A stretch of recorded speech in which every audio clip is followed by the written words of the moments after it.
Yo, yo, yo, it's your boy Yogi with Fatboy Football Focus. Hey, we got a special treat tonight. We got Fish from Let's Skol.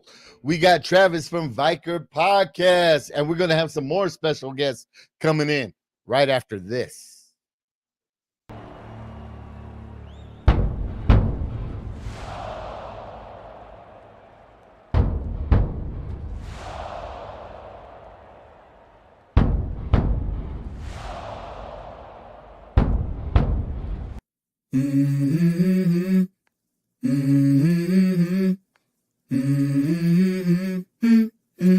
Let's go.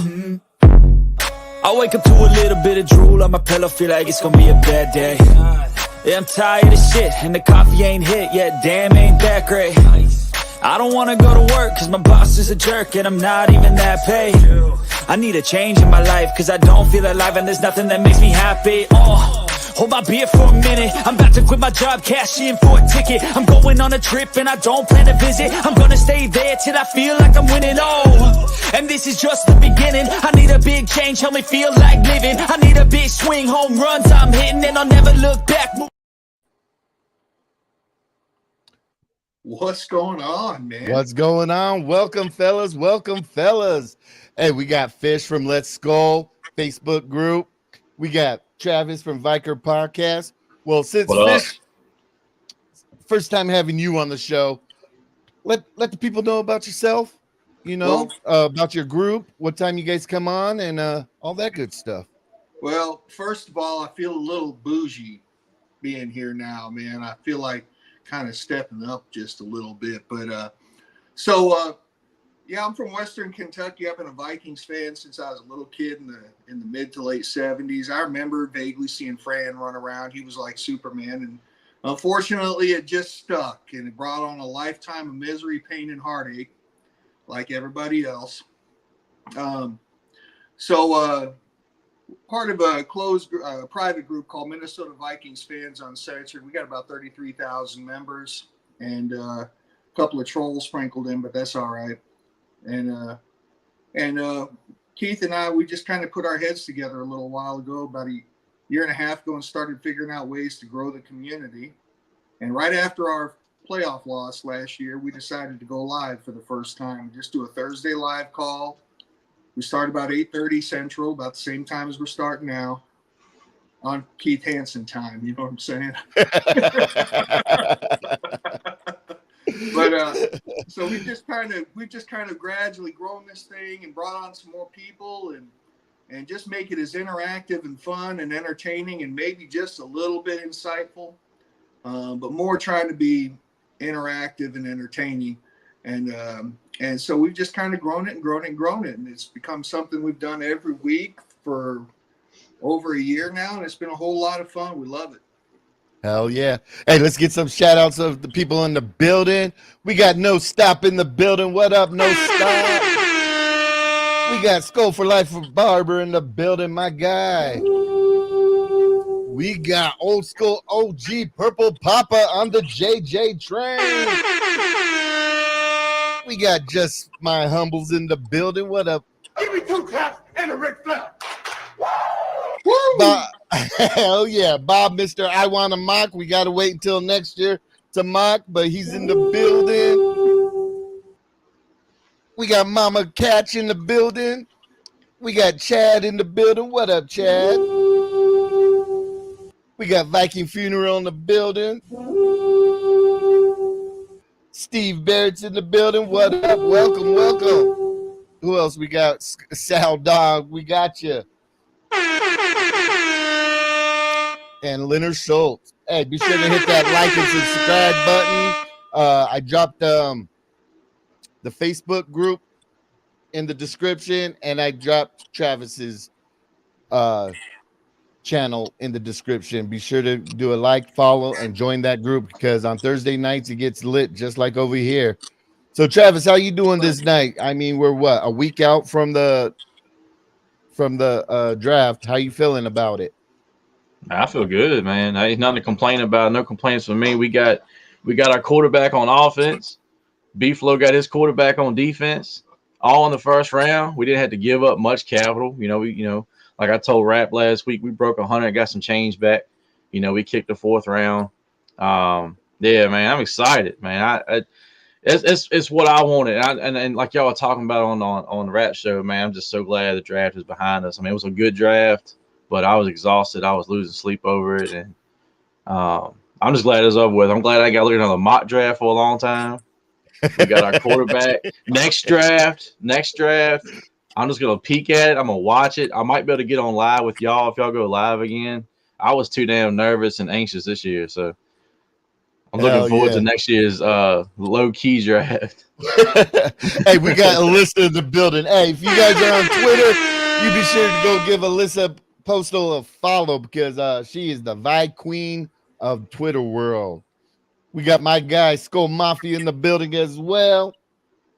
And we got, so if you guys don't know, so we have this thing called Skol Fest. So the home opener, last year was the first one. So the home opener, a bunch of the YouTube content creators, the people that you see in the chats everywhere, we all go to the home opener game. We try to get into the same section as many as we can. And last year it was a blast, just meeting people in the chat. And Skol for Life Barber, boom, boom, boom, boom, Vikings Funeral, a blast. It's a blast. Hey, we got Skol Mafia with the $9.99 dono. Sweet. So how was your take on the draft, Fish? Oh, it sucked. No, I'm kidding. I don't know, man, but something my man Travis here just said a minute ago rubbed me the wrong way. You promised me we were going to do a 2025 mock, and now I'm disappointed. No, look, JJ was my QB2. I kind of predicted that we wouldn't need to do all that nonsense about trying to trade up to get him. He would fall. I also figured somebody was going to do something to blow the draft up, and the Falcons did not disappoint. Wow. And it really did work out, man. When we moved up just one spot, we secured JJ, which he, like I said, he was my number 2. I was extremely happy. And then while we were talking it out, I kind of pointed to Shaq, and I said, Shaq, you know, what if we traded up to 15 and went ahead and got Byron Murphy? And then lo and behold, we're on the clock at 17. And we got Dallas Turner, and I was like, hell yeah, you know. I don't know about the rest of you, but one of my big problems with the Vikings historically is to not make that move up to get somebody of consequence. Right. I'm tired of trading back and accruing 7th-round picks. And so then, you know, Friday was a nice day where I didn't have to worry about nothing. Saturday, come back and cornerback. Where's my defensive lineman? Yeah. You know, next pick, Brandon Dorless taken from the Ducks. And I'm like, But then I was happy about the kicker. I was pretty happy about the tackle. And after watching as much tape as I could on that 7th rounder, Drake Rodriguez, I smell a little something there. He's got a motor on him. Good fast step, real quick fast step, and fast as hell moving laterally. So I don't see him being like anything against the run game, but we put a team on 3rd and 15, and he's in there, and he could get some pressure. Some race car blitz. Yeah, put that NASCAR package in there, baby. Hey, Travis, was there a particular besides the quarterback, besides Dallas Turner, what pick stood out the most for you? The kicker. Okay. We ain't got Greg the leg missing no more kicks, man. I'm sold on the kicker. I'm sold on Kyrie Jackson just because how physical he is. He's a good sized dude, 6'3". Not a lot of interceptions. I think he's had like one career pick. I think he had one interception last season, if I'm saying that correct. Not a lot of picks, but I can live with batting the balls down and living to play another play. I can live with that. Just don't give up. We see too many corners come in. Brashard Breeland was one of them, man. I used to hate Brashard Breeland because he would come in and try to pick everything off and just get toasted, man. So like, I ain't worried about the interceptions. Just knock the ball down and go after the next play. I like Kyrie Jackson. I'm with Fish, man. No defensive lineman. I wanted Christian Boyd so bad, man. I inject Christian Boyd in my veins, man. And of course, the damn Saints got him. So that's who I wanted bad. I'm okay with the offensive lineman we picked up. But I'm really upset we didn't get a defensive lineman. I thought we would have got at least one. There were so many on the board at the times we were picking. I was highly shocked, but like I said, what was it, Wednesday night? After the first night of the draft, we were all, hey, with those first 2 picks, the rest don't really matter. So I can't be too mad because I shared that sentiment. I can. I was like, come on, let's trade up just a little bit more. One more time and get that kid from Texas A&M, McKinley. McKinley Jackson. Yeah, I was like, come on, one more time for Daddy. Let's go. Come on, Quace. No. Yeah. I would have loved it. Now, so free agency. Are there any free agents you guys? Because we got to get up to 90, right? What are we sitting at right now? Like 73 or ish? Which is amazing considering how not too long ago we were at 36 with barely any cap space. So good on you, Kwesi. Good on you. And the thing is from what I've seen, what we need, there's not a lot out there. Yeah. Interior offensive line. What, Dalton Reisner and that Van Rotten kid, and defensive tackles. Like literally nobody. I mean, might be able to pluck Linval Joseph back. I don't know, but damn, there's really nobody in what we really need, and that's teeth. Let's pull over the cap. Pull it, baby. Pull it up. Free agency tracker. Interior defensive line. Fletcher Cox, Calais Campbell, Brian. I'm a big Campbell fan. Is he really still available? I thought he signed with somebody. Yeah, Campbell's still out there. Yeah, he's still out there right now. Yeah. I'll take some of that CC right now. I wouldn't mind it, man. He's as old as me. I wouldn't mind it. He's a good veteran presence in the locker room. I'll take it. Hassan He's still got a little Ridgeway dog in him. is still out there. Lawrence Guy. Linville Joseph is still out there. Yeah, there really isn't much interior defensive line. Now, I'm pretty sure we're not the only team in the league that has that as a need. I'm just going to go out on a limb and maybe fall off of it, but I'm going to go out on that limb. So, yeah. And, Linville's probably doing that whole thing he did, last year, where he was just kind of waiting. Let's see who's going to make the playoffs. Then I'll join that team. Yeah. Now, what do you guys expect? What are your expectations? Do you expect us to make the playoffs or be a 500 team or come short? Go ahead, Travis. I'll let you take this one first. Appreciate it. Hey, man, it depends on who starts on the center. Now, I told everybody, and I stick by it. I ain't gonna change script on nobody. I'm cool with Sam Darnold if he starts because, obviously Kevin O'Connell is looking at McCarthy in practice more than we are, but I feel like it's a throwaway season if he starts. Jefferson's about to get his extension at some point. You got Addison on his rookie deal. They're going to exercise the option on Darrisaw. Damn, can't think of his name. We got 2 good studs to tackle with Darrisaw and O'Neal, a decent O-line. Flores' defense is ready to peak now. I think you start McCarthy, which I think you need to just go ahead and do it. Go ahead and put McCarthy out there in the center. I think we have a good season. I think 10, 11 wins, even with the rookie, just with how our offense is built, just with how the defense is stacked. I don't know what you're going to get out of Darnold, man. It's a Jekyll and Hyde with Darnold. I'm sure he did okay with San Francisco. He came in a couple times. He looked good, but they were either really up or they were really down. They were kicking Philadelphia's ass that one game he came in. They were getting their teeth kicked in by Baltimore on Christmas night. He came in. I mean, yeah, he shined, but you don't know what Sam Darnold you're going to get. You don't know if you're going to get New York Jets Sam Darnold. You don't know if you're going to get, USC Sam Darnold. I'm not going to hate on the guy, but I feel like I don't want to get too ahead here on the show. I don't want to bring up too many topics and get too far ahead, but I feel like the writing was on the wall to get Drake May because of Sam Darnold coming in. He mentored Drake May when he was in high school. Josh McCown is now the quarterback coach. Obviously, he coached Drake May in high school. So the writing was on the wall. Go get Drake May. They tried. Pat shut him down. So plan B was J.J. McCarthy. So Sam Darnold can sit on the bench for all I care now. Now your job is done. Your job was going to be the starter if we got Drake May.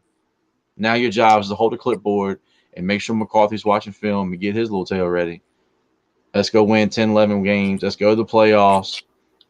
It's going to be a tough division. Jefferson's going to sign. Jefferson's going to come back. He's going to stay.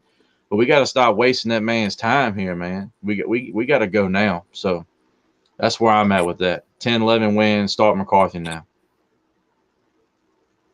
I like it.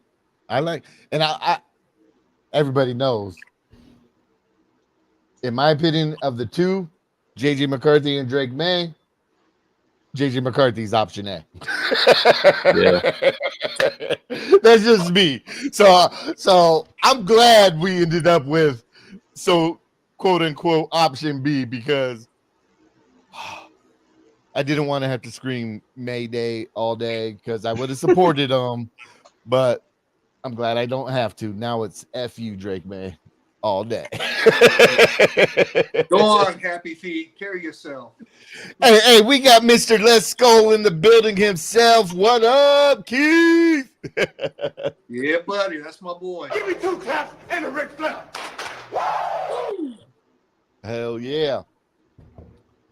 So we got the draft. Now, are there any players on the team currently that you don't think will be, for example, Lewis Cine? What's your guys' take on Lewis Cine? You think he's going to be a cut casualty, or they're going to give him a third year to get his head out of his own ass? Hey, Jonathan, I sent you that link. Check your Facebook. He's a thumper who can't thump at this level. It's tragic what happened to him and everything, but right. Am I pulling for the kid? Absolutely. I think his anime list sucks that he gave out in an interview, but nobody's perfect. But I don't know, man. I could see them holding on to him for one more year because he's probably not got that big of a cap hit this year. Right. He is a first-round pick, but I don't know, man. We're running out of water to tread with that one real quick. Yeah. What do you think? Is there any other players you think, Travis? Yeah, I'm hoping Cine stays just because of what happened to him. I don't feel like he's got a fair start. I agree with Fish, man. He's just not really built for this league. What he did at Georgia, you can kind of get away with. It's been exposed at the higher level. I kind of want to, I'm pulling for the kid, just like Fish said. I'm pulling for the dude because what happened to him sucked. I mean, being, not only breaking your leg, but breaking your leg in London. Stuck in London for almost a month before you can even come home, man. Like, that sucked. He got a bad start. Not his fault. I'm hoping we can keep him. I think he's going to be a cut casualty. Someone else that comes to mind is Booth, man. Just get Booth off the team. Like, he can't stay on the field. Like, and again, I'm pulling for all these guys, man. Right. Because if you wear the purple, I love you. Okay, other than Marcus Davenport, he can kiss my ass. But everyone else, I love you, right? And I love Booth, but he can't stay on the field. Obviously, Flores is out of patience with him. I think he's a cut casualty as well. Let me throw this one at you, Travis. Real quick, we got Rap in the building. Hey, this is for the one guy, Rap. Give me 2 claps and a Ric Flair. All right, easy. Let me throw this one at you, buddy. Caleb Evans. Yeah. couple of concussions. Yeah, that's another one. He showed good flashes his rookie season before the concussions, and last year, wasn't he the one that was draped all over Higgins, and Higgins did that Olay stuff and got the touchdown while Blackman was in the background celebrating? Yeah. I mean, yeah. We just added on a 6'3" corner in the 4th round and a 6'2" corner as a UDFA, and that tells me something, right?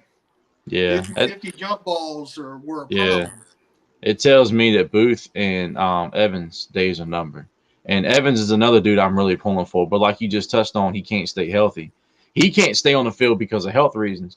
Booth can't stay on the field because he keeps pissing Flores off. So, I mean, yeah, Evans has probably got a little bit of grace. He's still probably got his foot in the threshold a little bit with Flores. But yeah, that's another good one you bring up, man. Because like you said, picking the corner up and as a free agent, the undrafted free agent, UDFA, and then getting Kyrie Jackson.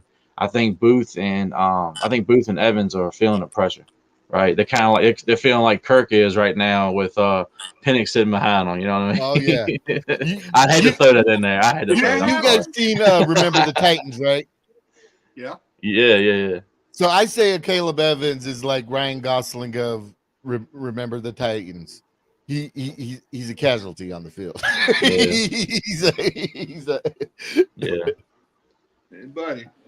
Hey, D Woods, there you go. Speaking of the devil. Killing me, Petey. Yo, D Woods. What up, Yogi? What's up, man? How's it going? Good. Hey, meet Fish. I don't know if you met Travis yet, but this is D Woods on the building. What's up, man? What's up, y'all? Yeah, I'm actually driving right now, Ain't been able to put my face up there for real. But how y'all doing today? Fantastic. Good. How you doing? Doing? Good, man. Doing good. How you doing? Man, I'm straight. Hey, is there any free agents you think we should go grab? Oh, hell yeah.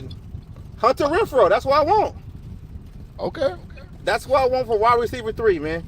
Like, I know a lot of people throw out all these other names, but I think Hunter can come in here and actually do the job the right way, not want too much, can give the Vikings something different, from Addison and JJ.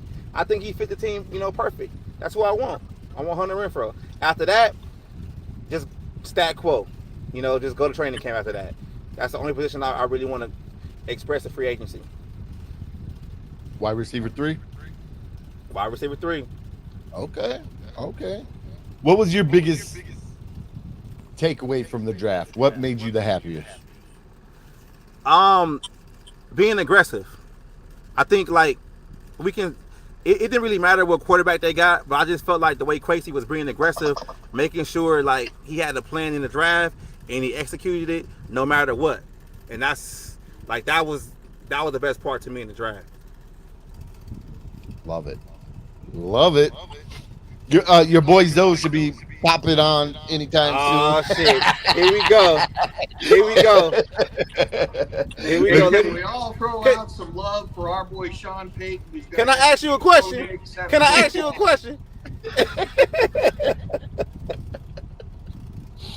Oh. Now, I was saying on Rap Shows earlier, if Bo Nix turns out to be lights out, I'm coming for everybody's head. Because everybody came out my head for wanting Bo Nix. So if he does good, just remember, timestamp this, y'all. I'm coming for you. Bo Nix is going to be lights out as long as it's behind the line of scrimmage. Yeah. Check down King.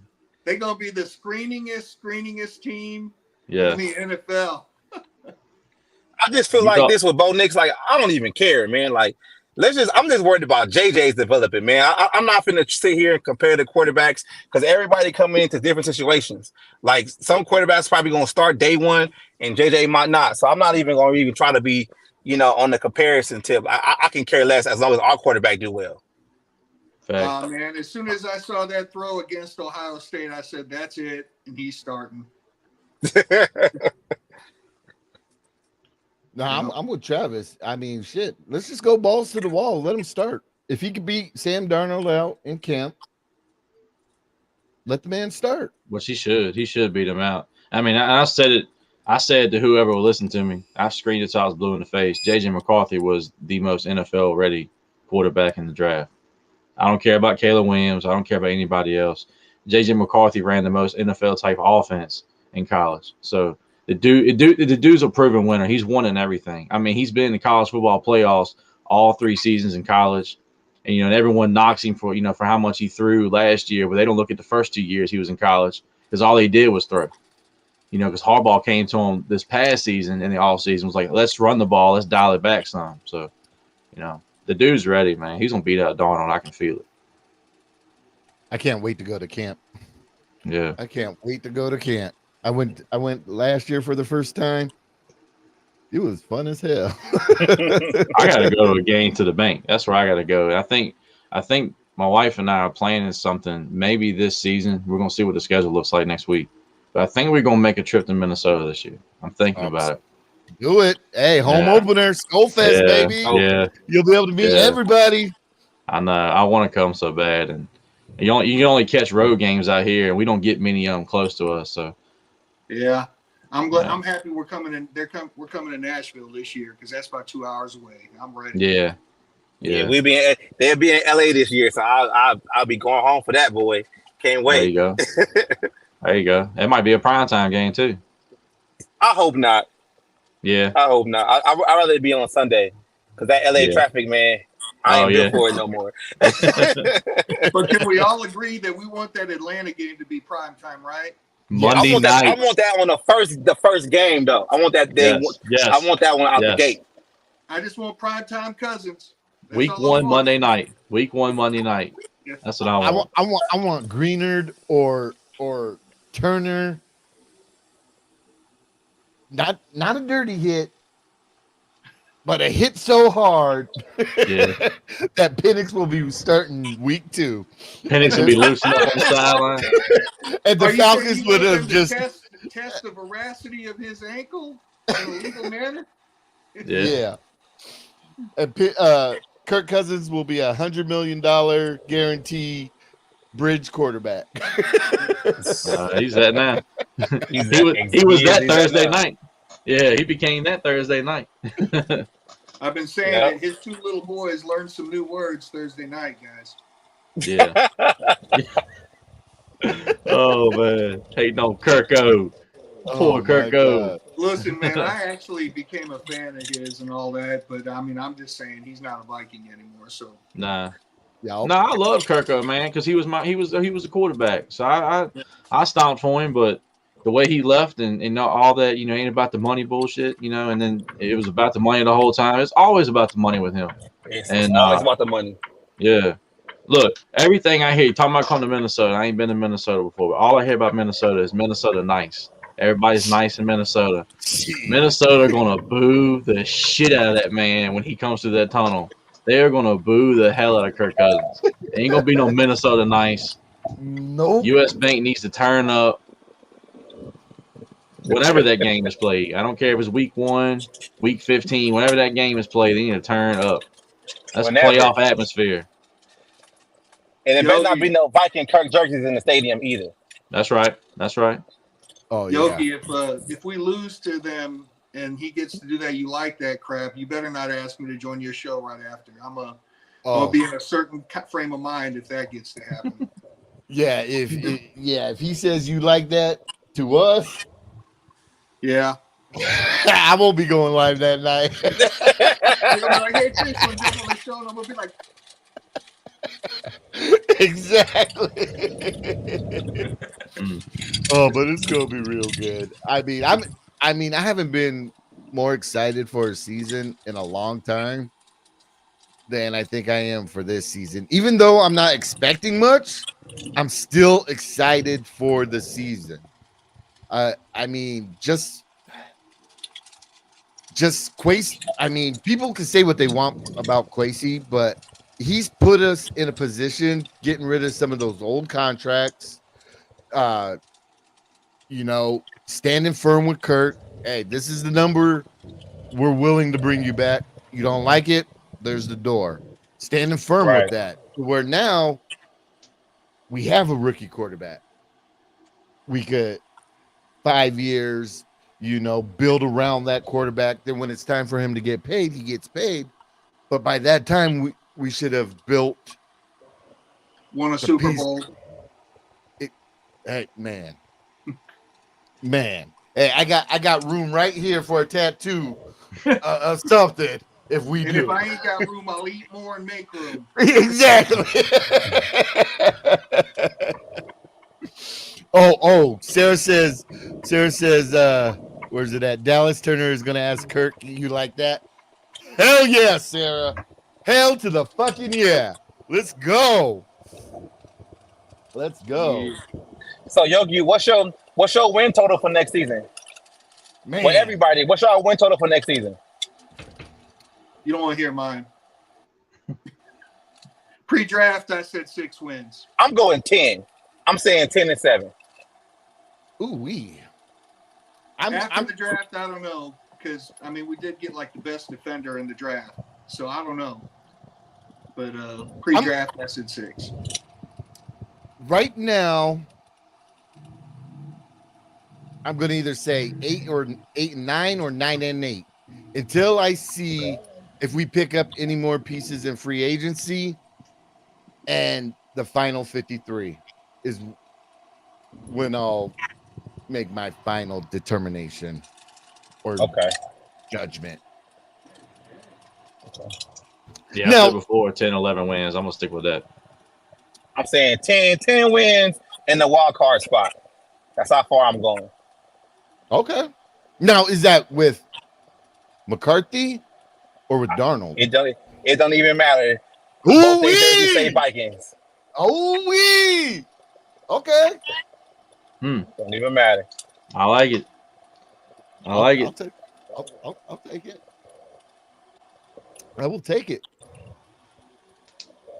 But how are you guys feeling about our division? Do you think our division is getting better? Absolutely. Do I Getting think better. Green Bay's going to slide? Yep. You think they're going to figure out Jordan Love and he's going to regress? Absolutely, man. They're going to figure out Jordan Love and Green Bay going to slide. I think actually Green Bay going to be last in the division this year. Okay. So you have it Packers, Lions, Bears. No, wait. Vikings, Lions, Bears, Packers. Did you miss the part where I said pre-draft? I said 6-win team. Oh, shit. I don't know now because we got Dallas Turner because my main concern prior to the draft was our defense. I don't know, man. I don't want to get too far onto that Bears hype train, but they have made some great moves. Yeah. I think the Lions got one more year before Dan Campbell implodes and the whole thing starts to bust up. Because Dan Campbell will implode everybody. Yeah. Yeah. And I think is this the year that they would extend Goff? I think they're doing it for next season. They just extended some Penny instead of going with this 5th-year option. Okay. So that's the other thing. The backside of all these first-round draft picks that they've been hitting on, they got to pay all of them. Yes. And so they're going to start. But I still say Campbell going to implode because some of them boneheaded 4th-down moves he made last year, the fans are going to remember that. And then every time the 4th-down moves don't work and he just decides to be stupid about it, it's eventually going to snowball on him. He's going to feel that pressure, and then he's going to be gone. I feel you. What do you think, Travis?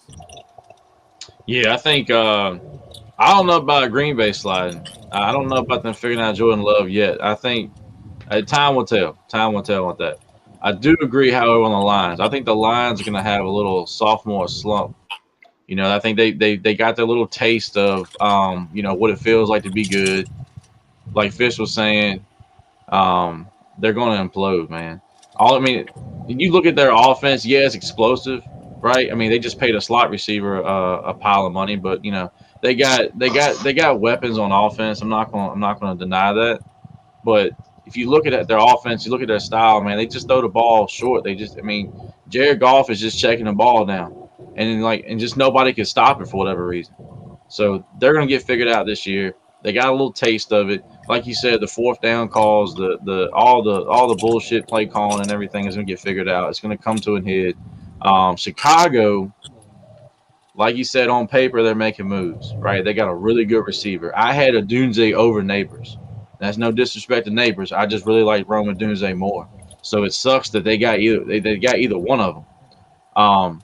Me personally, and I know Fields gets a lot of hate, but if they would have kept Fields and took Marvin Harrison Jr. with that first pick, and then took Dallas Turner or another really stud edge rusher at number 9, I would be a lot more scared than I am with Caleb Williams. And I know Caleb Williams is a good quarterback. He played good college football, but that's just it. He played good college football. So did Johnny Manziel. So did Tim Tebow, right?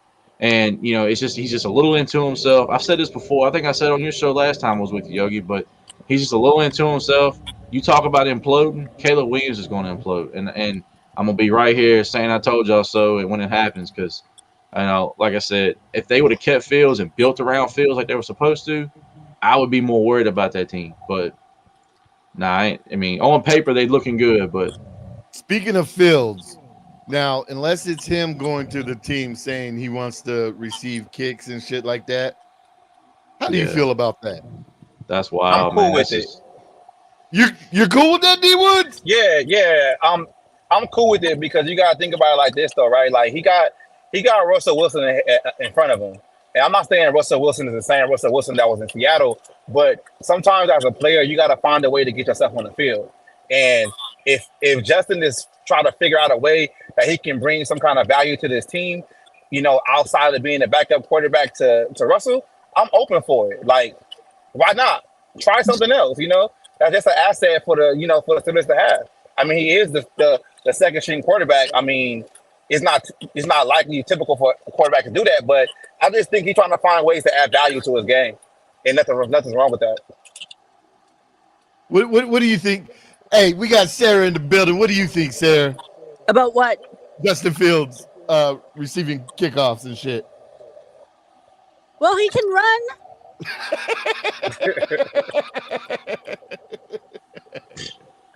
At least he won't have to worry about throwing the ball as a returner. Ooh wee. So you're saying he didn't want Justin Fields as a Viking? Shots. Yeah, I asked this Cowboy fan the other day if they signed Zeke to be center or running back, and he got all mad at me. Hey, Sarah, say what's up to Fish, Sarah. She's a queen of the community. Hi, everyone. Skol, Sarah. And same with Travis if you guys haven't met yet. I'm sitting in the dark in a parking lot, so that's why I don't have my camera on. I'm at a brewery, so that's why. Oh well, you're safe there. Okay. She about to get turned up. I don't Hell drink, yeah, but that's I've been on cloud 9 since our draft. Speaking of which, let me open up another one. I haven't been this excited since 2017. It was that Michael Jurgens pick, right, Sarah? What? It was the Michael Jurgens pick that got you, wasn't it, Sarah? It was. Atlanta is the gift that keeps on giving, man. Because it was Atlanta that took Kirk away for us to get our quarterback. Atlanta didn't draft Dallas Turner. That's how we got Dallas Turner. And now we might get a pick back for tampering next year. So Atlanta just loves us. Do you want us to play in Atlanta the first game, Sarah? Hell yeah, I do. And I wanted to be on prime time just so that we get our first win with JJ McCarthy. Okay. Because Kirk ain't going to show up on prime time. Nah. But watch that how it goes though. Watch this how it goes. Like all the shit he did for us, he gonna be a damn king on Monday night. Watch. Nah, he don't got that killer instinct. He don't hear. He didn't hear. Dallas Turner is gonna make Kirk see ghosts. I love it. I love that pick. Man. I thought they were trading up to get Johnny Newton. Yeah, that's who I thought there were too. I was like, oh, here we go. Because Newton's coming. Yeah. Byron Murphy went.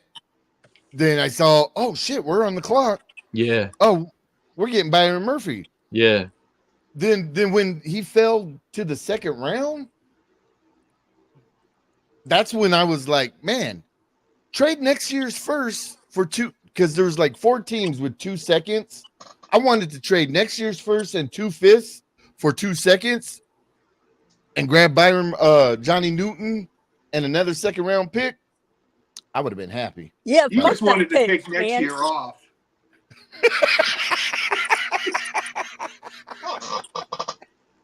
You got me, Fish. What draft? Ain't no draft. There's no draft. Trading back that 3rd round compensatory pick. See how many bucks I can do with it. Pull a Mike Digger. Screw them picks. Man, I feel it. Now, what of this? I know we don't really want to talk about the other quarterbacks. Which we have another quarterback? I mean, of Jaron Hall. Oh yeah, we and, still have him. Yeah, and the other dude. Oh, you know what though? The Packers, they got to pay. The Packers got to pay Love this coming season, so they ain't gonna be able to have Love on that rookie contract because they wasted it all on Rodgers. Yeah, that's fact. That's true. We got Catch in the building. What up, Catch? What up, people? What's up? Say hello to Fish, Catch, Travis, Catch. What up, Fish? What up, Viking? Was it Viker or is that how you say it? Viker, yeah. Oh, I keep pronouncing it Vicar. Nah.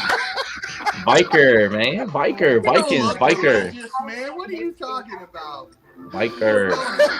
I'm the Biker. Ain't no Vicar. Oh. Man, I'm just excited for our defense because I feel like for once our defense is going to be loaded with a bunch of dogs. He's going to like get out there and get after everyone. We ain't going to be soft no more. How you guys feel about Cashman in that linebacker room? Yeah. Hey, he's a dog, man, and we can't forget we still got Ivan Pace. So yeah, both Pace and Cashman. Yeah. I'm not gonna be mad. At first, I wanted us to bring Hicks back again, which is amazing that I can go say that. But then when I found out we got Cashman, I was like, all right, I'm all right with that. I'm good. I got my second screen, Yogi, by the way. Oh hell yeah! Hey, do you got like a music or something on in the background? My wife is watching a program that's the beginning of the program. Oh, okay.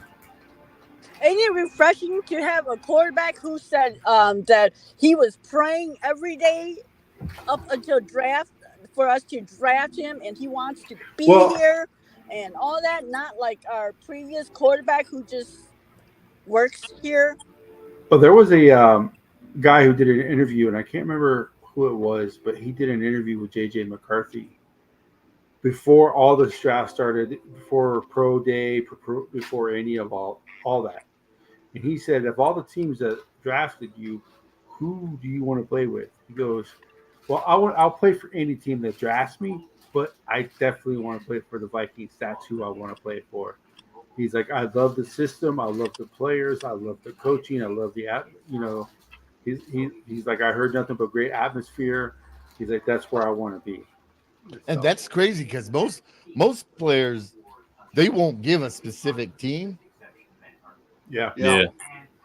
But to give a specific team, that tells you the Vikings are in a good spot right now. The pick is in. Yes. Yeah. Well, yeah, no kidding. I know he did that podcast with Schefter too. And Schefter's like, well, how would you feel playing for the Giants? And he's like, oh, well, the Giants are a great organization. And what about the Patriots? He's like, oh, yeah, historical. dynasty, Tom Brady, all that. Yeah, it's all about the Vikings. I've run through a wall to play for the Vikings. I've run through a wall for Kevin O'Connell, man. And I was like, dude, and that was like a week before the draft. And I was like, man, if they don't go draft this boy right now. And that right there sold me. Like, I mean, I was calling his name the whole time, the whole process. If you pay attention to anything I posted or anything I uploaded all through when I started the podcast, the very first episode, I said that McCarthy was the best quarterback. He was my quarterback. He had to be the guy Minnesota went after. And you know, he stole me at the combine as well. And I came up there and I got a lot of heat on YouTube. I made a YouTube short. And I made a YouTube short on YouTube, and it got a little bit of steam behind it. It got some views, and everyone was like, "Oh, you're a clown, you're a clown." I was like, "Man, the best quarterback at the combine." You know, I said, "Well, the best quarterback in the draft is the one that threw at the combine." You know, and that was McCarthy because everyone else didn't throw, other than the dude from Tennessee and Bo Nix, but that was it. So I've been stomping the ground for McCarthy the whole time. So. And I'm glad we got him, and we got a quarterback that wanted to be here. You know. And I bet you he'll work on Tuesdays. Atlanta can kiss Tuesdays goodbye because they done gone and pissed Kirk off. He ain't coming in on Tuesdays now. What were you gonna say, Fish? Good insight into McCarthy's mindset. 5 days ago, Rich Eisen did an interview with him. If you look on YouTube, it says the title is "It was a bitter pill to swallow to play for Harbaugh's run-first defense." You will get a great insight into McCarthy's mindset, and it is almost polar opposite of what Kirk Cousins would say in an interview. So I highly recommend you watch that one. Good interview. Yeah, he's just a good kid all around, man. We got a damn winner, man. He's just a proven winner. The dude's won in everything he's been in, so we just got a proven winner. And the thing about it, because he's got that killer instinct in him. Well, he also did this when he got drafted too. I don't know if people saw that. Yeah, but yeah, he did. Yep. Thing about it is that people, we got him.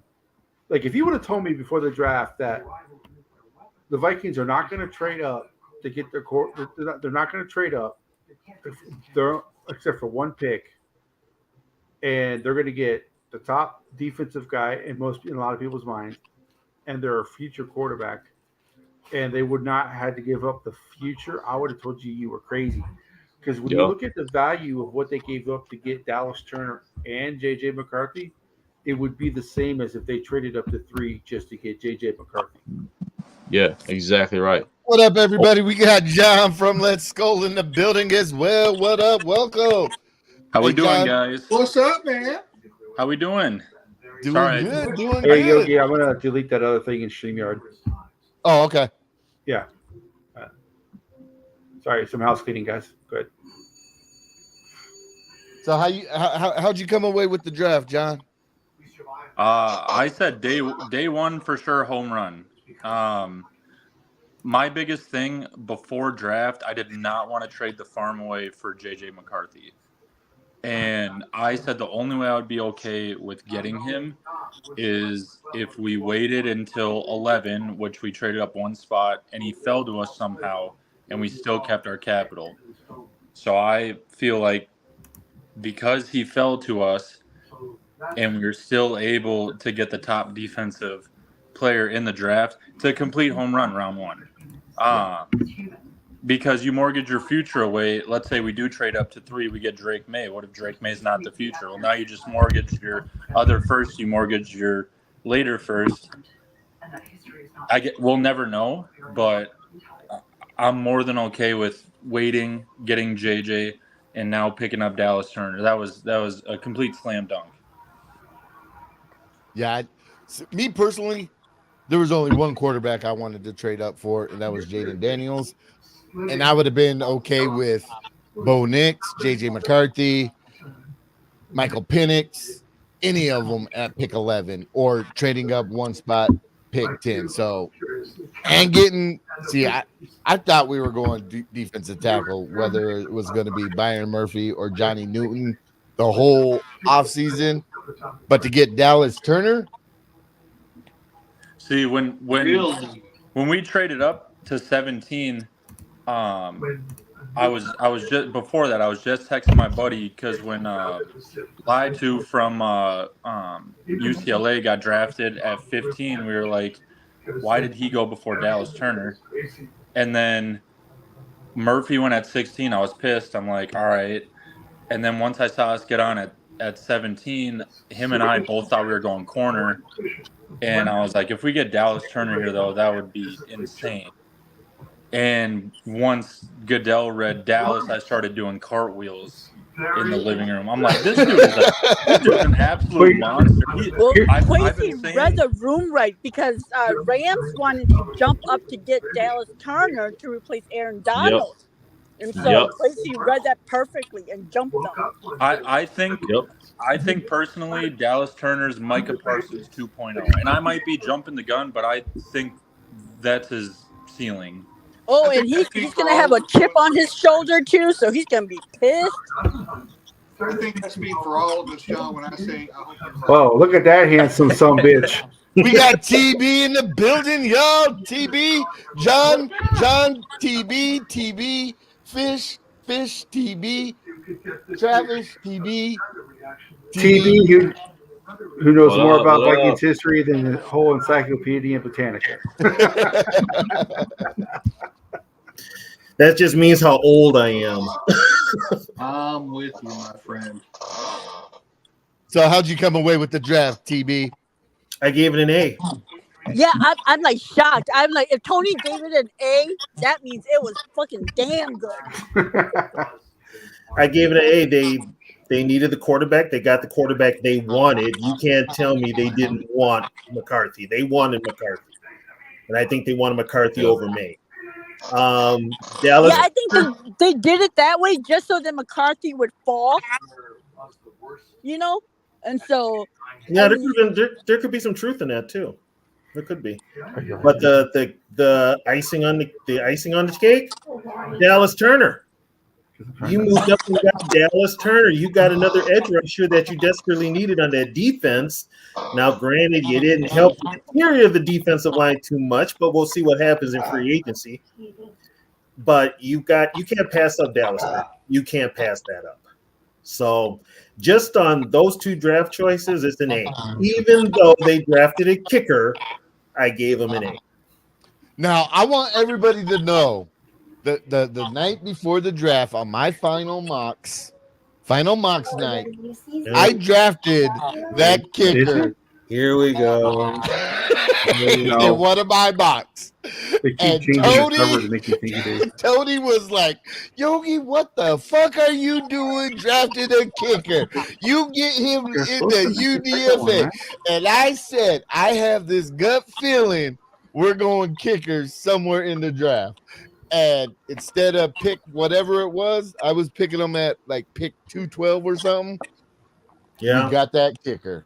And I was like,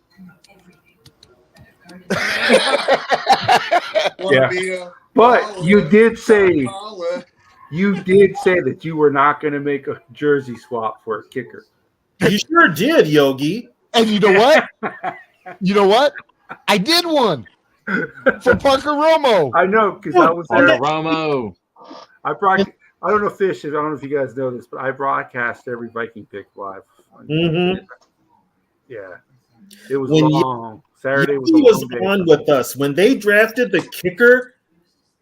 I almost lost my audience. Just later, Yogi logged off. He was so ticked. He's like, "Fuck that! I ain't making no damn thing for a kicker," and logged off. But then he's like, "Oh wait, I did a mock draft of us taking a kicker. I'm going back on to prove everybody else right."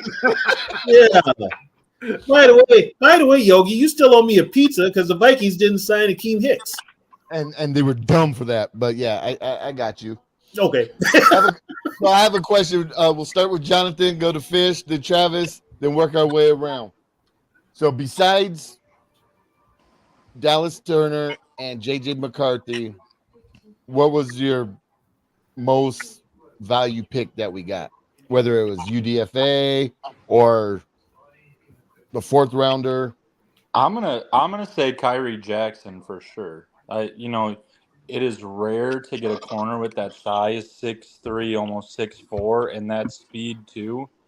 He's going to be able to cover a lot of guys. I mean, besides Mekhi Blackman and Byron Murphy, I mean, he could be our third guy. And again, somebody with that size, he's just going to be able to get a hand on balls all the time. I thought that pick was awesome for the 4th round too. That was a good value pick. How about you, Fish? I'm gonna go UDFA Taki, defensive lineman from Oregon. I love them fat Polynesian kids. Put your hand in the dirt, plug up the middle. A couple of years ago, I was a fan of King Tonga. Surprised he disappeared last year. He was the best of the worst for our defensive line. So I'm pinning my hopes that he's going to be able to do something to where we can at least have a little bit of teeth in the middle of that defense. What you think, Travis? I'm going to go UDFA. I'm going to go Doug Nestor, West Virginia offensive lineman. He was at Virginia Tech before he went to West Virginia, so I know a little bit about him. 6'6", big dude. He's a hoss. 660 snaps played last season. Didn't allow 1 sack, so good pickup. Because you don't really know who's going to play guard. You haven't signed Dalton Reisner, so maybe he can come out and shine. Reisner is most likely going to sign with the Dolphins. But really? I just find that situation weird, though, that he's in the same predicament He wants too much money. What I'm thinking is it's not only the money. I think he's got something with his game that a lot of teams don't like. His run block? He's not a good run blocker, and he's so at pass blocking, but he wants to be paid like he's an all-pro. So that could be a problem, too. I think there's some personality issues, too, though. Yeah. I got a different theory about Reisner. I think the problem is the man don't wear socks. But if he were, he'd be going to these award ceremonies, not wearing socks like he's Cam Newton with his outfit. Thank you for tapping in, Norris. Offensive lineman, he needs to put some damn socks on. Does he wear Docksiders though? If he wears Docksiders, it's okay not to wear socks. I don't care, man. I don't need to see the ankles. I don't care. So, Curtis, we didn't get Hawker. No. But we did get a starter on defense. I'm calling it by week 4. Unrestricted undrafted free agent. Hold up. Jonathan, Fish, get ready. You're in for a treat. He's about to ask y'all some questions. We got my man Zoe in the building. What it do, my guy? What's up, Zoe? What up with y'all? Hey, Zoe, meet Fish and John. They're from Let's Skol, the Facebook group that I. Oh yeah, what up, though, Fish and John? What up? What's going on? Podcast. What up with y'all? Zoe's the undercover Lions fan. Damn. Don't pay, don't pay them trolls no mind. Don't feed the trolls. Yeah, don't feed the troll, man. No bots. Hey, I'm so proud of you, though, Zoe. You didn't $10 go to jail on draft night. We didn't have to come bail you out. Because we drafted. He's drafting my boy. Hey, I want to say, George, man, you are one of our hardest supporters, and we appreciate you, brother. You donate to almost pretty much every show that we're on. You're a diehard vintage fan, and I cannot tell you how much we appreciate you, brother. Cali boy. But I think this guy starts by week 5. Undrafted free agent from UCLA. Oh, the DN? The DN. Murphy? I agree. Gabriel Murphy. I agree. Gabriel Murphy. Man, Yeah, damn the yeah, DN, man. yeah. Who is playing D tackle? Taki. Who? Taki. It could be Taki, yeah. It could be him. Man, listen here, man. Let me ask y'all a question. Who's going to play D-tackle? Let's be honest, though. You know Harrison Phillips is going to be the starter, right? The Vikings love him. You can say what you want about him, but the team loves him. So he needed help last year. He didn't have any help. Taki's going to give him some help because Taki's a big boy. So wait, catch? Are you ripping on Dean Lowry? Come on now. Who is no longer with the team? Who? Are you just gonna rip on Lowry like that? I mean, come on. The dude was there. Lowry helped a snap. Sarah would have been more effective than he was. I have a question. How excited are we that Marcus Davenport is no longer on the team and Ivan Pace gets to wear number 0? I'm going to say this. Okay, I'm happy Davenport's not on the team. As far as wearing number 0 goes, it might have some stink on it left over, so he needs to be real careful. Yeah. I'm not going to lie. At work, there's a guy who works here who's a diehard Lions fan, and he came in talking about that Davenport signing, and I said, "You just don't understand." Yeah, they signed Davenport. But when he was on the field, he ain't no biting kneecaps. I said, "You don't understand how bad he is. He's great on the field for 1.5 games. 1.5 quarters, and then he disappears. Stretch, yeah. And he gets hurt. That dude's softer than a bed of roses without the thorns. I remember I would be excited. I'd be like, "Oh, Davenport's gonna play," and I'd be like, "Damn, he only played like 5 snaps." Mama in the house. What up, Mama? What up, though, Mama Catch? Hi, Mama Catch. Hey, Go Mom. Blue. Yeah, she's a Vikings fan now. Woo, Yeah, she's woo. a Vikings. Yeah, my Mama mom has catches. converted from being a Redskin fan to a Vikings Hey, fan. Hey, that You would guys Michigan drafted too, man. JJ. Michigan convert people over, man. I got to do Hold a up. shameless drop real quick, guys. This is interesting. The Facebook group, Minnesota Vikings Fans Uncensored. Yesterday morning, I was going through the membership requests, and I'll be damned if JJ's dad didn't ask to join, and it's legit. Oh, hell No yeah. way. He's still there. Oh, good. Wait, which JJ? Uh-oh. McCarthy. Okay. Jim McCarthy. Hey, we got a I sent JJ him a Vikings. He's been message. slaying it lately. Saying, hey, this is a rant page, so opinions vary. Right. Please don't jump ship. Yeah. Big shout out to my Purple Brother Skol Mafia for the $9.99 dono. There won't be too many. I gotta say, there won't be too many complaints now that a certain quarterback is gone. Make sure you guys The complaints won't be as bad. Yeah. Make sure you guys hit the like and subscribe to all these channels too. You know, Hell yeah. we're trying to grow all these stations. You know, all these And channels. hey, remember next Thursday, I believe 8:30 Central PM, the guys from Let's Skol will be going live in the Facebook group Let's Skol. You know what? I'll put it in the comments.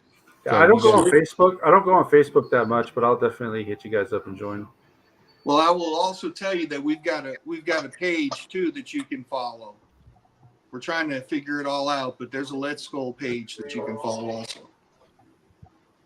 I think I have that one too. Like a website. Yep. Okay. Boom. Hey, Yogi, you're following my Viking page, right? Yes. Okay. The 24/7. Yeah, Minnesota Vikings 24/7. So, since we the two shows kind of became one, we did want to talk about a couple things on the show that was going to follow this. So we got word today because Tony sent the message out that the schedule release is Thursday. Ooh. Yeah. Yogi, you better be there, buddy. We're picking that schedule if that happens. Oh yeah.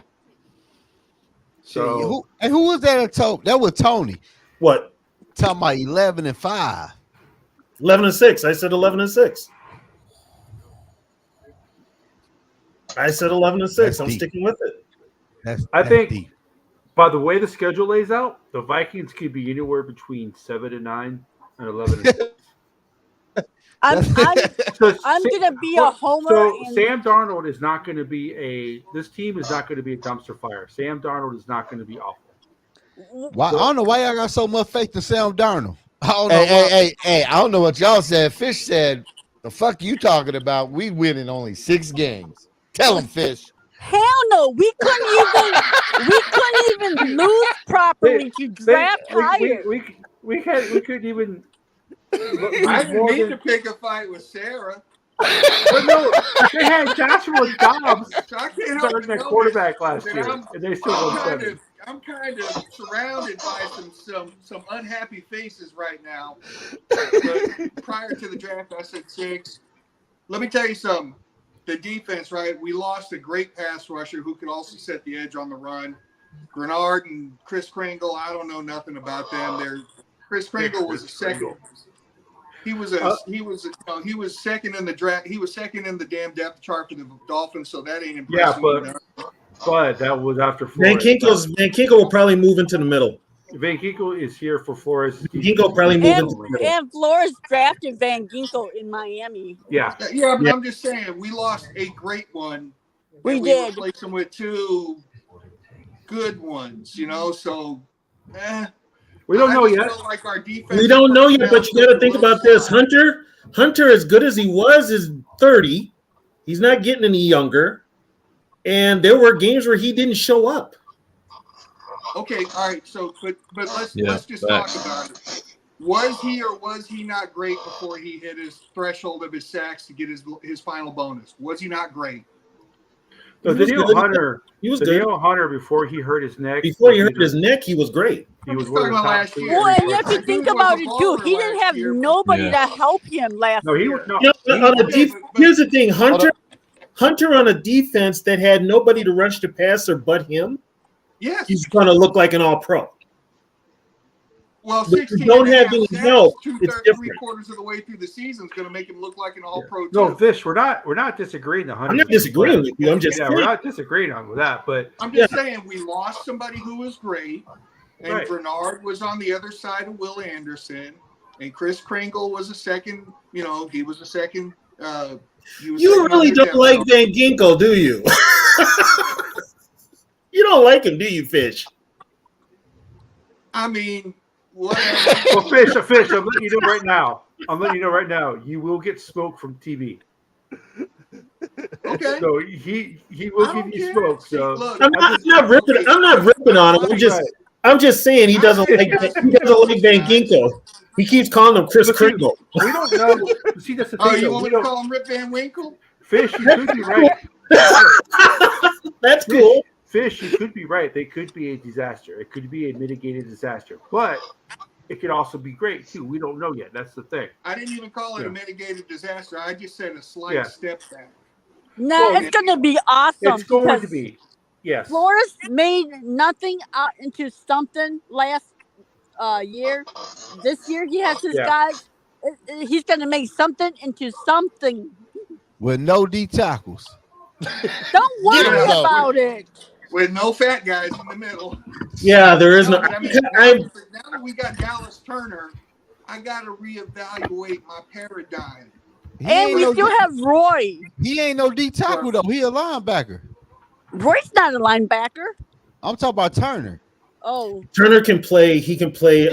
No D tackle, no damn in the NFL. No, he's too late. He's not playing. He's not playing no tackle. No, I'm saying we ain't got no D tackles. He can put his hands in the dirt if he needs to, but they gonna put his ass in the dirt. You think he's gonna play D tackle in the NFL? I think Roy will take a step up this season.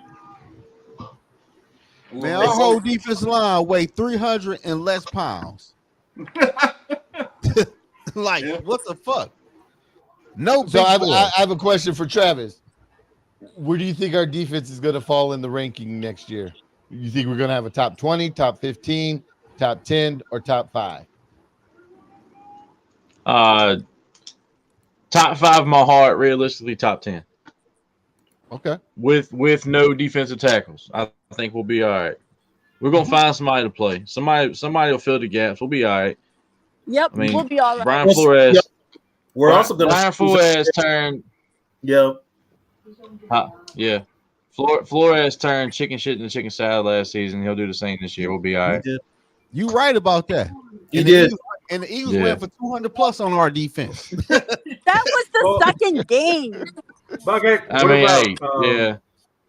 You put the Eagles. Hey, look, we play Eagles like week 13 that season. It wouldn't have been the same outcome. Okay. Yeah, So Yeah. the defensive linemen on the roster right now is Jonah Williams. He's 6'5", 275. Jaheim Ward is 6'5", 285. Jerry Tillery is 6'6", 295. Taki is 6'3", 330. Roy is 6'3", 305. Levi Drake Rodriguez is 6'4", 290. Harrison Phillips is 6'3", 307. And Manoa is 6'5", 315. No big boys. Who's 6'5", 315? Tyler Manoa. UDFA. Yeah. So Taki's 330, Yeah. Manoa's 315. Yep. Jonathan Bullard is 6'3", 290. So we don't have any guys who are huge, but they're really not any Taki and Manoa probably make the roster. Somebody's gonna, yeah, you're gonna take somebody's spot. Big shout out to Viking Funeral with the $50 donut. Also, Viking, I did get your DM on Twitter. I don't know if the pricing thing kind of can throw me off, so if you can explain that a little better, I appreciate it. I don't know if you guys got Randy Moss is having a signing. If you send something in for him to sign, he'll sign it. Who? Randy Moss. Yeah. You said Randy Moss? Yes. Yeah. Hey, I just want everybody to know. So these donations that I get, once I get that first YouTube check and those preseason games come out, just like last year, I want to buy a whole bunch of preseason game tickets. That way we can all go kick it at a preseason game together because, you know, giving back to the people who support, and it's going to be fun times. Hell You okay over there, sir? So Jonathan, how do you think our defense is going to end up? Top 5, top 10? Did I already ask you? No, not yet. Okay. No. I'm 3 beers in. Leave me alone. Oh, shit. Friday night, Yogi's 3 beers in. We're fucked. Hell yeah. The wife is out. The dogs are wherever. The dogs are doing dog things. The dogs are doing dog things. Watching Yogi do some goofy shit. But where do you think our defense is going to land, Jonathan? I'm going to say top 10. It's Brian Flores. He's got a bunch of different schemes. I'm going to say with the pieces you added in free agency, you're going to be aggressive. And with adding Dallas Turner too, I personally don't think our secondary is an issue. And I'm hearing rumblings about Xavier Howard. I don't know. So Xavier's too old. For a year or two, I would take him for a year. He's like Patrick Peterson when we signed him. And he was old. I know. Right now, I think the starters are Griffin and Blackman on the outside, and I think Murphy. Moving Murphy to the nickel because that's where he played with the Cardinals. Yeah, Murphy moved to the inside for sure. Yeah. Yeah. Hey, another person too to look out for that UDFA. I can't pronounce it. The Arizona kid. Yeah. Yeah. 6'2", 195, baby. Another tall CB. He's someone to Booth and Here's my question for all of you, the whole panel. What do you think you could get if you trade Booth, Scene, or Evans? What do you think you could get? A bag of donuts. You look at a late round draft. A Taco Bell gift card. A 6th. I don't know. I like Taco Bell. I might take that gift card. Hey, Yogi, put that comment back up from Viking Funeral so people can see it. So he's gonna be. Oh, Lyzetta? What I say in Minnesota? Yeah, it's Lyzetta, Minnesota. That I shit think ain't helping me. McLaughlin. Yeah. What about Wyzetta? That's where Randy's going to be signing autographs. Randy Moss? Yeah.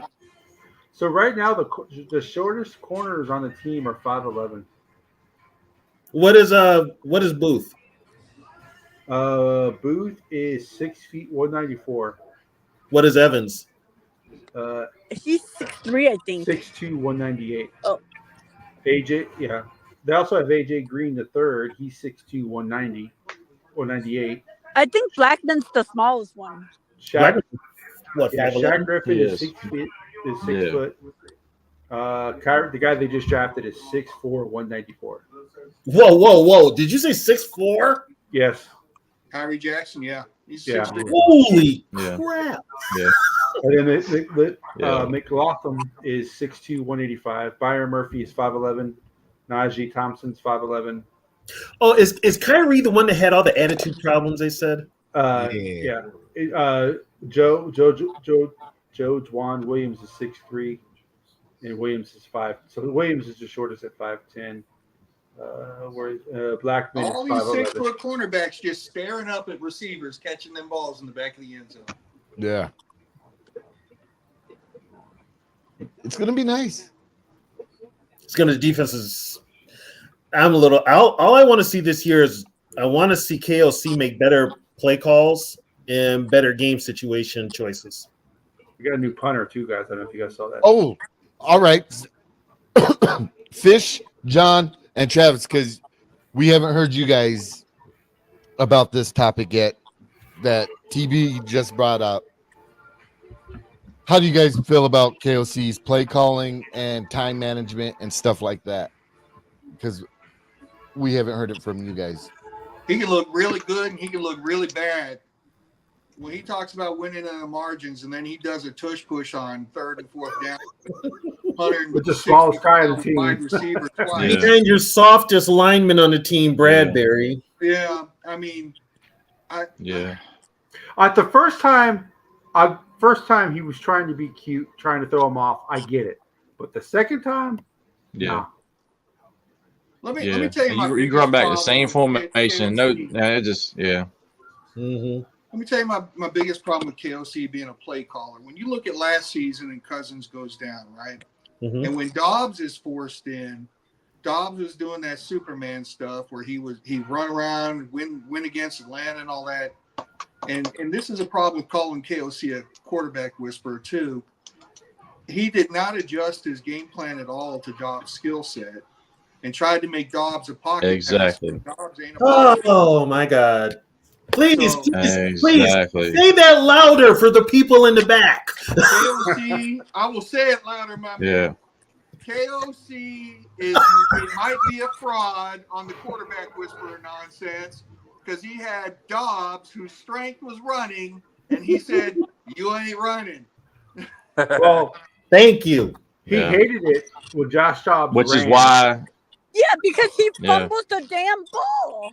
But Sarah, the reason why I did not win Jaden Daniels.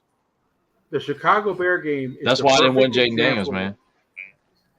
Yeah, the Chicago Bear game last year. When Josh Dobbs Did started, you get rid of him because he said he didn't want Jaden Daniels? Yogi, what? That's mean.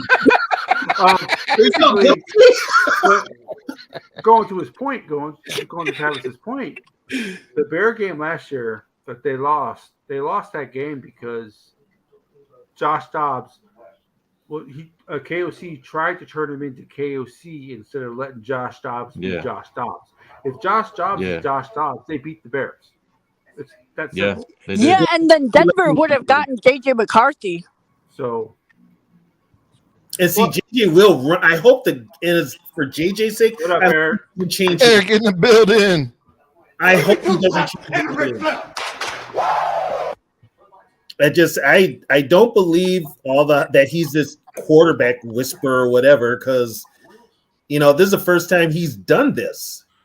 Every other time he's been with McVay. McVay is the one that's the offensive genius. Yeah, he didn't call plays in LA. A lot of people don't realize that. Yeah. No, he didn't call a single play. That's why when they hired him, I got worried because he said, "I'm calling plays." I'm like, that's the first thing Brad Childress said too.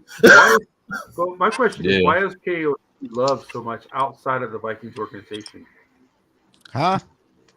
Why is KOC loved out? Like when you watch ESPN, NFL Network, JJ McCarthy's a because he says the right things. He doesn't. He's good for putting him on TV. He's handsome. He's eloquent. He's young. Talk. After a win, he'll give you a speech that'll make you want to run back through that wall and go play right now again. But wait a minute, where was this? What about this speech? I ain't heard it yet. well, if you go back to the 13-4 season, you'll see a lot of them. He gives a good speech after a win. We didn't have quite as many last year, but But I'm not saying KOC is awful, and I don't hate KOC. The issues I have with him is that he doesn't seem to adjust. This team always. This team's always been done with adjustments. The start of the third quarter always seems to be they start slow. I don't know what it is. It's a coach's job to get players up. If the player, as a coach, if you see the team is not hyped up for the game, they're just going through the motions. They're just blah. That's your job as a coach. They're just blah. Up. Yeah, and there's a lot of times where the Vikings are just blah, and KOC doesn't. Well, if you guys remember the year they won 13 games, they would come out like a house of fire, and then for 2.5 quarters, there would be a lull. They just would be not interested. They looked lost. It's like all of a sudden they didn't know what to do with a lead, and that's why it's like they had to come from. It's like they woke up when they realized, oh shit, we might lose this game. Yep, fourth quarter time. Let's go. 11-0. Yeah. They just won 11 straight. Twins won tonight? Yep, 11 straight. Are we winning tomorrow night against Denver? In Denver? Yeah. No. You're talking about the T-Wolves, I don't right? think so. Oh, yeah. Yeah, man, Denver's good. I Especially say, at hell home. yeah, we are. Denver's good. I coach high school basketball. I coach high school traveling basketball. I played college basketball. I think this Timberwolves team has playing with a big chip on their shoulder, and I think Denver's very top loaded with no depth. But that top heavy talent is very. We also aren't. The Timberwolves aren't going to have their coach on the court. That one dude on Denver's injured too. What's his name? Marbury or something? Stephon Marbury. No, the Joker. It's the Joker. No, the other guy. His name is like Marbury or something. Oh, you're talking about Jamal Murray. Yeah, him. Is the Joker hurt? No, Jamal Murray's injured. Well, the Joker ain't hurt. Then Nuggets are probably still the favorite. I don't, dude. Our defense is so locked down, and Rudy can guard the wing and the perimeter now. I don't know. I think we're a very hard out, and I think whoever wins this series wins the championship, in my opinion. Yep, I do too. Well, the one thing we know is that Denver's not going to panic if they get in trouble. Yeah, but Ant's special, man. Ant's got that. Agreed, where Sarah. when he comes to playoff, he like turns it up. She said, "Ant got that." Ooh, come. Well, I'm not saying that I'm not saying the T-Wolves are going to get. I'm not saying the T-Wolves are going to get swept or anything like. It's going to be a good series. It'll probably go 7, but it'll probably go Denver. Yeah, I think Denver's just a better team. Yeah. No. Plus, the You got vetoed. Because the T-Wolves are my team, so I don't really care if they win or lose. So. I'm just saying, I don't like either team. I don't, so as on. Hey, I'm gonna hop off here, but it's been an honor. It's been a pleasure talking to everybody. All right, Big Travis. Here, man. I appreciate everybody. Appreciate all the love. Yep. I'm about to drop Travis's channel link in the comments again. Be sure to go give my man a sub. Appreciate you. Vikings fans coming from Virginia. 434. Let's go. Let's do it. 2-1-0 here. I appreciate y'all. Y'all be good. Y'all have a good weekend. Take care, brother. Too. Yeah, we on this bitch all night, shit. Man, I am so excited, you guys. We're gonna win a championship with the Timberwolves. We're gonna win a Super Bowl with the Vikings. God damn. 1991 was last year. I mean, yes, the Lynx did win, so let's give the Lynx their due. But Most people don't care. So, but seriously, I'm not being mean or rude or anything like that. Most people don't care that the Lynx won. So, Shit, the Minneapolis Warriors, we won a national championship 2 times. You know what I'm talking about? But I mean, it might be semi-pro football, but we did it. You know what I'm saying? It's a long time since You the only one to win a semi-pro title, Yogi. Let me tell you something, man. It don't matter what level it is. Hey, Yogi, it like was my fun. nephew's t-ball team won regionals. Hey, Hell yeah. championship don't matter. Is it a trophy? Yes. trophies don't mean as much as they used to because everybody gets one. Not when you get the big trophy, though. Yeah. We got the big. You get the tiny one. Yeah. You get that also ran trophy. That's kind of like, really? This is like a door stopper. Now I feel like I need to go get a little trophy that says Vikings fan on it. No, you get something like this. You get something like this. Yeah. Ooh, ooh. I'm about to get a hernia carrying that thing. Look at that thing. You know, I got one right here in my place. You don't see me showing it on camera. Oh, man. Yogi don't want you to know he stole that. Man, that took a lot of work. Yogi went down to the trophy shop and said, "Okay, I want Lord Stanley's cup, but Man, damn, Fish. I thought we were cool. there goes that Christmas card." Hey, Yogi, which one was that? Which year? 2019. Okay. Yeah. But yeah, Jonathan, going back to your comment, I do think whoever wins that series is the favorite. Yeah, hands down. Who's favored in the East? The Celtics. The by Celtics, far. but they're. I think whoever comes out of the East has got no chance. I think that too. So we need the Timberwolves to win this series. Hey, how are the Timberwolves in the West? They've always been in the West. How? Probably just Because when they came into the league, Yeah, 90% of the franchises are on the East Coast. East Coast. And then when they came into the league, they have Florida and Charlotte, Miami. Well, Miami. Well, the T-Wolves started in 96, right? Yeah. No, they started 89. We started in 89. So the Magic and the Heat, I think they started the same year the Heat did. Yeah. And I think the Magic started in 88. Yep. Like, yeah.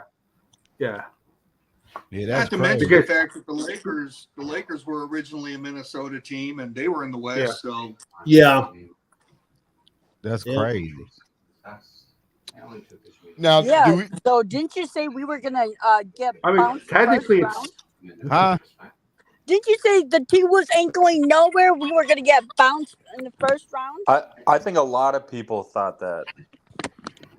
well, because the Hey, Suns Sarah, had hey, the hey, Suns- Sarah, calm down. Y'all gonna get the- bounced next round, okay? the Suns Calm down. It won't happen. Calm down.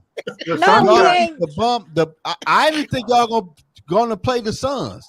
I had no faith in KD in the Suns. Like I knew already they were heard going that- nowhere. I already heard that KD was talking about joining the T-Wolves next year. He's like, I want to get on this. No, Like I like Jim.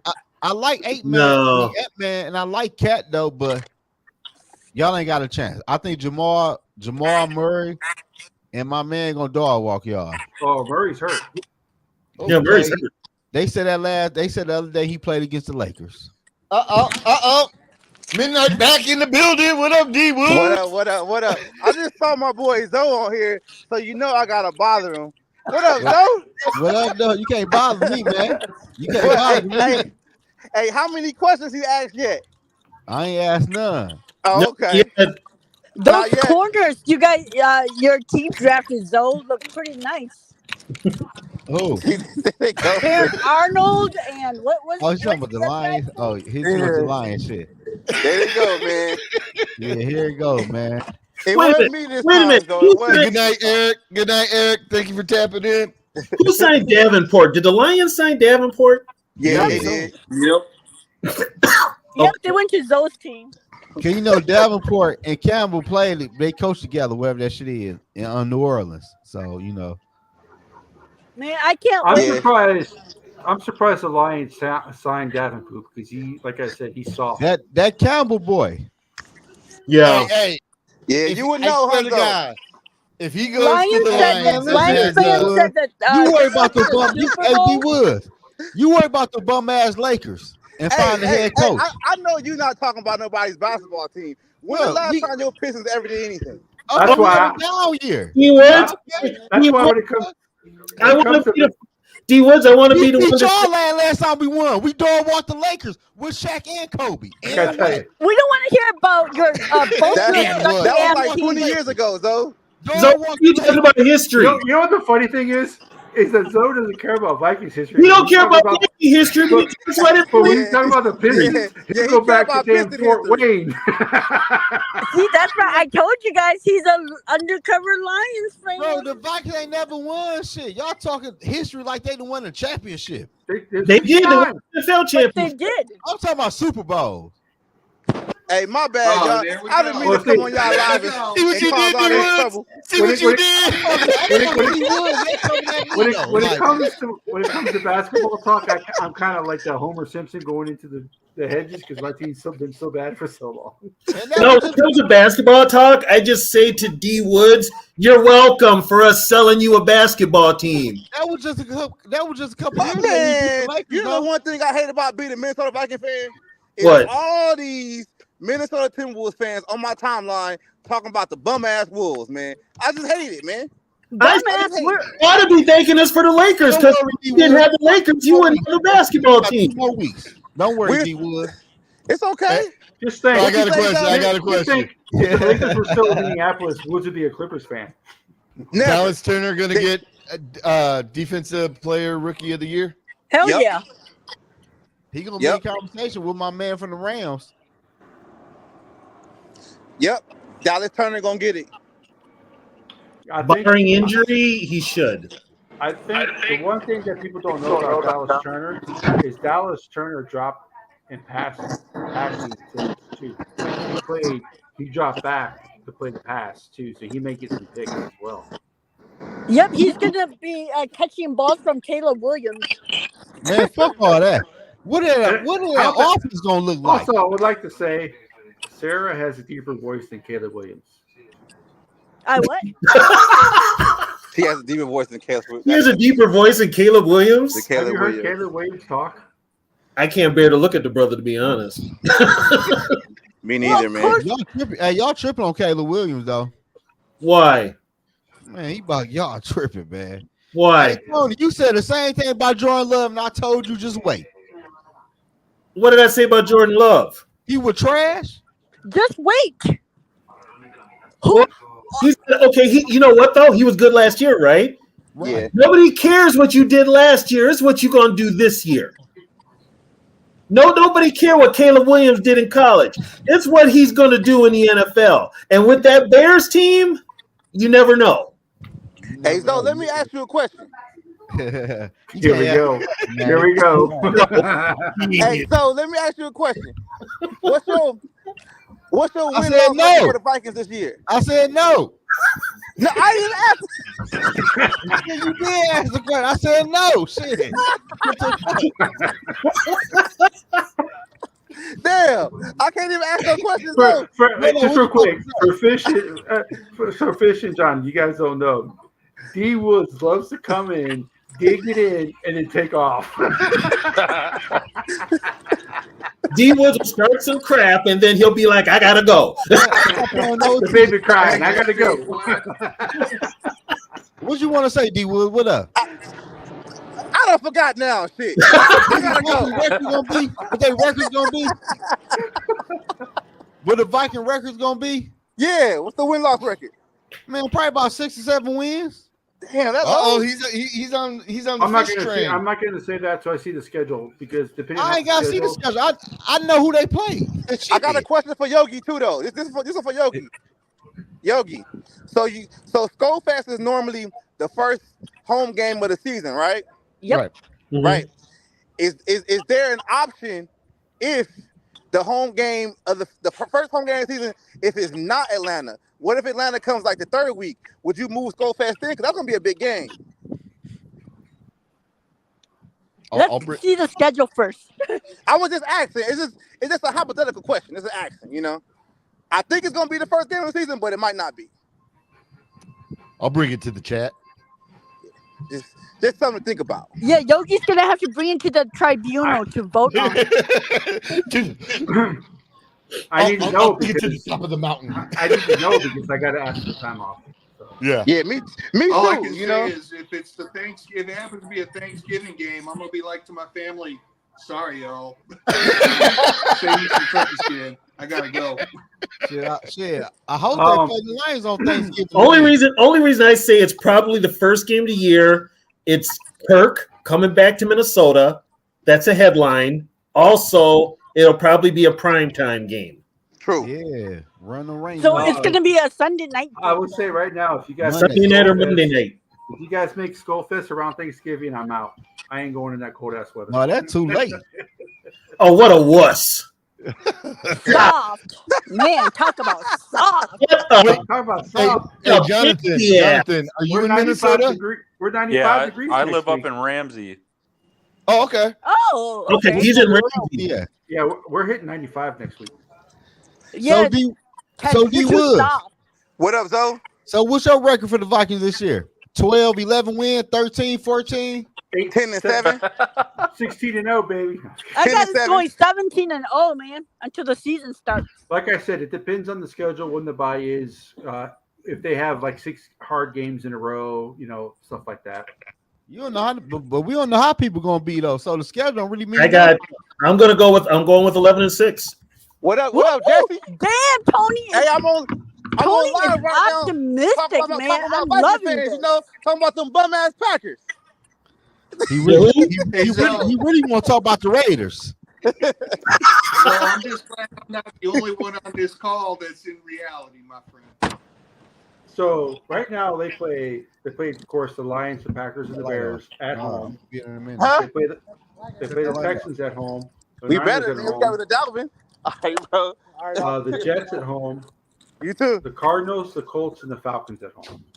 Who are we playing in London? The Jaguars. How long y'all gonna be on tonight? Oh, no, we're playing the All Texans. night. We're playing the Okay, Texans so in London. I'll bounce back Oh, in. D Woods. right. After like Yogi and them get off, our Tony's and I Friday free for all has kind of melded into this show. So when they leave, Tony and I will still be here. Yeah, What it'll about be you, me. though? You gonna be on, man? Hell yeah. All right. I gotta drive home.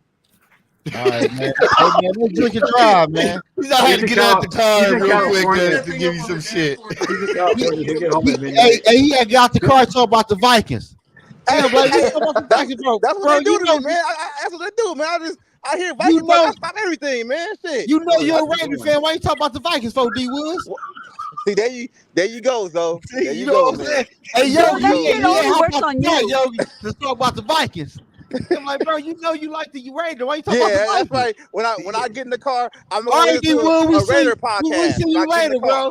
bro. Yeah, he got to go do his other podcast now. Yeah, Black I gotta do Widow. my Raider Nation podcast. That's what I I wonder gotta how do. many. man.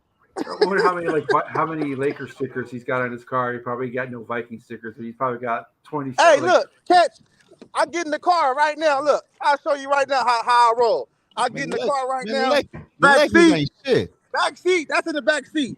Vikings sweat Yeah, in the we back do seat. not all want the to time. see your door. Well, I got Vikings.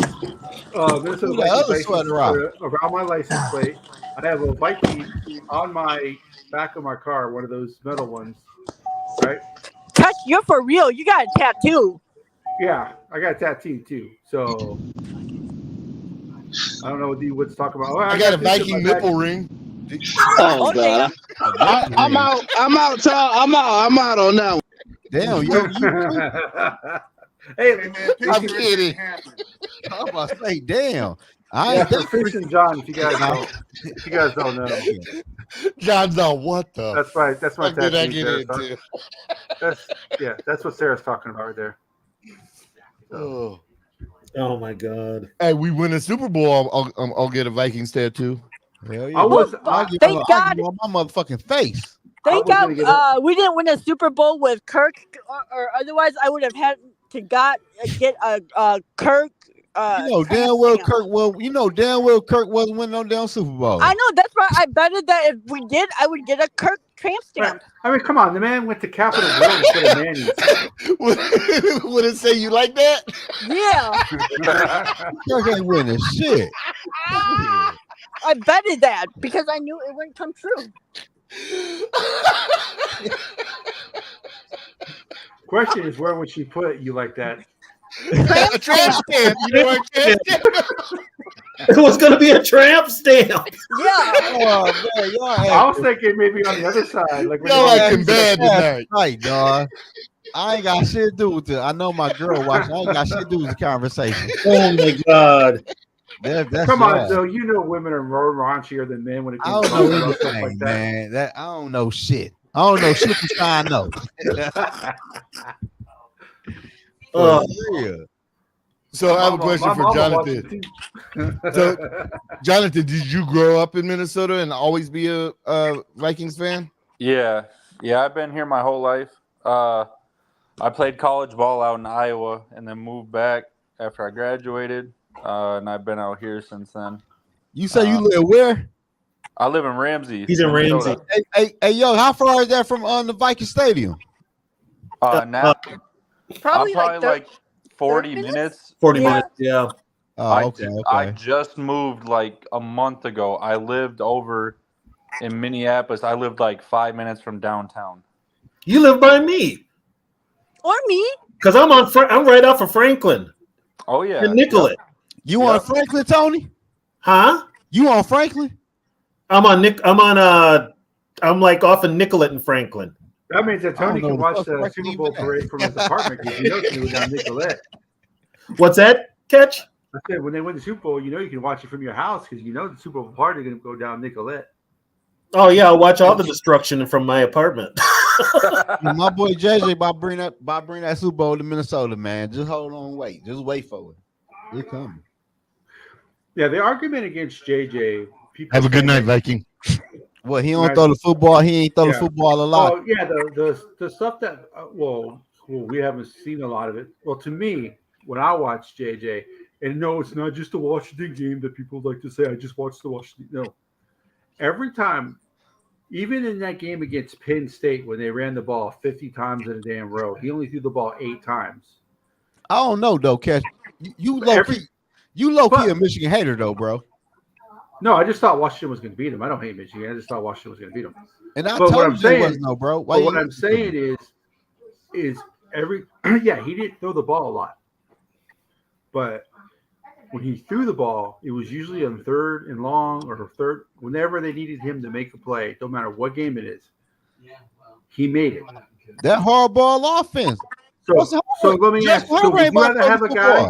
Would you rather have a guy who doesn't throw the ball for 4,000 yards, 35 touchdowns, 12 interceptions, but in the playoff game chokes? Or do you want a guy who throws the ball 9 times, but when he throws the ball 9 times, it's either on a third down, he completes a first down, or he throws a touchdown. He can throw it for 9 times as long as he throws it past the first down marker when the season is on the line. The one thing that he not throwing the ball 9 times for the Vikings. No. I'm just trying to make a point, though. I'm just saying I would rather have a guy that when you need him to make a play, he makes that play because he has that dog in him. That JJ. You can say what you want. You can say what you want about JJ, but he has that dog in him. Didn't you guys see that interview that was on Rich Eisen?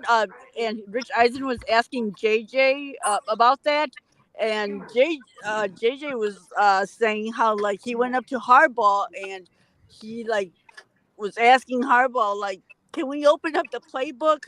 You know, because I like want to throw the ball a bit more. And Harbaugh was like, it's not about stats because the most important stat that you need to care about is the win stat. Yeah, that how Kaepernick did. That's the only stat you need to worry about is the W. Yeah. But JJ can't throw the football. I was referring to earlier about it's a hard pill to swallow. Yeah. Harbaugh actually said to him, Chop Robinson's going to have a game. We're not going to let them. They're not great at stopping the run, so that's what we're going to do. And they ran against Penn State. See, I'm not gonna lie to y'all. My only issue with the JJ to the Minnesota Vikings, it was KOC, because I don't trust KOC with my JJ McCarthy at the quarterback position, man. I don't trust him with. Well, the one thing that would help JJ and any quarterback immensely, what have I said? Run the damn ball. What does KOC not like to do? Run the damn ball. That's problem number one. Well, hopefully, with Aaron Jones, he kind of changes that. I hope so. Okay, put it this way. If KOC doesn't run the ball with Aaron Jones is going to be on Twitter, and he's going to be in front of the press talking about it. Like, why the hell did you sign me? You know? What am I doing here? You ain't y'all lied. Hey, y'all lied to me like I did to Dalvin Cook.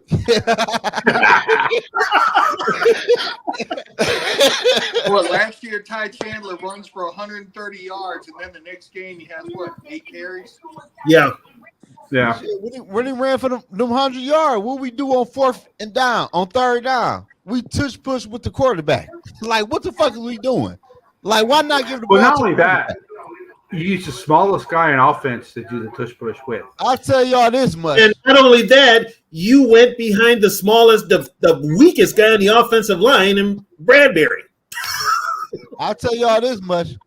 KOC, do not get a new contract until I see what he do after week 18. Yeah, but unfortunately, Zoe, you don't pay him. You don't. You don't know me and Quincy tied in? I mean, I think the fuck I don't. You better stop playing. Depending on the Wilfs, it's all about the money. If the team is in the running, if they're still, with or without playoffs, he probably gets an extension. I mean, I don't know how much both. I don't know how much money Zoe has, but if the Wills woke up with Zoe's money tomorrow, they throw themselves off a building. No, we good because KLC won Can y'all imagine this? Can y'all imagine having CJ Ham on your team and in your backfield and not having a rushing touchdown till like week 11? Well, not only that, how about him doing the tush push? Yeah. Why did they even have him on the team? Give the ball to the fucking fullback. Nobody does that anymore. The fullback. Nobody plays a full. They don't give. The 49ers or the 49ers do. Yeah, but just with a backup quarterback. Like, what the fuck are we doing? CJ Ham is my guy on offense. I love CJ Ham. And after last year, I was like, well, we ain't gonna. I hated CJ Ham. Why do you think CJ Ham too many down passes last year? Because he's a safety blanket. He's a safety valve. That's why I hated CJ Ham. Because your ass. Zoe, wait a minute, they didn't even throw passes to Ham last year. Zoe, who was the check down king in the NFL? You right, yo boy. Yo boy. Hey, my boy, don't put that blame on. Don't put that shit on me, Zoe. Don't put that shit on me. Don't you dare put that. I will come to Detroit personally, beat your ass if you put that shit on me. Hey, at least you didn't make me defend cousins like I did. For real though. I don't know, man. I just want to see growth in the Vikings whole team this year. I don't give a fuck how many games they win. You're gonna. I think what you're offense defense play better, man. Well, here's the thing. I don't think Seattle is going to be that good. Who says something about Seattle? Well, they play Seattle, so you're talking about their schedule. I don't think Seattle. We play the NFC West. The Giants are not that good. The Giants are not going to be good. The Titans are not going to be good. The Falcons are probably not going to be that good. The Colts, the Cardinals are not going to be good. The Falcons are going to the Super Bowl. They got Kirk. Hey, Catch. Yeah. You talking like that? Hey, Catch, you talking like that? Like they ain't talking like that about the Vikings. Like, what the fuck? We won 6 fucking games last year. No, they won 7 games, not 6. But here's the thing: the Vikings are going to be probably better this year. Man, listen here, man. I don't want to rain on nobody's parade. Their defense. The Vikings ain't got no damn defensive tackles right now, man.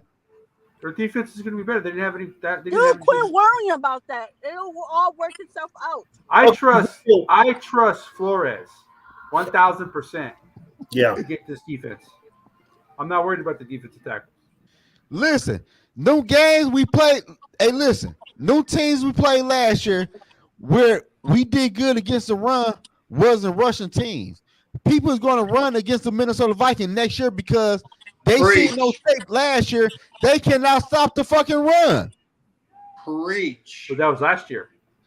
I'm saying it's on tape. Other teams we played wasn't dedicated to the run last year like the Eagles was. And the Eagles ran for dinner 300 yards on us. Which I don't. What's the fucking game of the season? Which I don't understand. If you're an opposing team and you're going against the Vikings, why you don't run the ball more? That was do that when you play people ain't good against the run. It's just who you is as offensive coordinator. The only team I was surprised we did good against the run at was the 49ers. The 49ers. But Debo ain't play. But I mean, yeah, I'm with you, Zoe. People gonna run on us until we it's on film. Like let's be like the shit is on film.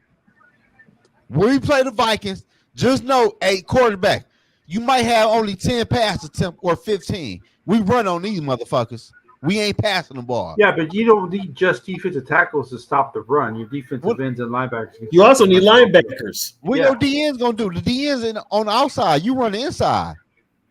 Yeah, and that's where your inside linebackers have to fill in the gaps. Yeah, so that's cool. Okay, so as someone who played defensive tackle, I will tell you, you played D tackle. I played nose tackle. I played D tackle. My main responsibility was to keep the offensive linemen off the linebackers so the linebackers could make the tackles. All right, so. You don't have to be big. You don't have to, as long as you can keep the offensive linemen off the linebackers so the linebackers can make the play. That's all you really need. And that's how Brian Flores runs his defense. Would I like to have Pat Williams? Yeah. Catch, did you play a 4-3 or a 5-2? We played all three. Our coach played multiple. He played a multiple defense. Okay. Sometimes it was 3, sometimes it was 4, sometimes it was 5, and it was 3. Hey, Cash, how many pounds you weigh? I was 6'2", 295 when I played. You don't look that big. I'm not that big now. Hey, yo, that might be adding some 20 pounds on. He about 245, 260. No, I'm about 260 now, but when I played, I was 295. But that was also, you don't look that big. I graduated. I don't know, man. I graduated in 93. That was so long ago, man. Yeah. Yeah, damn. Don't wasn't born yet. When I first started playing semi-pro, I was 330. Yeah, I was never that big. Man, we ain't about to take Tony back to the early 90s and late 80s. We ain't doing that tonight. Oh, we ain't doing that one, though. But look though. Talk about hey, get out and start the car, Tony. Okay, go out and crank Tony go back. Man, when I play football, boy, listen here. He ready to go back. Michael Jackson was still black. Michael Jackson was fully black. Shit. Actually, nothing. He was like 2 surgeries in, but he was still black. Hey, y'all tripping tonight, dog. I don't know. I hope the Vikings do good though, for real though, man. Had that neck roll. Hey, let me ask y'all this I'm though. that same age though. I'm about to turn 53 myself, Tony. So they insulted my ass too. No, you don't go back like Tony go back. Tony go. Hey, me because Zoe can't say shit to me because first of all, Zoe don't go back to the 60 fish. No, Zoe don't know anything about the breakies before your ass on here and all night. Hey, we did the 1998 season. We did the 1998 season. Zoe, did you see that? In 1968, we almost won the Super Bowl. We was the shit. We need to get back to 1965 football. Like, what the fuck? Why are you going? And, okay, will you tell me? First of all, it was 69, not 68. Thank you. Drunk nuts. And the leagues did not merge yet, so the AFL and the NFL were still separate championships. The Vikings just became an organization. You know. Oh shit! Y'all what the hell are you guys talking about? Let me throw this out. Y'all acting fast tonight. But ask Joe about Pistons history. He will tell you. Hey, listen, man. We got people. Hey, listen. Not tonight, Sarah. We got people on here. Not tonight. No piss or lion slanders tonight, okay? We ain't doing that tonight. What up, Lamont? What are you talking about? I will slander the Lions every chance I get. Hey, low key, the Pistons are shit though, for real. While you all playing, the Pistons are shit. We shut down Shaq and Kobe. So I got a question for Fish and Jonathan. Shit. What were your two? What was your greatest Viking memory?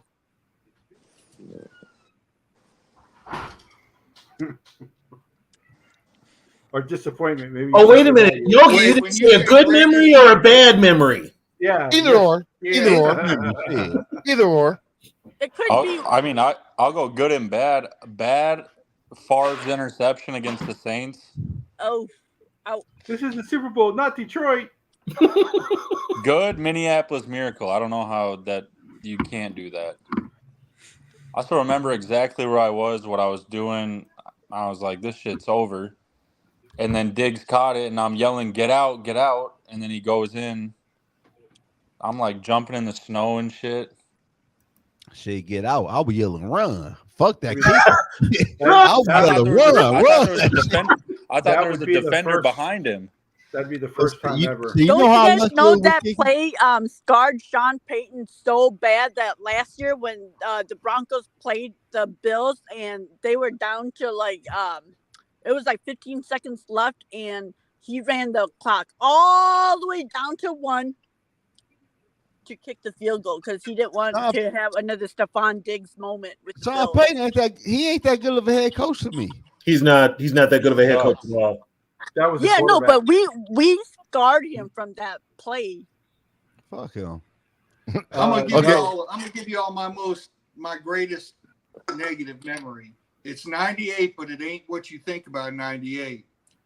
In the divisional game, on the very last play, a completely meaningless play, Johnny Randall gets leg whipped by the other defensive end and tears his ACL before the NFC Championship game. He got leg whipped by Derek Alexander. Yep. He shouldn't have even been out there. He got leg whipped by Derek Alexander. Tore up his knee before the NFC Championship game. Yep. He was playing the championship game on one leg. My best memory is whenever Joey Browner hit somebody. Or Corey Fuller. He was an assassin. Corey Fuller could lay some people out. He could. Well, we all know who has a nickname in Vikings history for the assassin. That's Fatboy Football. Oh, shit. Hey. They might have found another vintage guy. Hey, Fish, have you ever seen our show? What's that? They going back. Have you ever seen our show? I don't know the fuck he even talking about, Yogi. I'm like, who the fuck is that? I'm not gonna lie, I don't take in a lot of media. So every Wednesday night, Tony and I do a show called The Vikings Vintage. They talk all old shit. We talked about 98 Wednesday. From the 60s and 70s. Shit. We just did the 98 season. Yeah, we just did 98. Where were you, Zo? I ain't gonna lie. That day, I passed out and fell asleep. He probably thought it said 68. Yeah. I passed out and fell asleep. Shit. Well, that's on you, brother. Shit. I'm surprised I did 98. I thought that bitch said 68. I ain't gonna lie. Shit. I got the 69. Don't get me started on 87, Zo. Nobody remembers 87. I remember 87. Don't you remember 87? I remember 87. In that bastard. 87, 86, 85, and 84, and everything else. Hey, 87 is the reason why Sean Payton hates us so much. You guys know that? Because he was a scab quarterback. Yeah, with the Bears. Yep. Sean Payton was the Bears quarterback? Yeah, for the replacement game. He was there with Mike Hohensee, the former Gopher, and Peyton took over. Yeah, he was a quarterback. How bad was his butthole face back then? Well, the 87 Vikings were when the real crew was on, we were badass. Yeah, the replacements are what the did only us. team we couldn't beat was Washington. And, Well, but they yeah. should have beat Washington. Well, we had Washington beating the No, regular. we lost to them in the season finale by an overtime field goal. Yep, we lost to him in overtime. But then Darren Nelson drops the pass in the end zone. Which it wasn't intended for him. It was intended for Anthony Carter. Yeah. 87 is the year that everybody kind of forgets about, that we went to the NFC Championship game, and that was that team was loaded. The Vikings have been to 11 NFC Championship games, and they've lost the last 7 of them. Yeah. Yep. Well, I'll tell y'all this, though. It's going to be different this year around because the Vikings got my boy. It's going to be different. It's Just going like to be the different. Twins broke their streak last year, so hopefully the Vikings are next. They got JJ in the cut. And JJ gonna act bad when he get in there. I'm not gonna lie to y'all. Even with KLC bad play calling, JJ gonna act bad. I just don't think Darnold is going to be as bad as you think he is, though. Man, you a lie. You a damn lie. I don't know, man. Darnold looks like a broken man to me. You ain't lying. Sam Darnold ain't How nothing. how many times do you see a guy who's been in a bad position come back and play well when he has good stuff around, when he has good surroundings? I'm not saying Darnold's gonna be MVP level or anything like that. I'm just saying he's not gonna be as bad as people think. I seen a lot in NFL, but Sam Darnold was a top draft pick. Sam Darnold's spirit is broken right now. Yeah, he looks like a broken man. Though, it's not his fault that he was taken 3 by a dumpster fire. Yeah, franchise. I mean, it's not his fault, but he looks broken. You still got a broken spirit. You don't give a fuck. Well, if you play for the Jets, you'd be broken too. Yeah, exactly. That's why. He played for the Jets and the Panthers, two dumpster fire franchises. Yeah. Yeah, but he got a broken spirit, y'all. We gotta remember that. You can't fix that. Yeah, he broke it, man. When something broke, you can't fix everything. Can't no super glue fix Sam Darnold. He gonna be just like Nick Mullins at the end of the fucking day. If the Pharaohs had duct tape, the Sphinx would still have a nose. God damn it! I ain't never heard that one before. What you say? I said if the Pharaohs had duct tape, the Sphinx would still have a nose. Yeah, I ain't never heard that one before. Sam Darnold is broke, man. Can't be fixed, man. Jaguars, and look who he had for his rookie season for a head coach. He ain't a broken man. Who? Like I said, you can. Who? Fix Lawrence. You say he what? Well, he had Urban Meyer. Look who he had for a head coach his rookie year. Yeah, but he only had him for 1 season. Not even a season. Not even, but I'm just saying. Not even a season. And you said, hold on, wait. And you said he not broken? Current Lawrence ain't broken. He's just not good. Trevor Lawrence is broken. Hey, y'all see his fucking numbers? Okay. What the fuck? I mean, Trevor Lawrence is horrible. There are court. Yeah, but Trevor Lawrence isn't broken. He's just horrible. He damn near. He gonna be broken after this year. He's damn near broken. Go ahead, Fish. Couldn't hear you. Go ahead. Are you talking about the numbers where he came back from a 20-point deficit in the playoffs? I'm talking the numbers. I'm talking the numbers they compare to Daniel Jones. Them numbers. You compare to Daniel Jones? What the number? The same pass yards and touchdown and interception. I'm talking about them numbers. How the hell did the numbers I'm talking about? Division wins and playoff appearances. Huh? How about wins, division wins, and playoff appearances? They probably got the same. Oh no, Lawrence took the Jags to the AFC Championship, did he? No. Hell no, he didn't. He lost to Kansas. Divisional round. Divisional round. He won one playoff game, just like Daniel Jones won one playoff game. And look at his interception. Look at his passing yards and rushing yards. They the exact same as Daniel Jones. Zoe, can I ask you something? What? Ask me anything. I'm How the here all fuck- night. I'm not going nowhere. I'm not going nowhere. Okay, how the fuck you putting Daniel Jones in a conversation? And why the fuck are you putting Daniel Jones in a He conversation? said Trevor Lawrence. They're the same fucking quarterback. Daniel Jones ain't broken. Yeah. He ain't broken. No, Daniel Jones. He passed broken, bro. What you Daniel mean? Good. Daniel Jones is sorry. He said he good. He ain't broken though. Man, he pass broken. Daniel Jones is so Daniel bad Jones ain't that passed for 20 touchdown passes yet in the NFL. In today's NFL, but he not broken. did you guys hear? Daniel Jones had many turnovers. Then he had touchdown passes in the NFL, but he not broken. No, he's broken when he's on his third team in 3 years. Who? Daniel Jones ain't broken. He's rich. Thank you. Thank you. I don't know what he talking about. Daniel Jones pass broken. $40 million a year just fine. Huh? Daniel Jones is $40 million broken? I don't think so. I don't care about no contract. Kirk Cousins got a contract. That don't mean you good. You get a contract. You just ran. That's right. Kirk ain't broken either. You just ran across a dumb organization that was gonna pay your ass. That's all that mean. Nah, Kirk is broke, literally and figuratively. Okay, Kirk Cousins is not about winning the playoff game with the Atlanta Falcons. I'll say that right now. All right, would you rather have Darnold at $10 million or Kirk Cousins at his contract? Give me Nick Mullins for $2 million. What about that one, Tony? Give me Nick for $2 million. Shit. Nick Mullins. Well, then we'll be picking number one next year. Nick Mullins is ass. Bridge quarterback in NFL history. Daniel Jones means Sam Donald is ass. No. I don't know why y'all think. Listen, I don't know why Vikings fans think just because you place a quarterback in the quarterback position and because you got weapons, he gonna think different and he gonna make better plays. I got a question for you. You're not understanding what you're saying. I have a question for you, Zoe. You're a Viking fan, right? Yeah. Why do you say you Viking fans like you ain't a Viking fan? So I don't say that shit. My question, I don't say that. We're not saying Sam Darnold. I don't say that shit.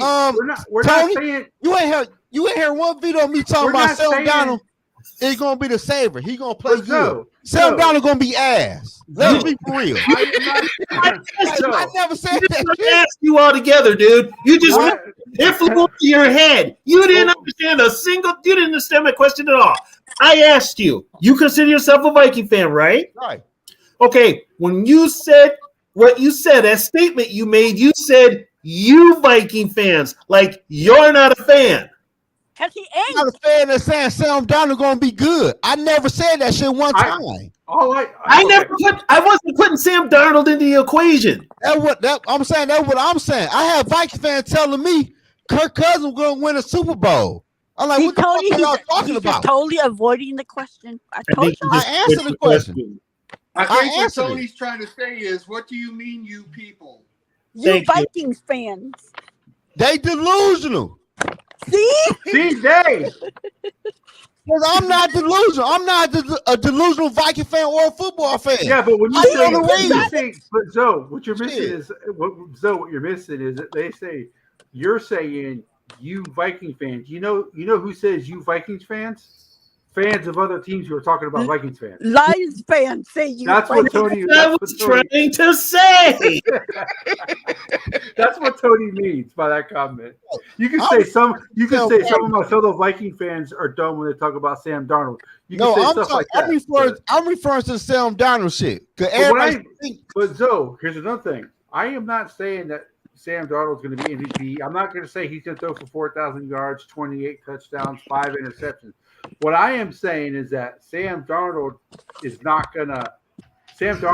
to be better than what people think. And what I mean by that is that he's going to get the Vikings 8, 9. He's going to find a way to get the Vikings 8, 9 wins because the team itself is not bad enough to be 3, 4, 5 wins. Hey, can you guys see this? That's what I mean. Is that he's not going to be a dumpster fire, but he's not going to be great either. But hold on, I feel you, Chris. But this is going back to TB. What up, Gil? This is going back to TB. Give me 2 taps and a Ric Flair. I would never on the boat with Kirk Cousins win anything with the Minnesota Vikings. So when I say you Viking fan or a Kirk Cousins lover, it's delusional. Those people telling me in my comment section all day, Kirk Cousins is good. He can win, but we just need this. We need what? Need nothing. He ain't winning shit in Minnesota. I'll admit. I'm not on that boat. I used to be that guy. I'm not going to put myself with the rest of the Vikings fans when I disagree with certain shit. Zoe, I've been saying the same thing you were saying for the last 6 years and was crucified for it.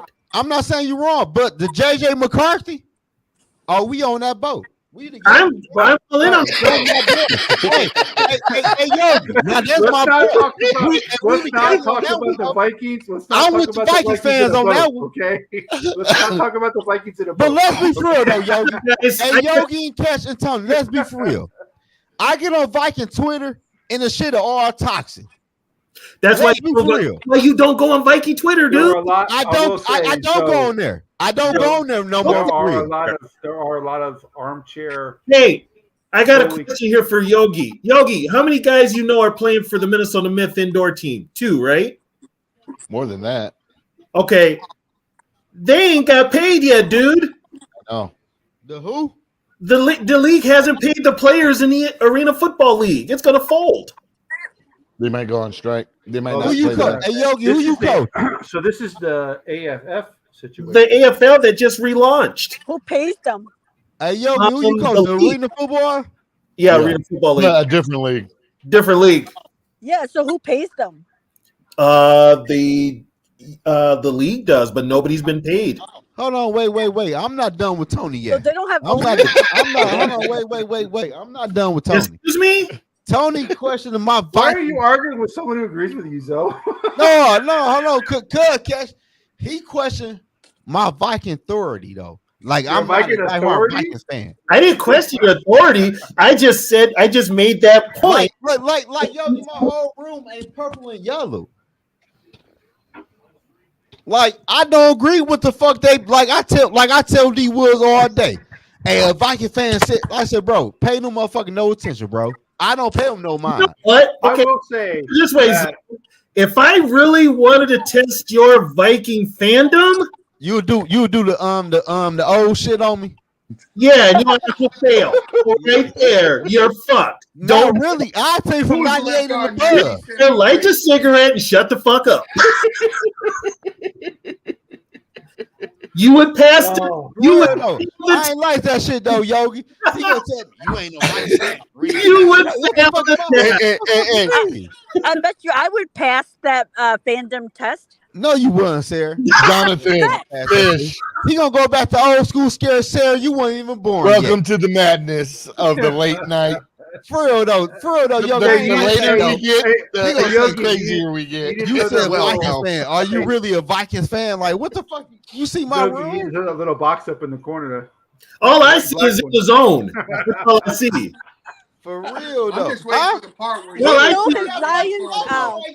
his lion stuff is hiding behind. You don't see that Viking logo right there?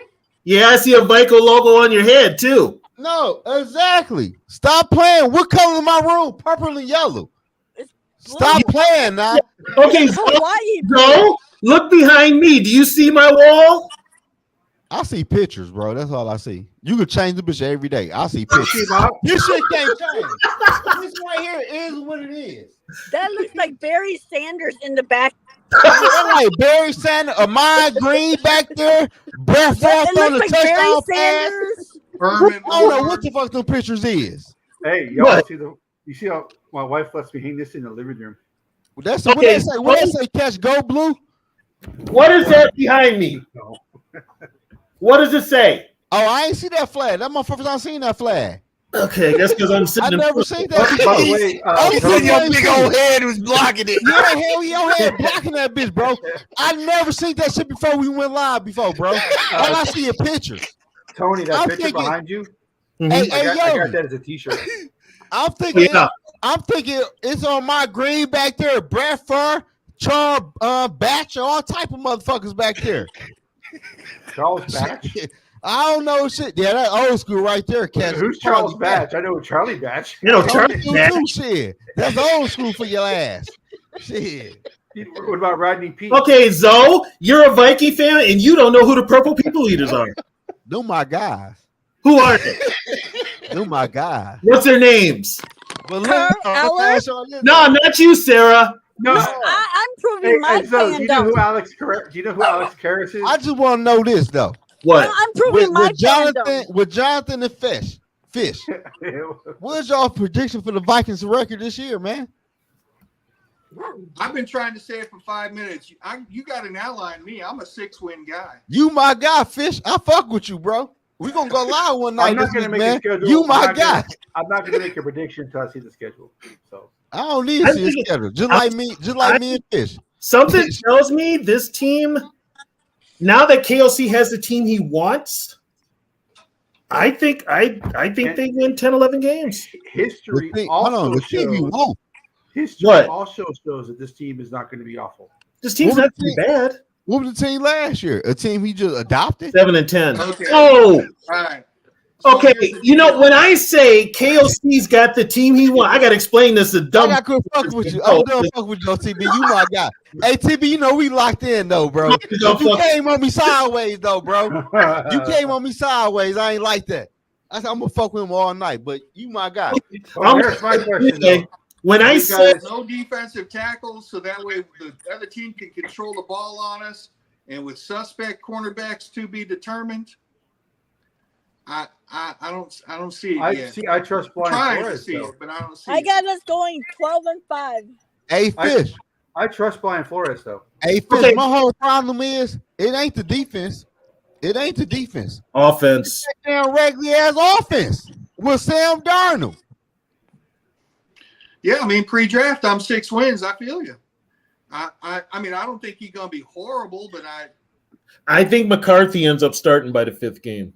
Man, play my man JJ about week 8, man. He came from Michigan. Play my boy, man. Play my boy. They have said. Hey, yo, want to read the crazy text message? They said JJ starting I got something for y'all. Would be up to JJ. So my take from that is that when JJ understands what KOC wants him to do, he might start week 1. That's when JJ starts. That means he's starting week 1. So what the hell is that on your phone? What the hell is that? A dog? A dog. But look though, my uncle texted me. You know, my uncle and my family a big Michigan fan. Right. And they texted me in the group chat said Minnesota had a draft our boy JJ McCarthy to save that regular ass franchise. And I'm gonna root for y'all just out of 2 of the years in the 2 games in the year. I'm not gonna root for the purple and gold, but y'all gonna do good with JJ McCarthy because he is that guy. So wait. Is your uncle a Lions fan? No, they Michigan fans. No, NFL teams. NFL teams. Yeah, they fuck with Lions, but they really ain't Lions fans though. So but no Lions fans should ever say anything about the Vikings franchise. I tell you, they're not really Lions fans. Because you said 2 games out of the year that he's not going to root for us, which means he's still a Lions fan. Yeah.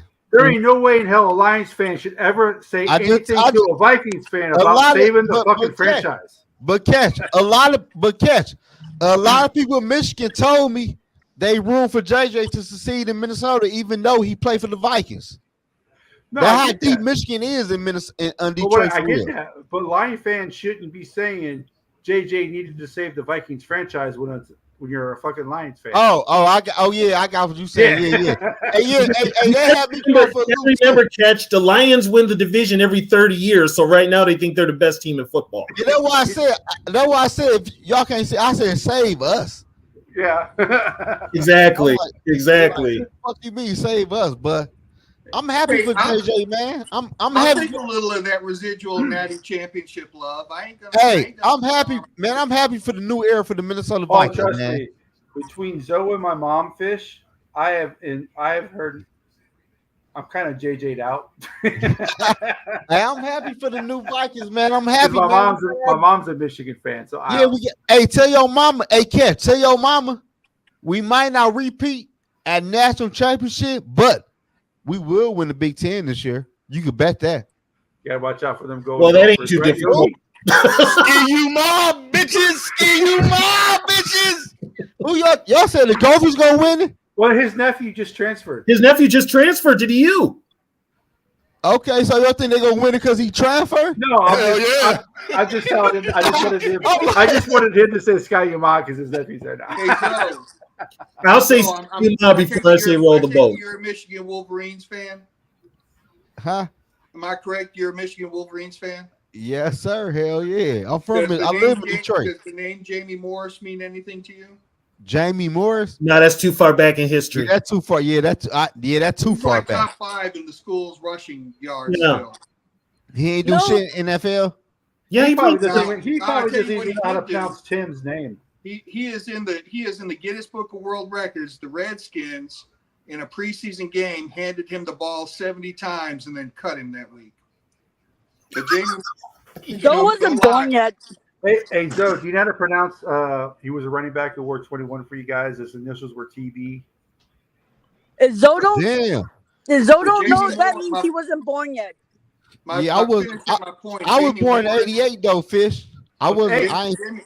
okay, but just finishing my point because Jamie Morris is so famous in the University In of Michigan. He graduated with my sister 6 years before me from Air, Massachusetts, the town I grew up in. So that's why I too am a Michigan fan. Oh, hey, Fish. I've been peeped you, bro. I said we ain't gonna lock in. I peeped your whole style. I said, man, you gonna do numerous videos together. I been peeped it. I ain't know you was a Michigan fan. I been peeped the shit cause Cash and Tony, those two, they be on they like low key some Michigan haters though. But Yogi be in the board with though. He don't be in the shit. I can't hate Michigan because it's my mom's team. I just thought Washington was going to win. No, you thought we were gonna. You said we gonna lose to Alabama too. Was that? You said we gonna lose to Alabama too, bro. Well, you would have if Saban didn't call that dumbass play in the game. And I told you we were gonna dog walk Alabama because they wasn't ready. But you did not dog walk Alabama. We dog walked their ass. We should cut the fucking leash. We should cut the leash. We still dog walk their ass. Okay. Come on, boy, get here. Let me ask you a question. If Alabama scores on their last possession, you lose. How's that dog walking the team? Yeah, no shit. They wasn't going to score. You know how Lions fans are. Jesus. They didn't score because it was an awful play call. But if they score, you no lose. matter what play they call, it would have been awful. That's not dog walking.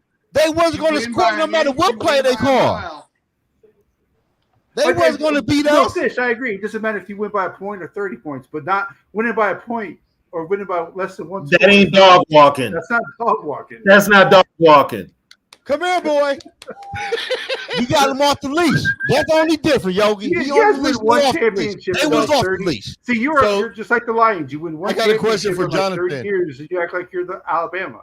So since you went to Iowa for like college teams, are you more of an Iowa fan, or do you still like the Minnesota college team? I'll answer this when I got to get off because I got to coach basketball in the morning. Appreciate you hanging out, buddy. Oh yeah, for sure. I appreciate. Yeah, you guys sorry, having it's me a on. bit chaotic.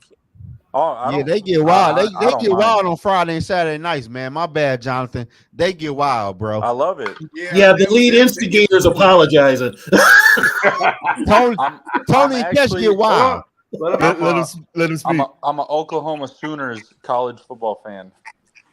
Love the So, Sooners. okay, Oh, so you don't like Iowa or Minnesota? So, John, what do you think about the just before you go? Think about what? This quarterback went to your school, and he went to where I went to school. Jackson Arnold? No, Spencer Rattler. I'm a Spencer South Carolina. Rattler. I went to South Carolina. Oh, What did you think about the draft story about supposedly the GMs not drafting him because of the documentary he did in high school? Did you see it? He was a bitch when he was when he was a sophomore with us, and when Caleb Williams was a freshman. If you go watch that Red River rivalry game against Texas, where Rattler turned the ball over 3 times, he had us down by I think 17. Once they brought Caleb Williams in, it was a completely different game. And we came back and won the game. It was one of the best games I've watched. And Rattler, like, he wasn't even happy. He wasn't like, I'm like, this dude sucks. And I was done with him right after that game. And Be right back, guys. All right. Because I can tell you the reason why I was upset about what they were saying about him is because he was a totally different. I think Oklahoma humbled him because when he was at South Carolina, all the stuff that you're saying right now and all the stuff in the documentary, he was none of that in South Carolina. See, but I think he had to do that because it was his last year before the draft. You don't want all that drama. Well, he was and all there that 2 years. shit going. He was in Carolina 2 years. But still, I think everybody knew he was going into the draft no matter. 2 years ago, he's being talked about being potentially the number 1 overall pick, and then now you're going and yeah, but that also means he matured too. Because but see, to me, the maturity, knowing that okay, I have to change because right now I'm an idiot, which we can all agree with that he was an idiot. So to me, that means you're growing up and maturing. That once you realize that you're an idiot, you can't be an idiot no more. To me, that means he had to change because he knew he was being an idiot. 2 years ago was also one of the worst QB drafts in like the history of the NFL too. Yeah. But yes. But see, I'm not one of those where like who was it? Who was it? Steve that comes on this show that says Spencer Rattler was the best quarterback coming out. Yeah. I never said Spencer Rattler was better than Caleb Williams. I never said that. Steve will die on that hill. Yeah, he will too. Well, he gonna die. I know Caleb Williams is. He gonna die soon then. So what do you think about your coach leaving? I hope nothing but success for Rattler in the NFL. And honestly, if this is Carr's last year, I think Rattler's talented enough to where he could start for the Saints. He can't do no worse than Carr. No, not at all. Hell no. I don't know. I just got really turned off from all the Oklahoma shit and all the drama. And he has cleaned it up, but there's still shit going. There's still stuff that comes up. But I mean, there's stuff that comes up with everybody. But I don't know. He didn't have any issues in Carolina. Hey, who your quarterback now for Oklahoma? Jackson Arnold, the truth. He been there or he transferred? He was a true freshman last year. He's a 5-star. We had Dylan Gabriel who transferred into Oregon now. Okay, yeah, that's what I thought. Well, I gotta tell you right now that so Arnold's supposed to be good. Arnold's gonna be very good. The only thing is we transferred into the SEC now, so we'll probably. Oh, y'all SEC? Yeah, they're SEC. Yeah, we're gonna get shit on this year. So it's Texas and SEC too. Here's the thing. Here's what I don't understand. People think they win SEC, yeah. Texas Big Ten. People think that Texas is Texas is not Big Ten. Yes, it is. No, they're SEC. They're SEC. People think that Texas is going to come in and just win the SEC. We play Texas this year too, though. But why do people think that Texas? It's not the Big 12. They don't know. Yeah, like you were saying. Oh, they beat Alabama. Someone said that. Well, they beat Alabama once. Yeah, they beat Alabama. It's easy to beat. You can beat a South Carolina. A southeastern team 1 week. Okay, well then the next week you go back to playing your division opponents. Like they play Alabama, then they'll play like Kansas State the next week. Well, in the SEC, you play Alabama, then you play Georgia, then you play LSU, then it just doesn't stop. The only really bad team in the SEC is Vanderbilt, and they're only in there because of their academics. They make SEC academics go way up, so that's why they'll never leave. But that's really the only cupcake in the SEC is Vanderbilt. Yeah, you know? I was random for college football. I just wanted to pick a team that none of my buddies liked. So I was between Ole Miss and Oklahoma. I have an Adrian Peterson Oklahoma jersey, and I wear that every time they play the Red River Shootout because I am about 45 minutes. No, an hour and 15 minutes from where UT plays. I walk around with I get the Oklahoma jersey on. I do the horns down. Well, it'll be interesting. We lost our whole O-line to the draft and to transfers. So, what about the guy the Vikings got in the draft from Oklahoma? He's solid. He's a very good run blocker. Pass blocking is so. Okay. That's why I think they're probably going to do something with O'Neal. They may ship O'Neal. Hey, Fish. Hey, you ain't got a YouTube page? No, I put the Facebook group. Yeah, in the chat. Yeah. Okay, we're not there yet, so. Hey guys, I gotta head out because I got a coach in the morning. But I appreciate Jonathan. You guys. All right, hey Jonathan. Anytime you see us on, you want to join, let us know. We'll bring you on. Yeah, appreciate it, man. Thank you. Yep. Have a good Yep. one. Bye. Get that dub tomorrow. Yeah. We'll try, man. Coach them hard. We're, I want to see 5 dunks. we're trying to conquer the world from a different slant. Oh, you trying to do Facebook first, then YouTube? Yeah. Oh, I feel you on that one. Is Facebook, is Facebook still really I active? ain't got Facebook. I can't I subscribe.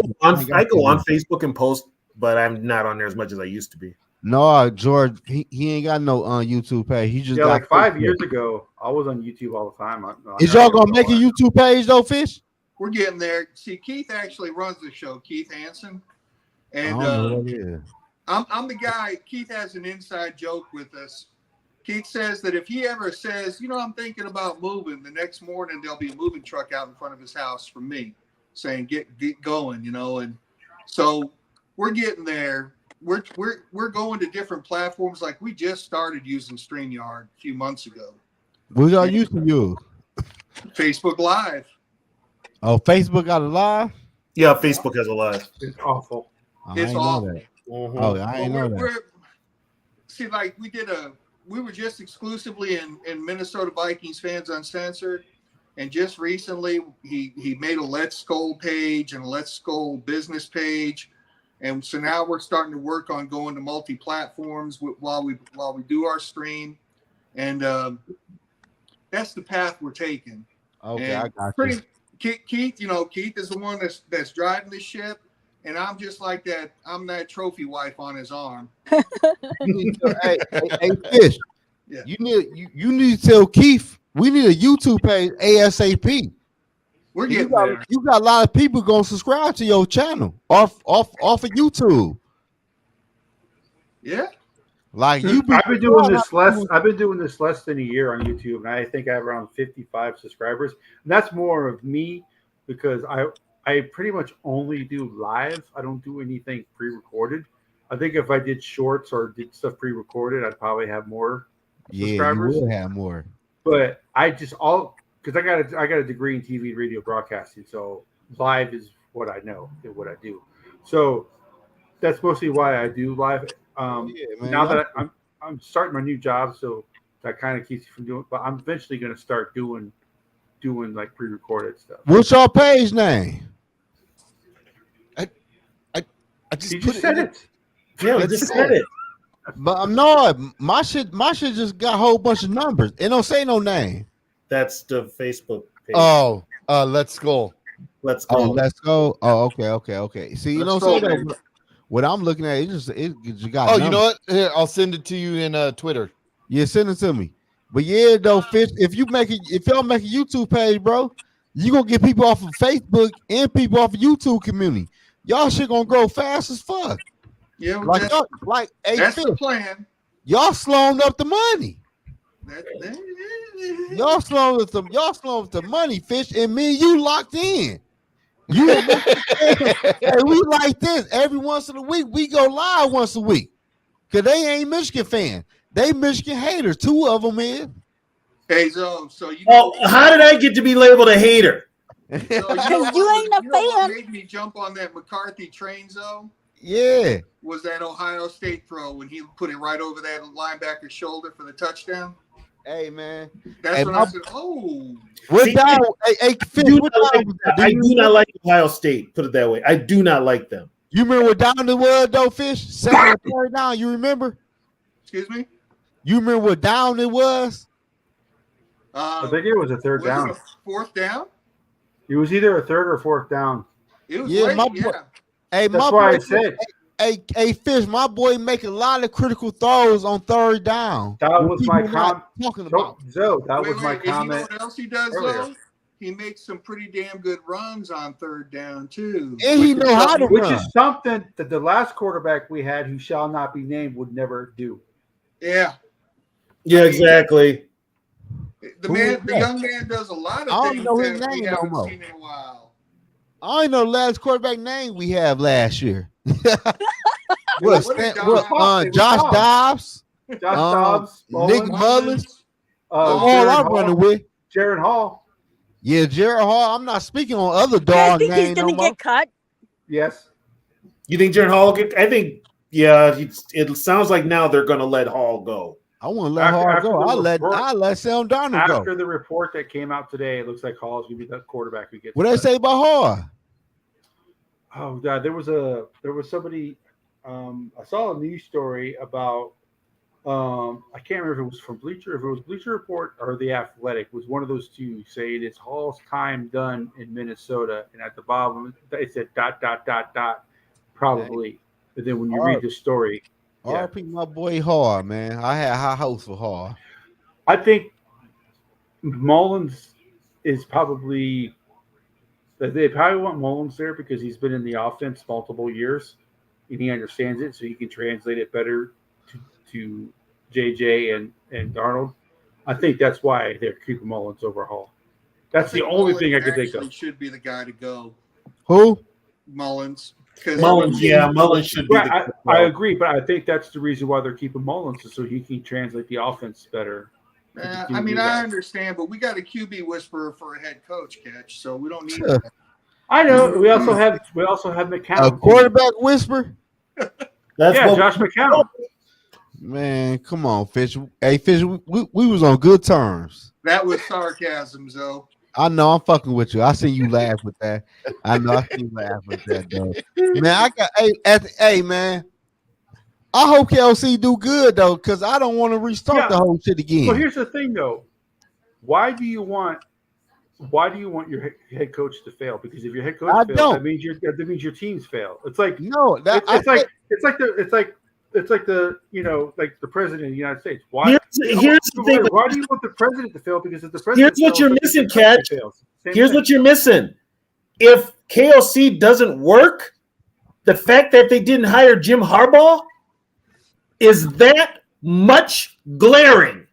If it doesn't work, I don't think Harbaugh would have left Michigan though.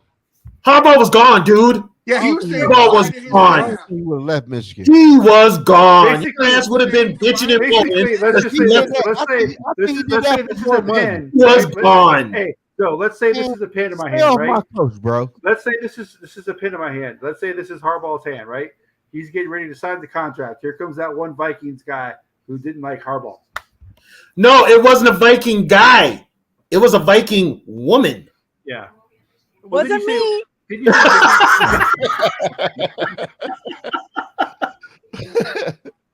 Yeah, if it does not work with KLC, the fact that you had Harbaugh in your building and you had him here for more than one day, and you even scheduled a press conference to announce him, and you let him walk, that's on you.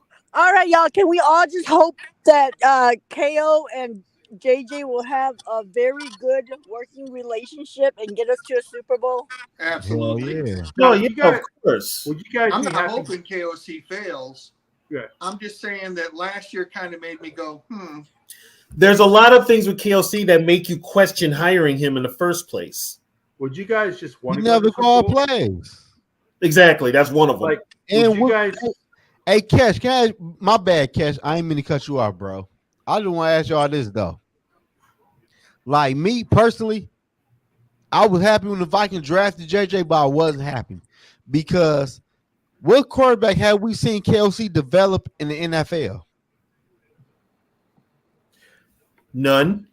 Yeah, because he hasn't had a quarterback to develop. But you cannot say that he didn't get Kirk to play the best that Kirk has ever played. Kirk ain't played the best, sir. Hey, put her in the background. In the wild card game, Kirk went back to his old ways. answer to your question. He checked down on 3rd and 8. So how did Kirk Cousins play better under KLC watch? You're cherry picking one play, Zoe. No, I'm talking about the playoff. Kirk played better under KLC. I'm talking about where it really mattered, though, Sarah. KOC said that he's the one who made the mistake on that play because he's the one who called the play. He said that if I didn't call a play that gave Kirk the check down, he would have thrown the check down. Okay, here's my question. Here's my question. Check down on 4th and 8 if you know you're not past the first down mark. Not throw the pass. Let me explain something. Here's my question. This is my problem with Kirk. If you're an NFL quarterback, as long as you've been in the league for as many years as Kirk Cousins, you've seen a ton of defenses. If you see something that doesn't work, audible. Kirk would never do that. Well, He maybe went with it. Maybe if he would have showed up on Tuesdays. Maybe if he had showed up on Tuesdays, he would have known how to audible. Why y'all giving him excuses? Look, I'm not a No, I'm joking. I'm saying if he would have showed up on Tuesdays, maybe. Look, I'm not a Cousins apologist, fellas, and lady, but if y'all remember that play, in 1.2 seconds, there was a defensive tackle in his face with Ezra Cleveland flat on his ass at his knees. Yeah. He didn't have time to do nothing. Right. No, Fish. No, that's not the point. The point is, I don't care. He has JJ. Just throw him the fucking ball. Throwing the ball, though, Fish. You did it against Buffalo. See, Fish, I tried to explain that. He had 4 seconds against Buffalo, though. How many he had? How many he had against I don't care how many seconds he has. My point is that you have JJ. Just touch the ball. How not throw the ball in double coverage, though? Cousins got destroyed on that play. On that 4th and 8 play, he had Lawrence coming up the middle. He also had Thibodeau coming on the outside. It don't matter. Throw JJ the fucking ball. He said, I hate to agree with Sarah. I agree with Sarah. Listen. Throw the ball down the field. Hold on. None of us have ever played quarterback in the NFL. But what I'm saying is that he was under pressure. He looked down the field. He saw a purple jersey. He didn't know how far it was down the field. He just threw it. That's what he said. You a lie. Hey, no, I don't buy that shit because you know what? That game against the Chargers. Okay, hey, how many of you guys have played quarterback in the NFL? I played quarterback before. That game against the Chargers, when he needed to just lead the team down the field and spike the goddamn fucking ball, he couldn't do it. Okay, that's two different scenarios. Well, what I am saying is that playoff loss against the Giants, did Kurt mess up on that 4th and 8? Yes, he did. But that play, that single play, which is what a lot of Viking fans say, that one play was not the reason the Vikings lost that playoff game. We're not saying it's not the reason why he lost, but I'm saying you two aren't. I'm saying, but there are Viking fans out there who say that 4th and 8 play when Kirk Cousins threw for why didn't Kirk see the pressure and roll out away from it then? It was in 1.2 seconds. Nobody could have rolled away. Nobody could. He doesn't need to. He just needs to chuck the ball to JJ. That's all he needs to do. But my thing is, though, catch and fish on 4th and 8 in the playoff. The game is over. The person you threw the football to is directly in front of you. Why not just throw the ball down the field and hope for a pass interference in the worst case scenario? The game is over. Why would you check down to a person who is in front of you? Because he plays it safe. That's why. With a defender breathing down his fucking neck. Hey, look, I'm not an apologist. I just stated the fact that in 1.2 seconds, he had Ezra Cleveland at his knee flat on his ass and a defensive tackle in his face. You talk about somebody that got dog walked that game. Ezra Cleveland, Dexter Lawrence was beating his ass that whole game. Yeah, he was. Him and Bradbury. Yeah, but I mean, Kirk has done that same shit on so many other different games. It's not just that 4th and 8. I'm glad that Cousins is not here anymore. I'll say that. But I will also say that man gets he's a Falcon now, so we can say he got way too much hate. He got way too much blame for when shit went wrong. No, I'm not saying that he's a Hall of Fame. You know why? Because he got paid a shit ton of money. That's the position. Okay. That's the position. Here's my question. That is the position that he plays. Does anybody put any blame on the ball hitting KJ in the hands on 3rd and 8 and him dropping it? No. Yes. Does. Hey, Fish, you right. I got to thank you for that. But Fish, guess what? When you put in a quarterback like that, you expect a quarterback to make a play on the next play. Here's the deal. This is honestly, the hate on Kirk Cousins wouldn't be as bad if he hadn't got all that guaranteed money, and if we weren't lied to, and we were told he was the missing piece to get us to the Super Bowl. And he don't even work on Tuesday. He came to us in the wild card round. Come on. But so that's management right there. But what I am saying, though, is if that's what the team pays you, going back to you say how much money he made, that's the position. the quarterback position is the highest paid position in. Yeah, so that means he's the going most to get. important position. But you know what? Catch. That is the most important position, right? But a lot of these quarterbacks are some of the most overpaid, sorry excuses for quarterbacks in the NFL. Right, but I'm saying, okay, the Giants are paying Daniel Thank Jones. you. Daniel Jones got paid for winning a fucking playoff game against the Vikings. But what I'm saying is Daniel Jones makes more than what Cousins did when Cousins was here. Yeah, they hate Daniel Jones too. When Cousins first signed his contract, I think he was the third highest paid quarterback. By the time he left, he was like 13th or 14th. What I'm saying is that it's the position that he plays, and he's above. He is okay. How many people in this world can play the quarterback position? Kirk Cousins, you may not like it, but Kirk Cousins is probably one of 20 who can play the quarterback position at a high level. I get that, but in the world. But the problem is that Kirk took so much money that we couldn't build a team. Right. And I'm not disagreeing. So when he chokes, people are going to get pissed. I'm not disagreeing with that, but what I'm saying is that Hey, Yogi, you ready for me to touch that third rail? Huh? What happened? You ready for me to touch that third rail, Yogi? Yeah. Do it. Okay. Come on, hey. So we do not walk softly. Couldn't build that team, right? Right. JJ about to take all that money, so we can't build that team neither, y'all. We got a rookie quarterback though. Yeah, we got what? Yeah, and we're paying JJ's the top player, and so we are paying him top money in to a a top luxury player. position, and he about to get low tier QB money. I don't have a problem paying top money to a top player. I have a problem paying top money to a mediocre player. Exactly. Kirk Cousins with me. See, here's the thing. You always have to pay in the NFL. You always have to pay 2 or 3 players a high level. And if you notice, here's the thing: the ones they're paying high level ain't running backs no more. It's quarterbacks and wide receivers.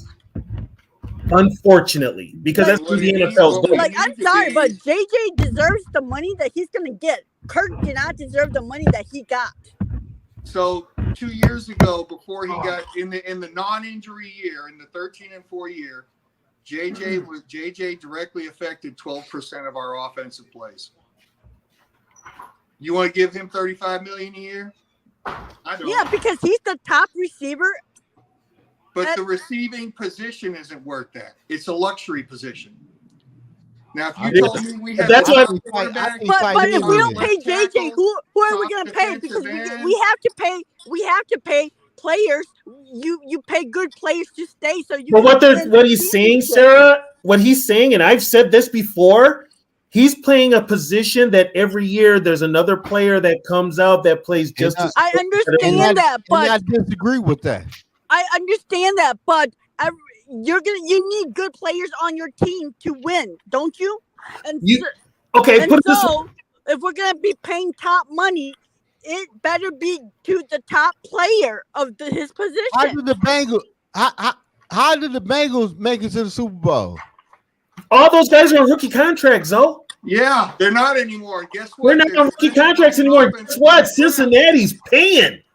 Right, Cincinnati's trying to get rid of them all. Yeah, but all I'm saying is Joe Burrow is earning the money that he's getting. No, he's not. Joe Burrow got hurt last year. He was out.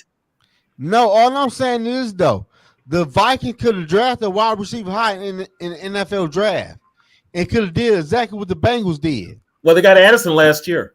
But look though, the Vikings could have been paying a rookie quarterback on a rookie contract. You paying JJ, and you got 2 rookies on a rookie contract. You got the same thing the Bengals have in Cincinnati, and you have a nice running back, Aaron Jones. The Bengals had a better offensive line and defensive line. Well, maybe not offensive line. I don't know about O-line. Yeah, I don't know about O-line. But DJ Reader on that defensive line was different. He ain't never played. DJ Reader, dude? Yeah, he never. What you mean? Yes, he got injured a lot. What you mean? DJ Reader. Do you watch line play? The you dude's know how many games he missed 2 years in last year? He's a beast when he's healthy, dude. How many games did he miss in them 2 years? How many games did he miss? Reader? Let's go back, 3 years when they went to the Super Bowl? I think Reader played all those games. He went to the Super Bowl. Yep. 2021, 15 games. Yeah, he played 15 games. 10 games in 22, 14 games in 23. Yeah.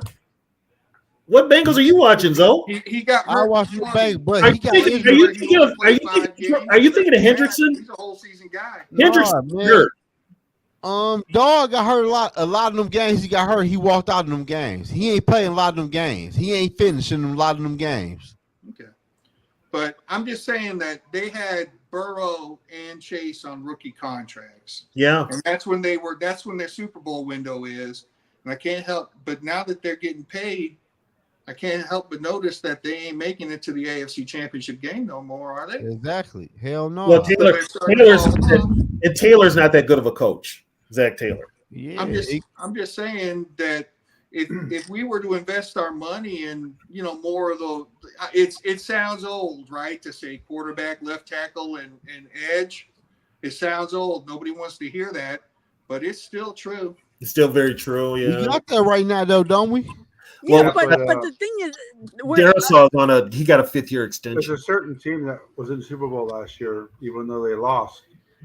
They have a cheap quarterback, but they have expensive players everywhere else.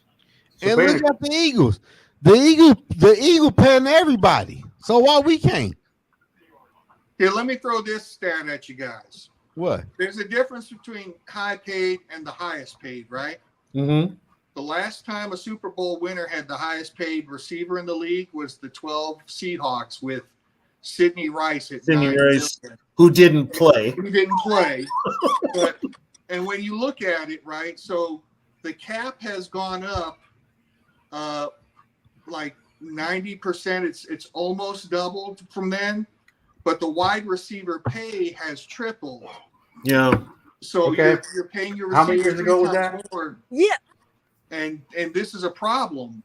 How many years ago was that? But it's not a problem, though, because if you have your other players on rookie contracts, then you can afford to pay those premium players premium money until those rookie contracts expire. Then they can go on to another team. But you can't have every single starter on a rookie contract. And sometimes you just need to have a stud free agent. And you can't do that.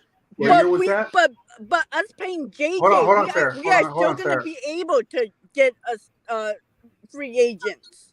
What year was that? Fish? It was 2012 when the Seahawks won the Super Bowl? Mm-hmm. All right. Who's won? Okay, what teams have won the Super Bowl since 2012? Patriots. Chiefs. Tom Brady, Patrick Mahomes. And Nick Foles snuck in and there. that is the reason why that stat is meaningless. Well, Yeah, exactly. But look at the those. highest paid wide receiver. Look at the Eagles. The Eagles just signed Devontae Smith and AJ Brown to a contract. Yeah. And Jalen Hurts. Did they bounce in the wild card round last year? And they signed a quarterback to a contract. Did they get bounced in the wild card round last year? They lost. The Eagles lost because of coach, not because of players. They coach I them. understand, but they went from going to the Super Bowl. Now they're starting to pay all these guys, and suddenly they're getting further away from it. Okay, Fish. I'll tell you this. I bet you the Eagles have a better record than the Vikings this year. I wouldn't doubt it. But how? You should win against the Eagles. No, I'm just telling you that if you. He's just stating a fact. He's not. Ain't no facts. It's not no facts. The Eagles just paid 2 wide receivers and paying the quarterback and paying people on defense top-notch money, and they making it work. So why the Vikings can't? Have they won a Super Bowl since 17? They went to the Super Bowl. Yeah, did they win? They lost. Okay. And because of the caps, they just lost. And then they wouldn't get Patrick Mahomes. But we didn't. We don't get nowhere near the fucking Super Bowl. We just went on Kirk, and we didn't. We haven't even fucking gone to. I'm saying, what you really trying to figure? I think. What you trying to say? I think the Vikings are trying to do the 49er model. I'm saying that there's a different way to build, Zoe. No, I feel you. No, I feel you, Fish. I'm just saying, like, you can pay your player and still be competitive, though. Like, Do you want to be competitive or do you want to win a Super Bowl? But see, the two teams that were in the Super Bowl. So let me ask you though. They built their teams opposite of each other. If the Eagles don't have AJ Brown, do they win the Super Bowl? No, they don't have AJ. No. They don't win. They don't make the playoffs. Exactly. So they just lost because they played against a better football. They played against Patrick Mahomes, who the next to Tom Brady.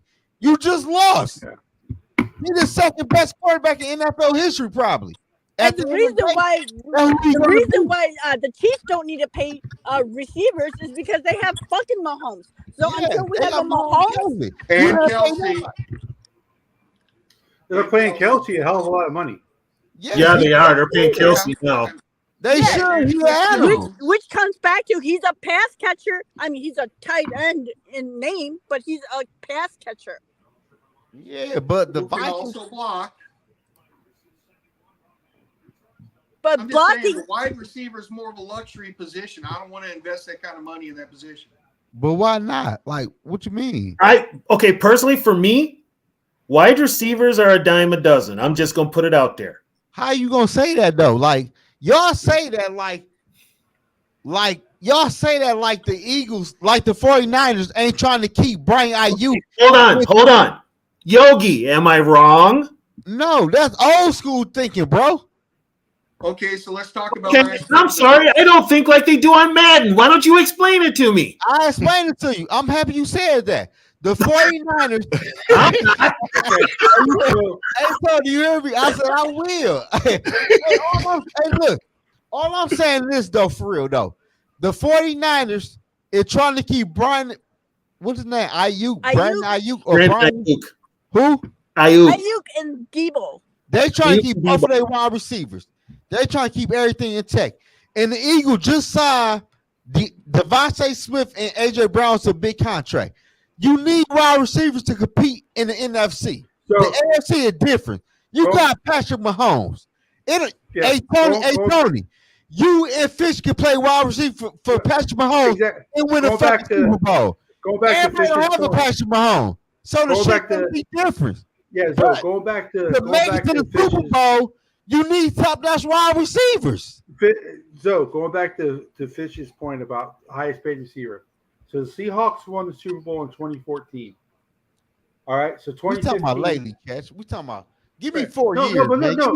Give me 4 years. Okay, so if we don't pay, okay. So after Seattle won, it was Tom Brady. Right? The NFL was different. Yeah, it was Tom Brady, Giants. You guys, let me finish. It's not that different, though. Let me finish my point. My point. Okay, go ahead. What I'm saying. Okay, the quarterbacks who won Super Bowls, so Seattle won in 2014. Patriots with Brady, Peyton Manning with the Broncos, Tom Brady again. And you had the outlier with the Eagles, Brady again, Mahomes, right? Mm-hmm. Brady again, Stafford, Mahomes. So we'll do Stafford, if Stafford did not have Cooper Kupp, the Rams don't win. Exactly. Cooper Kupp. So you either need No, if the Rams don't have the officials making a bogus fucking interference call at the 10-yard line. The Rams won that one. You tripping? We'll start to 3 times he jumped. The Rams won't win. The Rams won that. Yeah, but the thing is like, okay, so if we don't pay our best players, then who do we pay? Where's all this money going to? Yeah, like why are the Viking fans going to the offensive line to protect your quarterback? Huh? If you don't spend the money on a wide receiver, how about upgrading both your offensive and defensive lines because it starts at the line of scrimmage? You still can do that. Build in the trenches. Thank you. You still can do that. And you can't say you can't put Tom Brady in the mix because Tom Brady was the smartest man. They're able to build the trenches, pay their wide receivers. Man, y'all pissing me off tonight. No. Hold up. Tom Brady was the best player on the Patriots. Like, hold on. Right. And what did he do? He took less money to pay other positions because he knew if he had a big time contract, they wouldn't be shit. I think they still would have won with him. But that's why Tom Brady is who he is, just because it's the reason why Belichick. But was what able I'm to have a saying great defense is all that the the time. stat about the highest paid wide receiver, the reason why they haven't won, well, the reason why they haven't won is because of the quarterbacks who have won. And the two So here's my problem with the NFL. Here's my problem with football altogether. Why have these teams stopped running the ball? I don't know. Because And the two teams that have won had an elite receiver. Because Roger Goodell wants these high scoring passing games. Can he just the elite receiver for the Chiefs last year? It was yeah, but they had Mahomes. But my point to that, Fish, is when you have a guy like Mahomes or Brady, you don't really need a receiver. If you don't have a Mahomes or Brady, you need a playmaker. Brady had Edelman. Yeah, I mean Brady had the hobbits for a receiving core. But Edelman was. I'm not going to say Edelman. Edelman's not the same level as JJ. So, I mean, I'm just saying that having the highest paid wide receiver has been a while since. Well, it doesn't guarantee you anything. No. Well, the one reason the Vikings want to pay him is because, you know what? Besides being an all-pro wide receiver, JJ is also the face of the franchise now. And I don't think the Wilfs want to happen with JJ would happen with Moss. The Wilfs weren't here with Moss. That's what I'm saying, though. Because but see, here's the thing, though. This is what the Wilfs need to stop thinking like this, because when you bought the team, if you really wanted Moss on this team, when you found out Moss wasn't on the team, why'd you still buy it? And then, okay, when Randy got cut by Brad Childress, why did you not bring him back? You're the owner of the team. You can override the coach. But what I mean is the effect that it had in the area when Moss left, because you know how the Wilfs are. They want that. The Wilfs, if the Wilfs are going to do some shit like that, if they're really going to bitch about it later, guess what? You're not thinking, because you could have overrode your dumbass coach that you hired and you hit him in a goddamn apartment for a week because you had to do the Rooney rule and only interview another head coach, which is Ted Cottrell, and you were already giving it to Childress, who should not have had the head coaching job in the first goddamn place. My offense is kick ass. What are you talking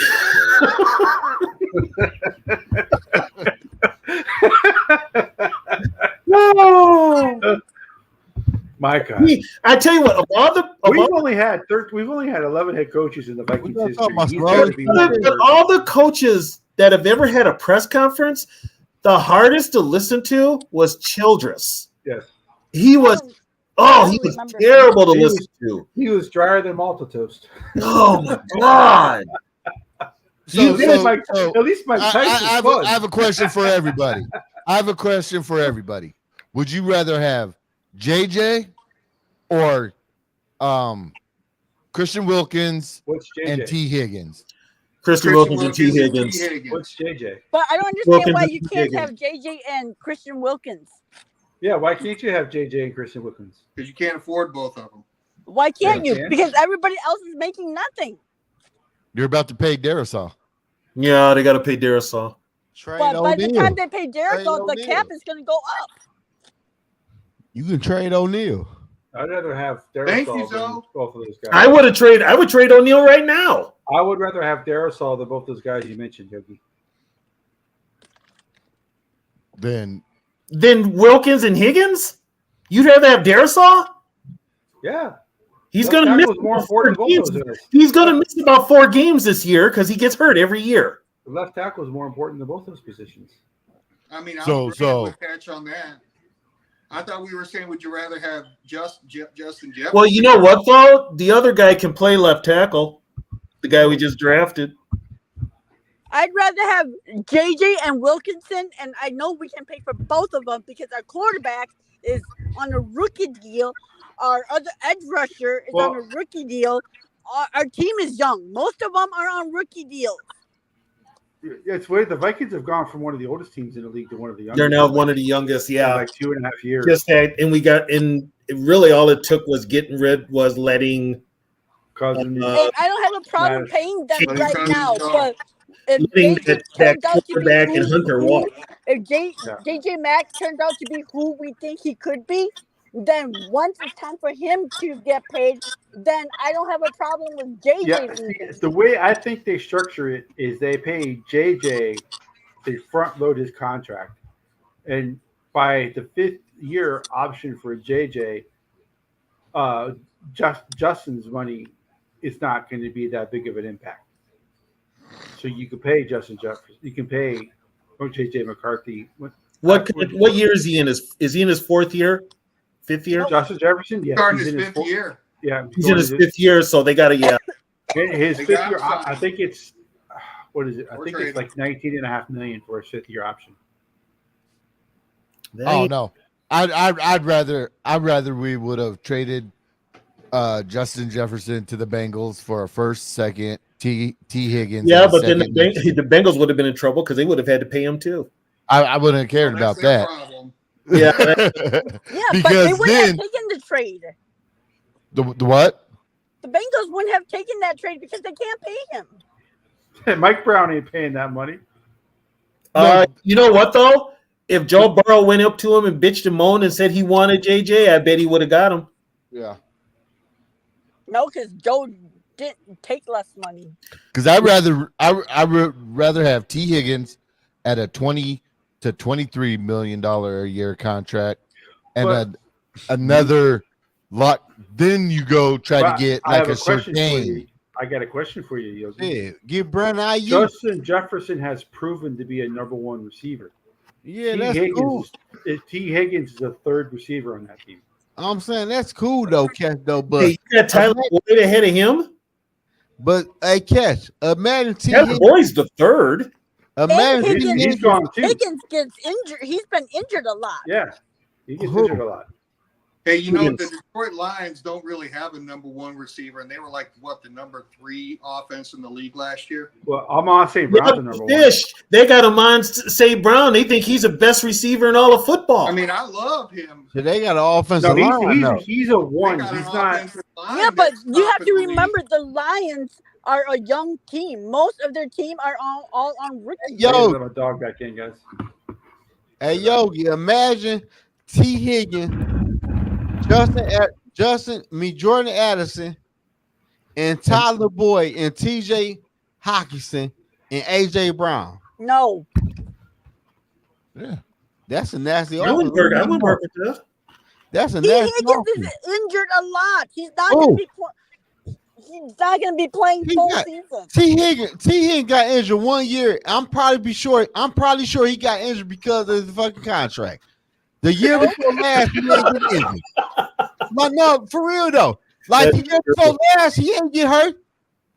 Players will fake an injury just during their career. T. Higgins. Hey, Yogi. I got a toothache. I ain't playing next week. 12. I'm out for 2 weeks. I got a toothache. Like shit, I want my motherfucking money. Where's my money? Didn't Hawkinson miss training camp with like a? I don't understand this. Like not wanting to. I thought it was an earache. Yeah, it was an earache. Earache. It was. Yeah, but it was his contract. He's missed like numerous games every season. It's not just last season. Who? T. Higgins. No, he didn't. He played 2 years. 14 games, 16 games. Exactly. 16, 14, 16. That's you can't get better than that. 12. Yes, exactly. That's what I'm saying. What are we talking about? Where is his money at? He ain't gonna play this year for real. So the Bengals are gonna have a problem the Vikings don't have right now. The Bengals ain't gonna be good this year. The Bengals are gonna have a problem the Vikings don't have right now. And how good is his contract? Hey, look though. Burrow's contract. How good is Joe Burrow? Yeah, but see, they took advantage of Burrow's Some contract. people say Joe Burrow's the second best. Super Bowl. Here's the thing though. Is this team rushing Hawkinson back? Are they rushing him? He said that he might be ready week 1. They need to rush the big ass back. Get your big ass on that fucking field. Well, no. The fuck you mean? Get your big ass on that field. Especially if you can run, get your ass on that field. Because that house with legs that we signed Seahawks is last not year. about to sit on week 8 or week 9 or week 10. Get your ass on that field. They should have an earache in preseason. Yeah, he did. So we ain't believing shit you talking about that's aching on your ass. You know what? My guy who I talked to at the Vikings almost lost his job because of that, because they were going through everybody's phones. And it got leaked that he was holding out. It was a contract thing, and it pissed the Vikings off. They fired people in the front office because of it. Who ain't know that though? Huh? Who ain't know that? That was common sense. No, they didn't. We all said it, but he put it out there, and he went and told a reporter, and a couple of people lost their jobs because of it. And then the reporter almost lost his credentials because of it. They didn't want to put it out there. It was they didn't want to go. They just were going to go with the earache, and no, it was a contract. So that's why I'm skeptical with anything this team says from their pressers about players.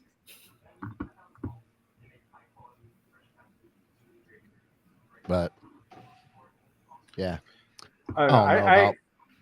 Sorry, I got you all up in your blood pressure. No, we love this. No, hell, come on, man. This is nothing for us. We were literally Zoe and I actually got yelling at each other one night. That was pretty cool. Hilarious. They yelled at each other over Spencer Rattler. Okay? It was over Spencer Rattler.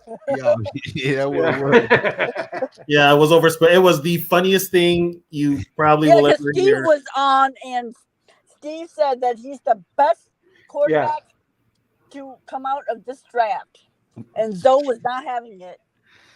Yeah, and I wasn't saying that. I wasn't saying the same thing, and Zoe thought I was. That's kind of how the argument was. This will be a really short one, but I got one more question. If he were to just so happen to retire today, do you think Cousins would go into the Hall as a Viking? Hell no. No. Hell no. No. No. He better not even make the Ring of Honor. Well, there's no such thing. Ring of Honor. There's no such thing as the Hall of almost very good. Is he going to get a wing where it's like the one who sucked at football but made the most money at it? He won't go in, but his contract will. His contract will make the Hall of Fame. The contract will be in there in a freaking case.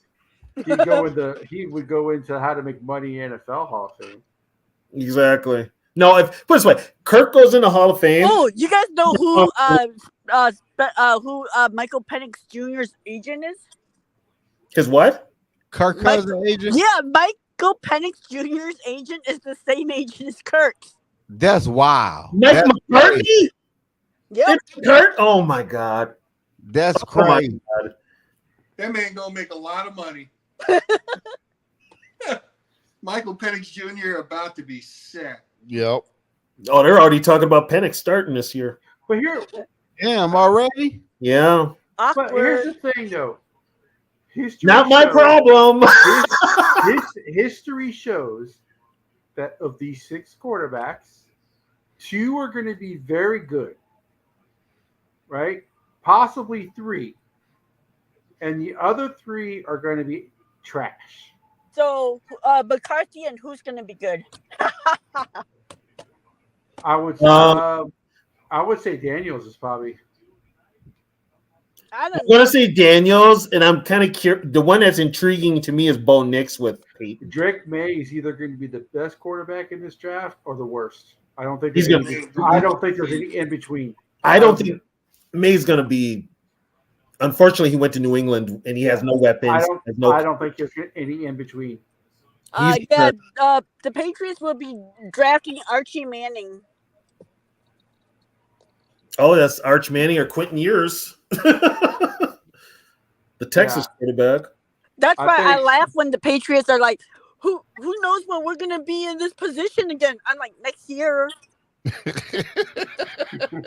The quarterback class next year, though. The quarterback class next year is not going to be good. Yeah, and they still aren't going to be good, so they'll be in it the next year after that, too. They still could have took the Texas quarterback or Shadur Sanders. I don't think because Dion ain't gonna let Shador play. Dion's not let him go. I don't think an NFL team wants to touch Shador Sanders. Hey, listen here, y'all. Listen here. Dion ain't got no say so if Shadur don't ball out this year. If Shadur Sanders don't ball out, Dion ain't got no fucking say so where the fuck he gonna go. This is my conspiracy theory on Jerry saying he's going all in. He's going all in, tanking to get Shador Sanders. Hey, I think I saw something. The New England Patriots actually drafted another quarterback. They did. Milton. Milton. They drafted Joe Milton. Yeah. No, they didn't. Yes, they did. Yes, they did. Like Joe Bilson, no. The Packers also drafted another quarterback too, so maybe they're not confident in Jordan Love. They draft. Who did they draft? Pratt. Oh, jeez. Oh, hey, Pratt might be good in Green Bay a couple of years. Yeah, that might be, that right there might be a good draft. We'll find out. We'll find out how good Love really is this year. Love's contract is they have to pay Love this year. Oh no, Love about to get paid. I'm talking about Michael Pratt getting developed. Well, here's a question for you guys: how many games is Greg Joseph going to cost the Packers? I say 3. He had a hard time kicking indoors. He couldn't kick indoors. But the game that we play against him in Green Bay. Watch, he's gonna make every goddamn extra point and field goal. 55 yards. Straight.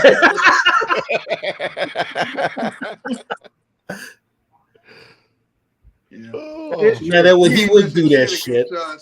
Kickers do seem to make everything against us. Yeah, it's like, all right, 63 yards, not a problem. Mason Crosby out there being toted out there in a wheelbarrow. And he kicking it for 60-plus yards to win the game against Mason Crosby has missed. He is only like 6 out of his last 13 field goals made. Up against the Vikings goes 4 for 4. Yeah, exactly. And they're not chip shots. They're like 45, 55, 56. Yeah.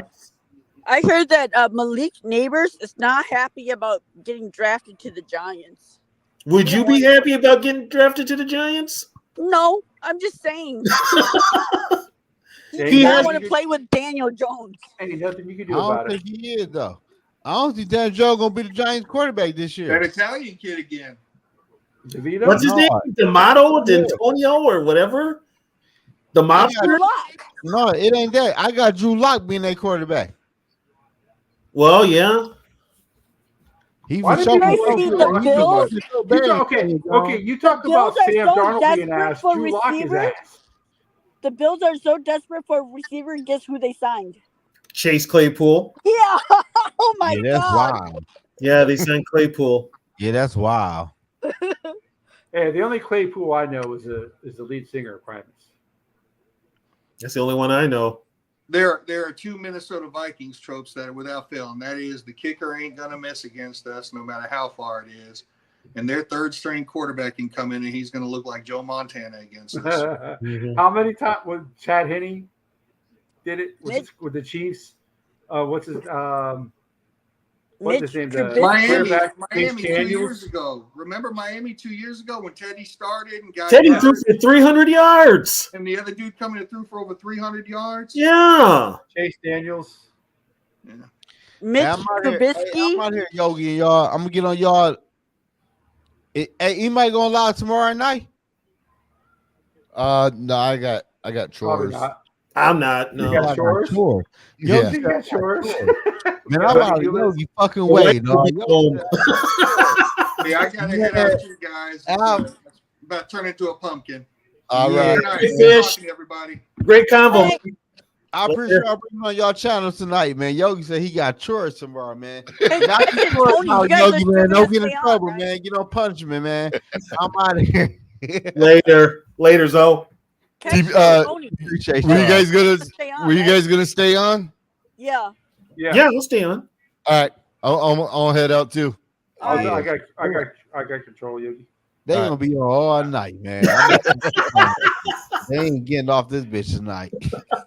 Come on, man. It's only 11:48. When it's just the three of us talking, we don't have to yell at each other. Shit, at my time, it's right now it's 12:50. Shit. Oh, you're on that East Coast time. Yeah, what the fuck is y'all on? Now that it's Central. Now that it's the normal Friday show, any of y'all want to come on? Yo, Come on in. y'all about been on the bitch all motherfucking night. It's about 3 in the morning. Trisha's watching the baseball game. He went extra innings. What is the latest How you've does ever been Trisha on, feel Tony? about paying $180 million to a bridge quarterback? Tony, what is the latest He you've was ever a been on? bridge quarterback from the get-go, though. What? Wait. What? What'd you say, Pitch? What's the latest you've ever been on? 2:30? 3:30. Yeah. Yeah, we were on 3:30. Y'all went 5 hours one night, Catch. Mm-hmm. Yep, we sure did. I did No, 7 Trisha hasn't. I mean, she wants to see the schedule. First of all, I thought you said she was coming on. she will when she can. She's watching a baseball game right now. Who I just watched the Twins. She's not a Braves. Twins fan. She's a Braves fan. But I'm saying I'm watching the Twins while we're doing this right now. She can't do both. Braves ain't shit. Well, no, when she watches a Best game, record in the league, but they ain't shit. when she watches a game, literally when Trisha watches a game, no matter when her favorite team is playing, Go Tigers. Go fucking Tigers. Jimmy, yeah, fuck them Tigers. Fuck them Braves. I'm not a Braves fan. I'm a Twins fan. Who the Twin? Minnesota? Yeah, Minnesota. Oh, you a Minnesota fan all the way around. Mm-hmm. Yep. Oh, yeah. The only reason the Twins and Wolves are not my basketball team is because when I grew up, there was no Minnesota team. Yeah, that shit. I mean, like, okay, Trisha lives in California, right? Her football team is the Falcons. Yeah, how is she at Atlanta? How is that possible? Her baseball team is the Braves. Her basketball team is the Rockets. She love Atlanta. And her college team is Texas. Man, Bob, man, I'm out here on that. y'all too far across the globe with that one. I'm out here, man. I'll see y'all next week, man. Later. Hey, TB. Tell your girl, your wife. She's too old. She's too old all over the place. Like, damn. She's got family and all down south. So man, let's go Tigers. Let's go Tigers, man. Fuck all them other teams.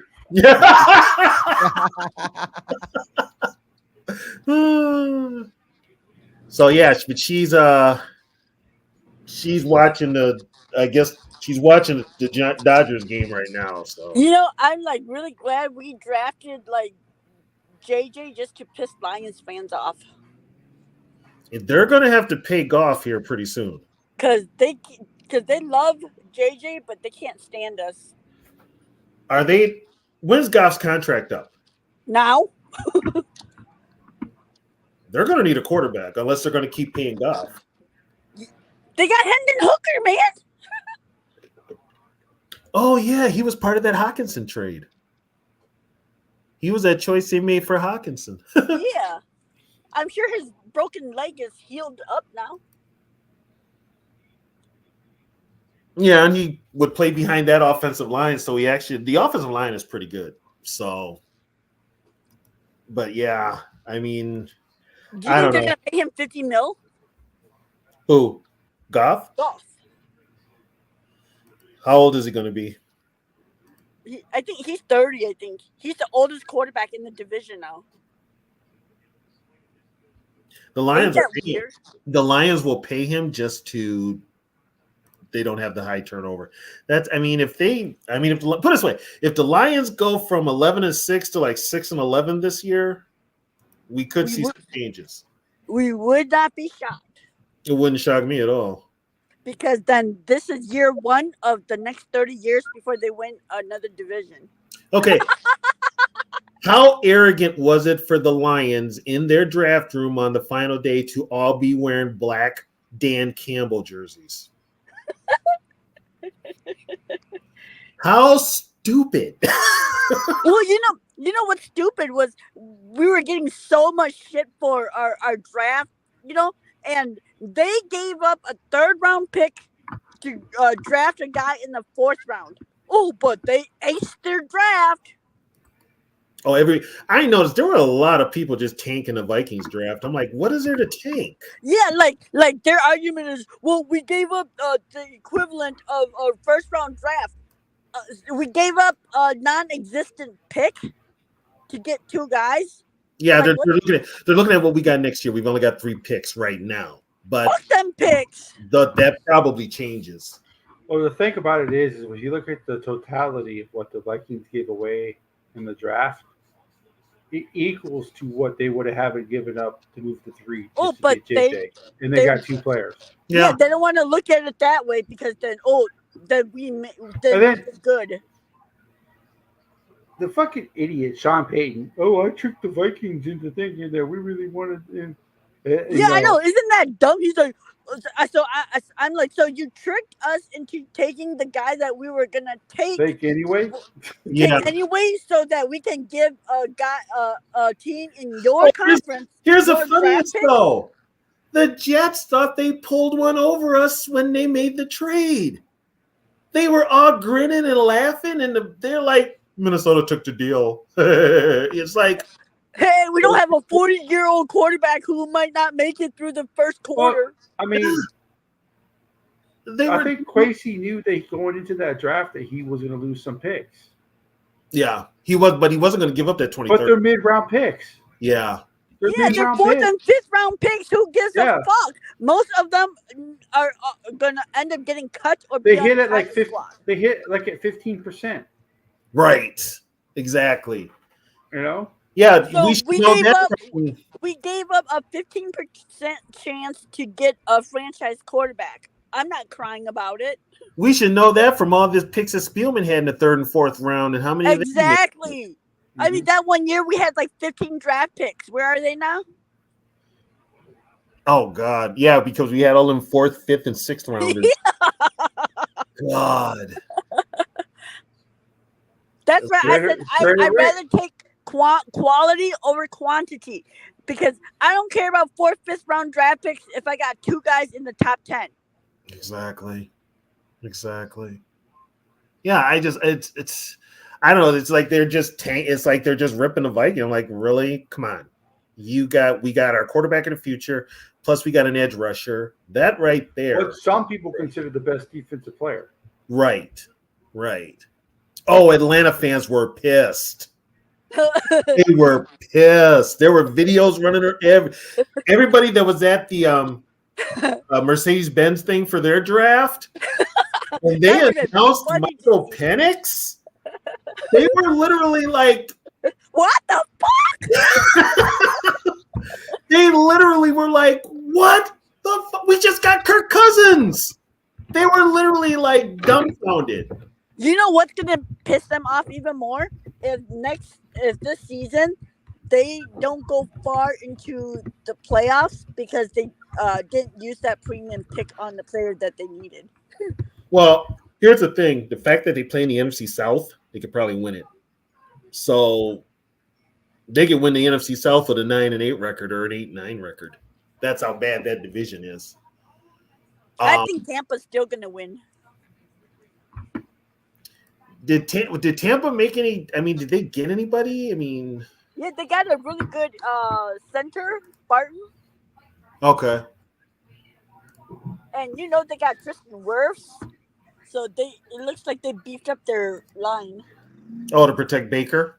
Yep. This is hilarious. What is this video? Is there sound catch? Hold on. I can hear it. We should just watch videos of Atlanta Falcons fans' reactions. I don't know how to get the audio to play. I can hear it, but you guys obviously can't, right? Right, we can't hear it. Damn it, Yogi left too soon. Oh man. But like I said, I mean, you know, Atlanta did us a solid. But you can watch the reaction though. The reaction. Look at the reaction.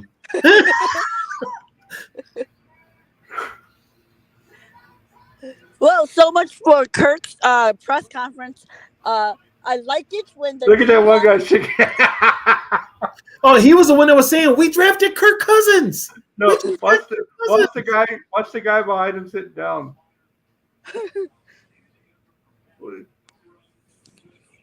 What are we doing? Look at the guy in front of us having a day. He's laughing. That was hilarious. It's. Do you think the coach and the GM did that as a fu to the owner? Yeah, I do, because first of all, they didn't want Kirk. The owner wanted Kirk. The owner's the one that said pay Kirk whatever he wants, and they did. Well, guess what? Their jobs are on the line, so they're like gonna get the quarterback they want. So Raheem's like, I saw that story before with Mike Zimmer. I ain't trying to have none of that. Exactly. So, and Kirk, no matter what anybody says, Kirk's not exactly the most liked guy in the NFL. He's tolerated. He ain't the most liked. Most can take him or leave him, but and the thing is, he's a mercenary, so he shouldn't feel bad that they. He'll go wherever the money is. Yeah. That's bottom line. He'll go where. Well, you got to find somebody. The Vikings. It's always like they got to find somebody dumb enough to. Right. If the Vikings were a meme, it's like, God, who else is dumb enough to pay Kirk all the money he wants? Here comes Atlanta. Hold my beer. That's just, and that's, they found, but Arthur Blank wants to get back to the Super Bowl, and he wants to get back now because he's 82. So the Falcons 28-3 that draft.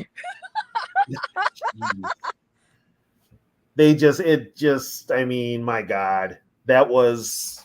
It's like they had like the Dallas Turner was like right there for them, and we're gonna take a quarterback. They could have had Turner. They could have had Verse. They could have had. I think what happened was the last 2 years the Falcons have had a quarterback, and they see how bad life is without a quarterback. So I think they wanted to make sure. But you draft the oldest quarterback. He's gonna be like 30 by the time he plays. You sign the guy coming off of a serious injury, and then you draft the guy with the most injuries. I think he plays before then. I think he plays this year. Isn't that funny though?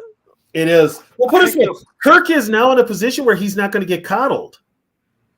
He's not getting coddled like he did here.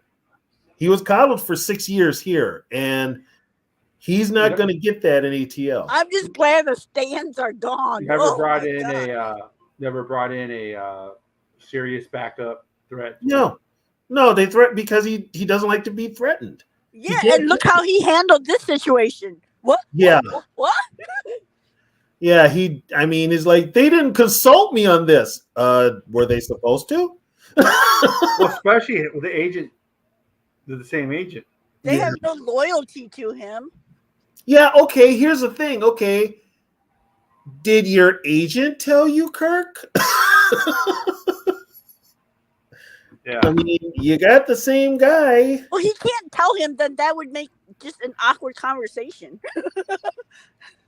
No, he probably said, you know what, Kirk, shut the F up. I'm his agent, and they're going to draft him. Deal with it. Don't worry. I'll put a spin out there to make it sound like you're pissed. Don't worry. Both of you guys are getting paid. Well, Kirk is guaranteed for 2 years now, $100 million. And Penix is guaranteed because he's a high draft pick. And he's still getting money from the Vikings. Man. So as far as him, if he gets benched, oh well, I don't care. Not my problem. For real. I'll spend my days at Kohl's. I'll tell you what now, I'm going to be paid back twofold with Trisha because she is going to sound like me the last 6 years in the Falcons game. And I'm going to be like, my God, was I this bad? And I'm going to be like, oh, God, yes, I was. Wow, Luis Arias is getting traded again. Yeah, that's right. Like when I go into Falcons podcasts and they're oh, it's so cute how optimistic they are. I'm like, that is so us in 2018. We thought that too. The optimism, it's so cute. I know. It's so cute until it's 4th and 8. It's so cute until it's like you have to win that last game of the year to make the playoffs, and guess what? He's arguing with your star wide receiver. It's so cute until you have to win that last game, but then you lose it to the Carolina Panthers. And they're playing their bench warmers. I mean, come on. Yeah, I said I would be there for her, but oh my God. I have signed up for an earful. Oh yeah. A man can only take so much. You know what? You know what I do? Like, I used to have this friend who would talk nonstop, and she would never let me talk. So I would just set the phone down, go do stuff, come back, say, "Oh yeah, really?" Set the phone down, go back. You know, every couple of minutes, I'll pick up the phone and just be like, "Oh, uh-huh." And then when she asks me, "So what do you think?" I'll be like, "I don't know." Oh, you just say, "I agree with you." Yeah, that's how much she talks, that she never lets me talk, that I just like don't even like I don't even bother listening. I just set the phone down. I kind of do that with my wife sometimes when she tells me how her day was. I hope she's not there when you said that, right? No, she's sleeping. She's in God, just checking. Yeah. Pets don't seem that I stupid. told you she was lazy. So, Mitch, you're going to be up here for Skol Fest then, right? I'm planning on it. Okay. It depends on what it is. I don't know when they're going to do it, but if they do it around Thanksgiving, I ain't doing it. No, it's Usually home opener weekend. Yeah. Yeah. Well, unless it's that game against Kirk, I don't know, but Yogi's gonna have to bring it up to the tribunal to vote. And the tribe and after a week, the tribe will have spoken. Yeah, so I don't know. I'm planning on it though. Now watch, this would piss me off. We open up the season again against the Packers. I don't think because the Packers are playing.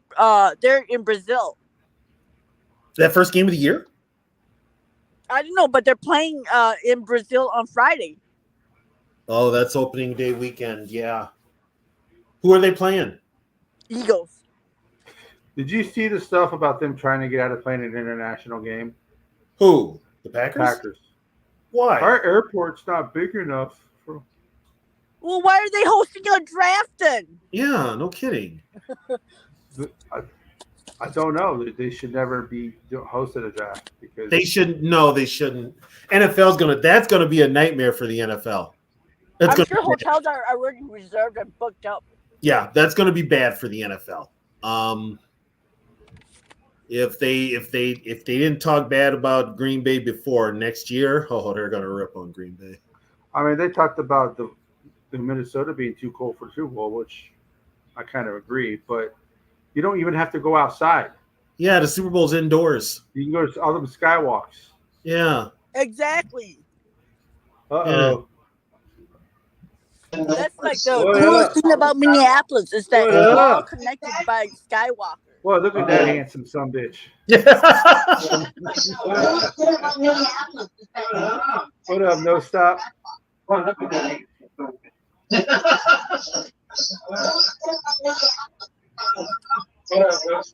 at that beard. Holy cow. So, really, like, I mean... Yeah, you're not backstage anymore. No stop. You're on the What do we think of the Bears? What's that? I said, like, for real speaking, what do we think of the Bears? Come on. Yes, you are, sir. I don't think of the Bears. I'm gonna make it. No, I mean, like, do you think they're actually going to live up to their expectations? Yes, you are, sir. I don't think of the Bears. I'm gonna make it. They'll probably be 500, a little bit above. Are they going to finally take the North and never take it back? No, they ain't taking the North. They ain't taking the North. Are they going to finally... You got an echo, no stop. That's what I don't understand. Hate me for the Vikings because I'm like the Bears are in the same situation as us. They have a rookie quarterback.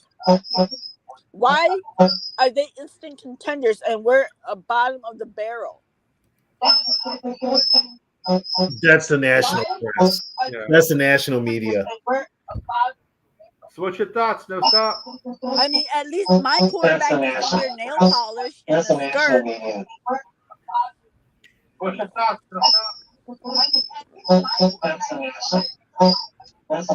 Sarah's talking. I think when the Bears like lose a couple of games, that's when we're gonna really see how Sarah's talking.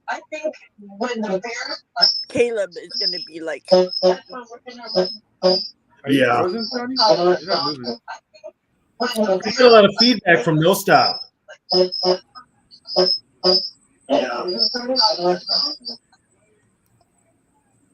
Yeah, he's got to mute his TV. Oh, okay. Yeah, if you're gonna, no stop. If you're gonna be on the stream, you gotta mute your TV because it echoes. Here at the stream. And then I think like once I don't There know, we go. like Yep.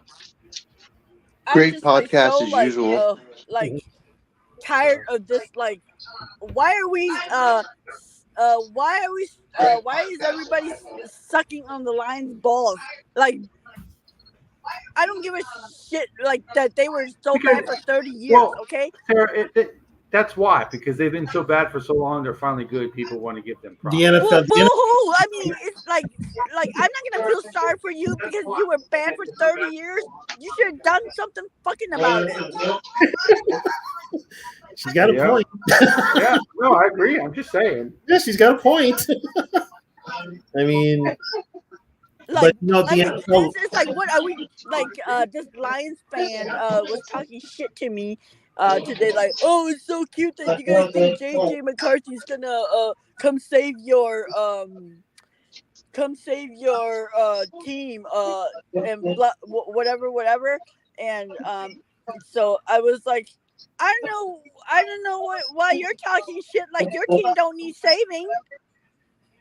Yeah, we had that conversation with Zoe earlier. His family member. No, I was like, and I was like, nobody in the North has done shit for 10 years. And he's like, well, we went to the NFC championship game last year and almost won. I'm like, oh, so are we giving out participation trophies to almost winners now? Because the Vikings would have a lot of those. We got a ton of participation. We sure do. We got a ton of them. Ocho. You know, I'm just like so sick of it. Like I'm supposed to like I don't know, like, oh, praise you because you've been bad for 30 years. That's nobody's fault but your own damn fault.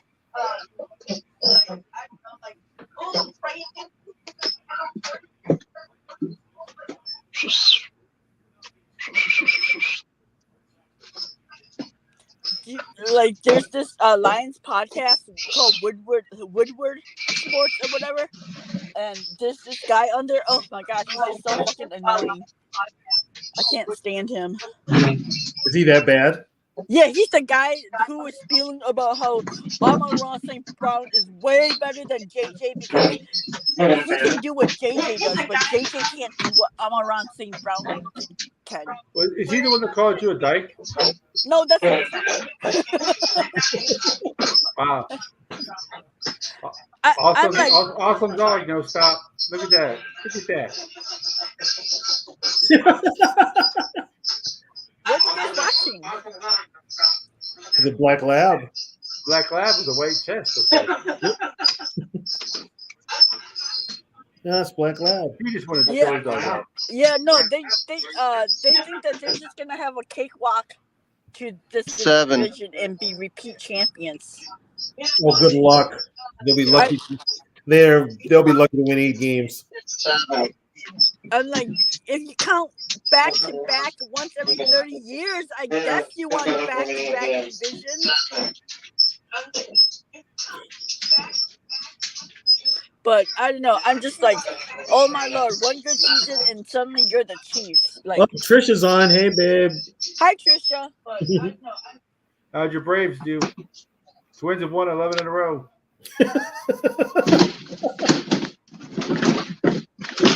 Hold on, I'll find out in a minute. We robbed I can't hear 2 anybody. World Series from her team too. You can't hear us?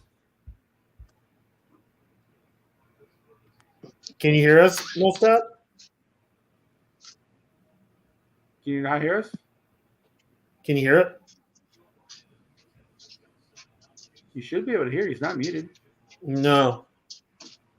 Unless he turns the volume up on his phone. I can't hear anyone. Oh, they lost in extras. The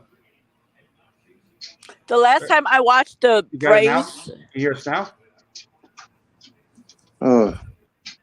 Unmute your phone or whatever you're on. Yeah, they lost in extras.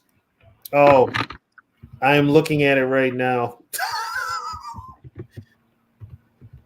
Oh, geez. Basically a bloop single. Jeez. And she hates the Dodgers. Yep. She hates the Dodgers.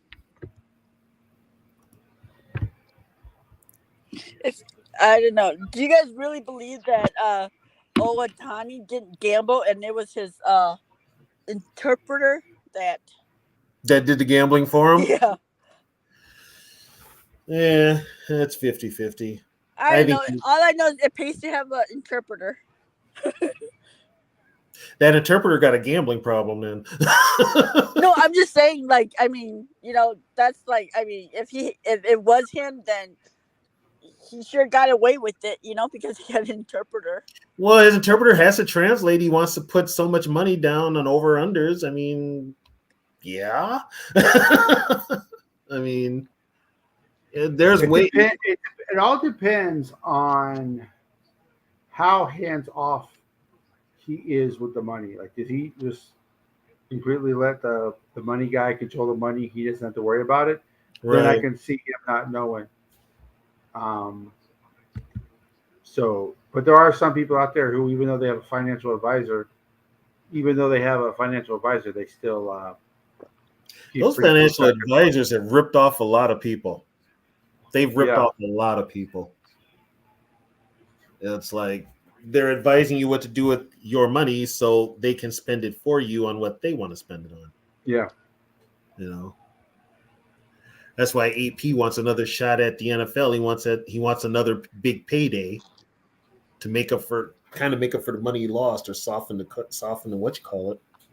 He lost a lot of money to his financial advisor. A lot of times they're friends with the people who have the money, and those are the ones who will take from you more than anybody else. Yeah. Well, you know who Billy Joel is, right? The singer? Yeah, he lost all his money from his brother-in-law. The piano man? Yep. His brother-in-law took all his money. Yep. His brother-in-law was his financial guy, and he took all his money. Damn. Yeah, I agree, babe. Let Pete Rose in the Hall of Fame. You got to let Pete Rose in the damn Hall of Fame. You can't keep him out that's bullshit. Did he bet on his games? Who, Rose? Mm-hmm. Yeah, but he never bet on them to lose. He never bet on them to lose. Nope, then he shouldn't. Because if he bet on his games, that's a no-no. So steroids. But see, here's the thing, though, Sarah. The most people, when they get in trouble for betting on their own team, it's because they bet on their team to lose and they throw the game, or they're point shaving. Right. Like, that's what Boston College did. That's what he just basically said, we're going to win tonight. That's pretty much how he bet. Yeah. So, so that's why I think it's a little bit different. Yeah, but then it's still betting on your team. Yeah, but all these if the rule is you can't bet on your own team, then that still falls under betting on your own team. Can you hear us now? Can you hear me? I mean? Yep, we got you. We can hear you. What's up? What's up, ladies and gentlemen? 10-7 this year. I don't think Sam Darnold's going to be as bad as Zoe and Fish think he's going to be. Yeah, I'm not that pessimistic. I think he'll be serviceable. Yeah, I think I can see 10-7 to be honest with you. I don't even think he's going to be playing past week 3. 10-7 still wins the division probably. 10-7 still probably wins the division. So, did you like the draft? Oh, no stop. Best draft in a long time. Yeah, no, that was a good draft. I was a little concerned about the trenches. Yeah. I think we have a problem. We have a problem. Yeah, we got JJ, but then we don't have a solid interior O-line, and we don't have a big old defensive tackle to help out. Is it Harrison Phillips? But when Flores was in Miami, did he have a big? Yeah, Wilkins. Yeah, Wilkins. Yeah, but before they drafted Wilkins, did they have one? Did they have a big defensive tackle? No, they had an awful defense. They had a terrible defense. I mean, Wilkins is. I mean, what? He's not. He's barely over 300, right? Right. I want to say Miami though they played a 4-3. We're playing a 3-4, right? Yeah. I think it's kind of a multiple. I think it's a 3 or a 5 sometimes. Well, and see, this is where they screwed up because Donatel played a 3-4, which he's a 4-3 guy, but he switched to 3-4. They all jumped on the who was the one the Fangio train with defensive schemes.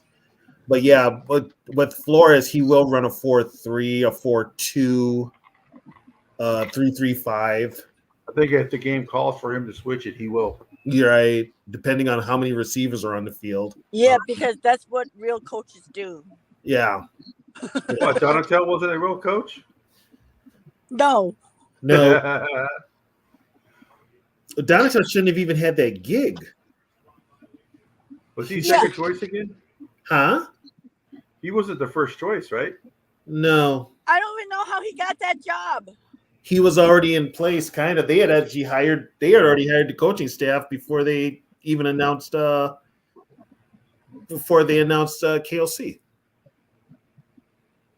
I think that was KOC's guy because he kind of ran a Fangio defense, and what's his name doesn't know anything about defense. KOC. So no stop. Was JJ your guy, or did you want May? Did you want Daniels?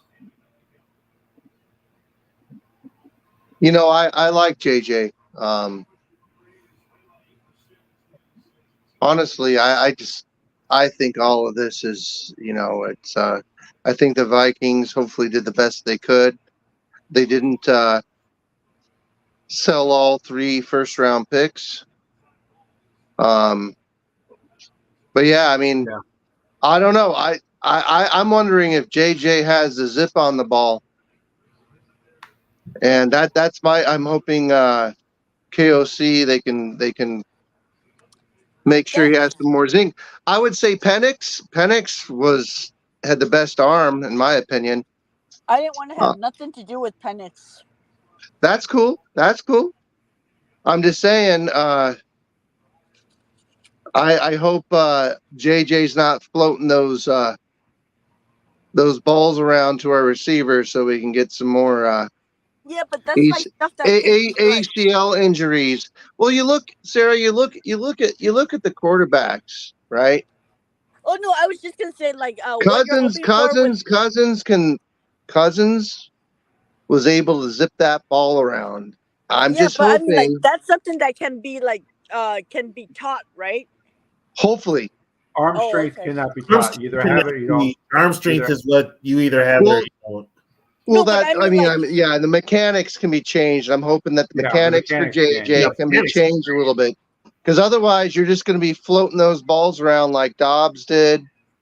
And I don't think there's in my opinion, there's any coincidence in the injury of Justin Jefferson taking those shots.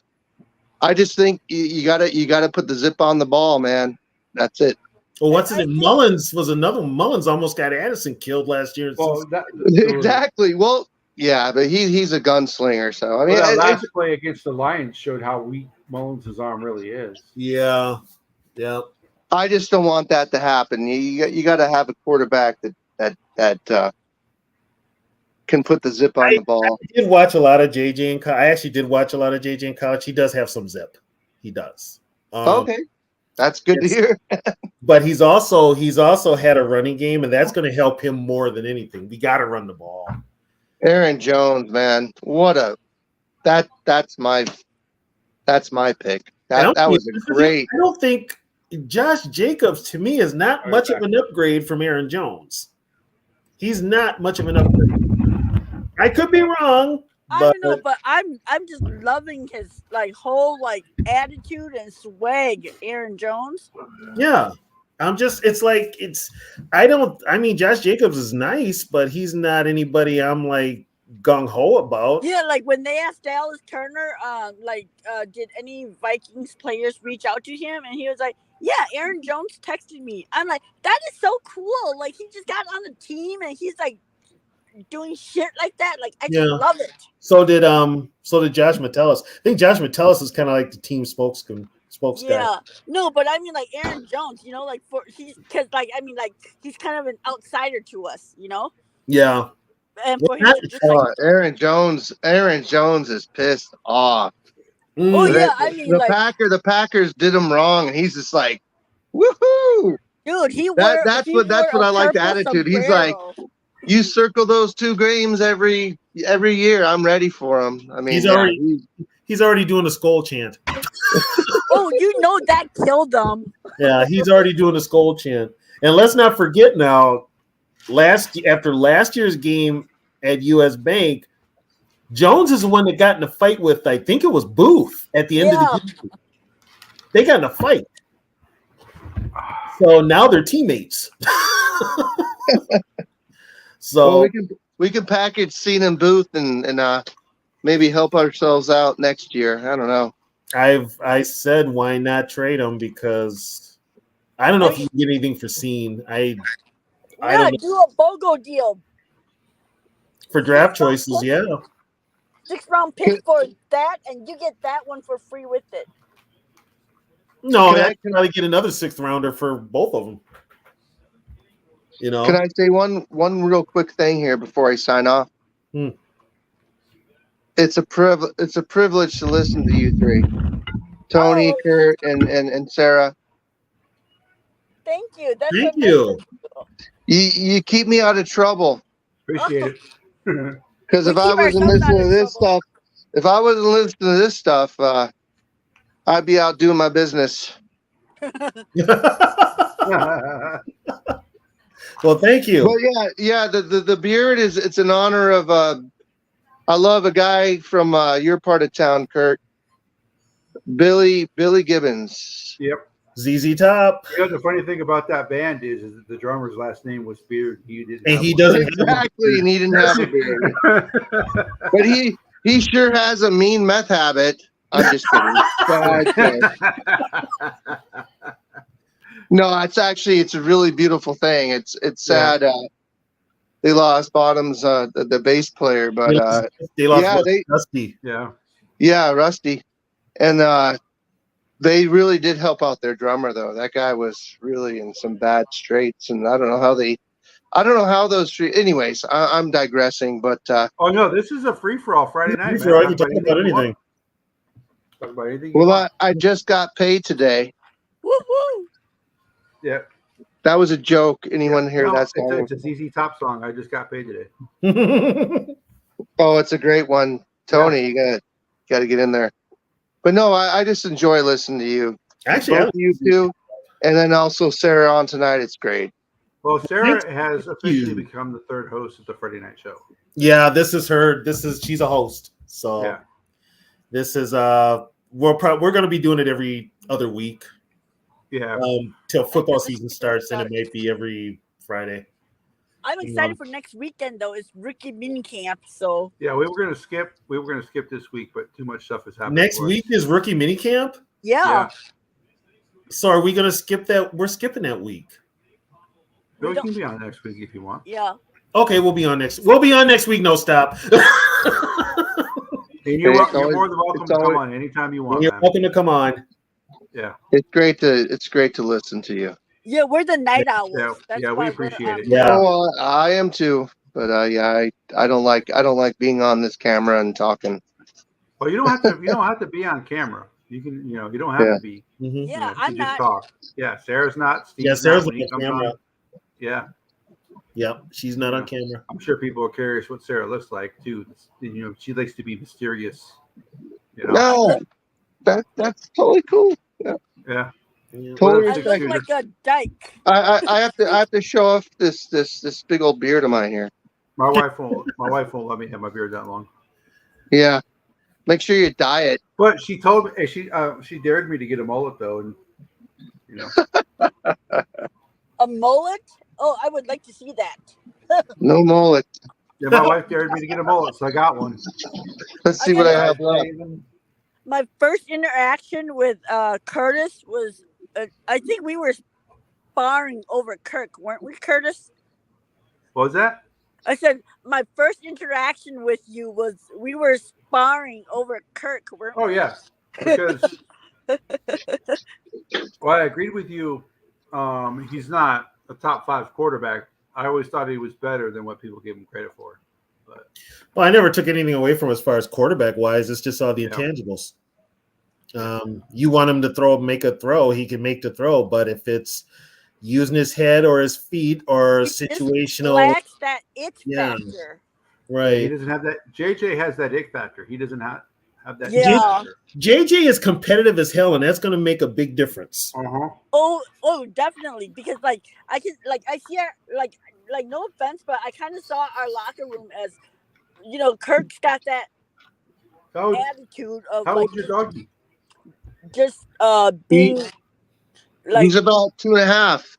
He's sorry, Sarah. Continue. I apologize. Oh, no, I was just gonna say Kirk just has that attitude of passive, and so I see the team passive. But I think with JJ having that it factor, it's gonna fire up the team to have that swag too.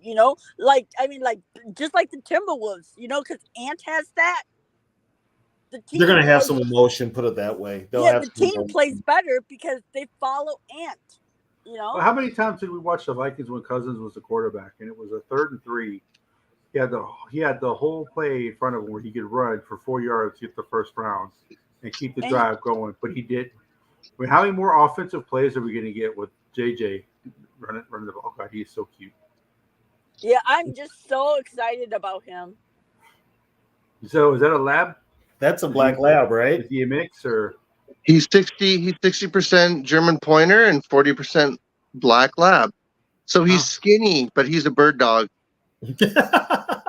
Well, no, he is. He gets it. His nose gets him in trouble. It's funny. Yeah, he's 60% German Pointer, so he's a skinny-looking black lab. But then when you look at his face, you see the German Pointer. He's got a skinny face. Well, He's got skinny face. I definitely know about dog's nose getting him in trouble because we have a. Oh man. We have a Basset Hound. So. Oh geez, yeah. Oh boy. Yeah. And now in my area, the foxtails are all blooming, which is like the ultimate foxtails, as you know. I mean, those are nasty weeds that really hurt dogs. So yeah, I'm trying to keep the foxtails out of the yard because his nose is in the grass all the time. And what part of the country are you in? No stop. Oh, I'm in California. Oh, okay. How did you get to become a Vikings fan since you're in California? I was born in St. Louis Park. Ah. My God, I used to live in St. Louis Park. Hennepin County Hospital or something like that. But yeah, Hennepin County Memorial Medical Center. Are you in your 50s? No stop. Yeah, sure. Okay. I'm 57, so I'm in your guys' group. I've been watching you. Yeah, follow you, and I love what you do. Did you go to St. Louis Park High School?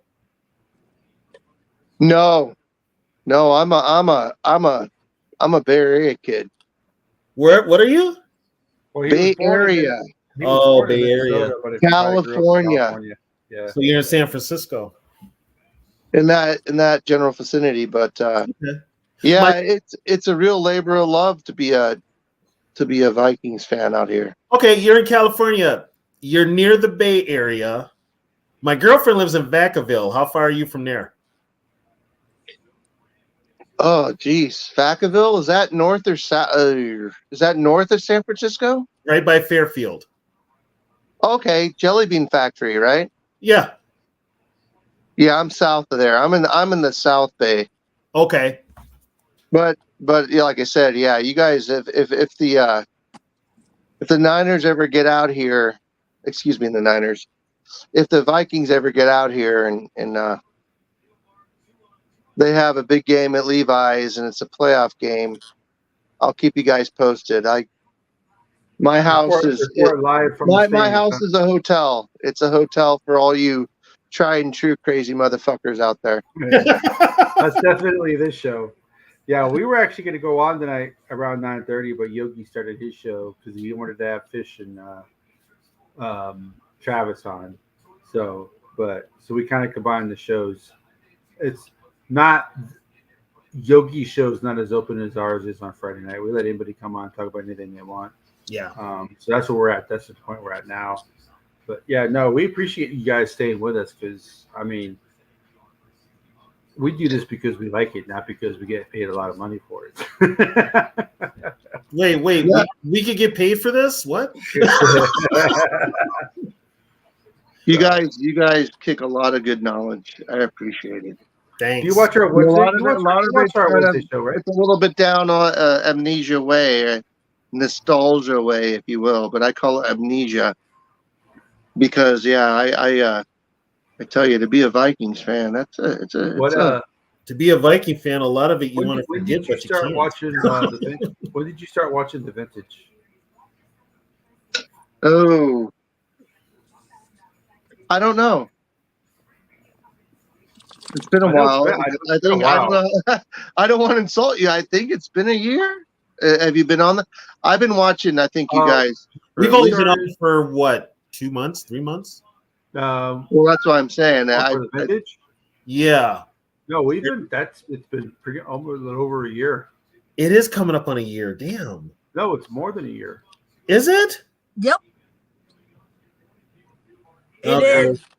Okay, the old timers is kicking in. Damn. Time is flying. Yeah. Jesus.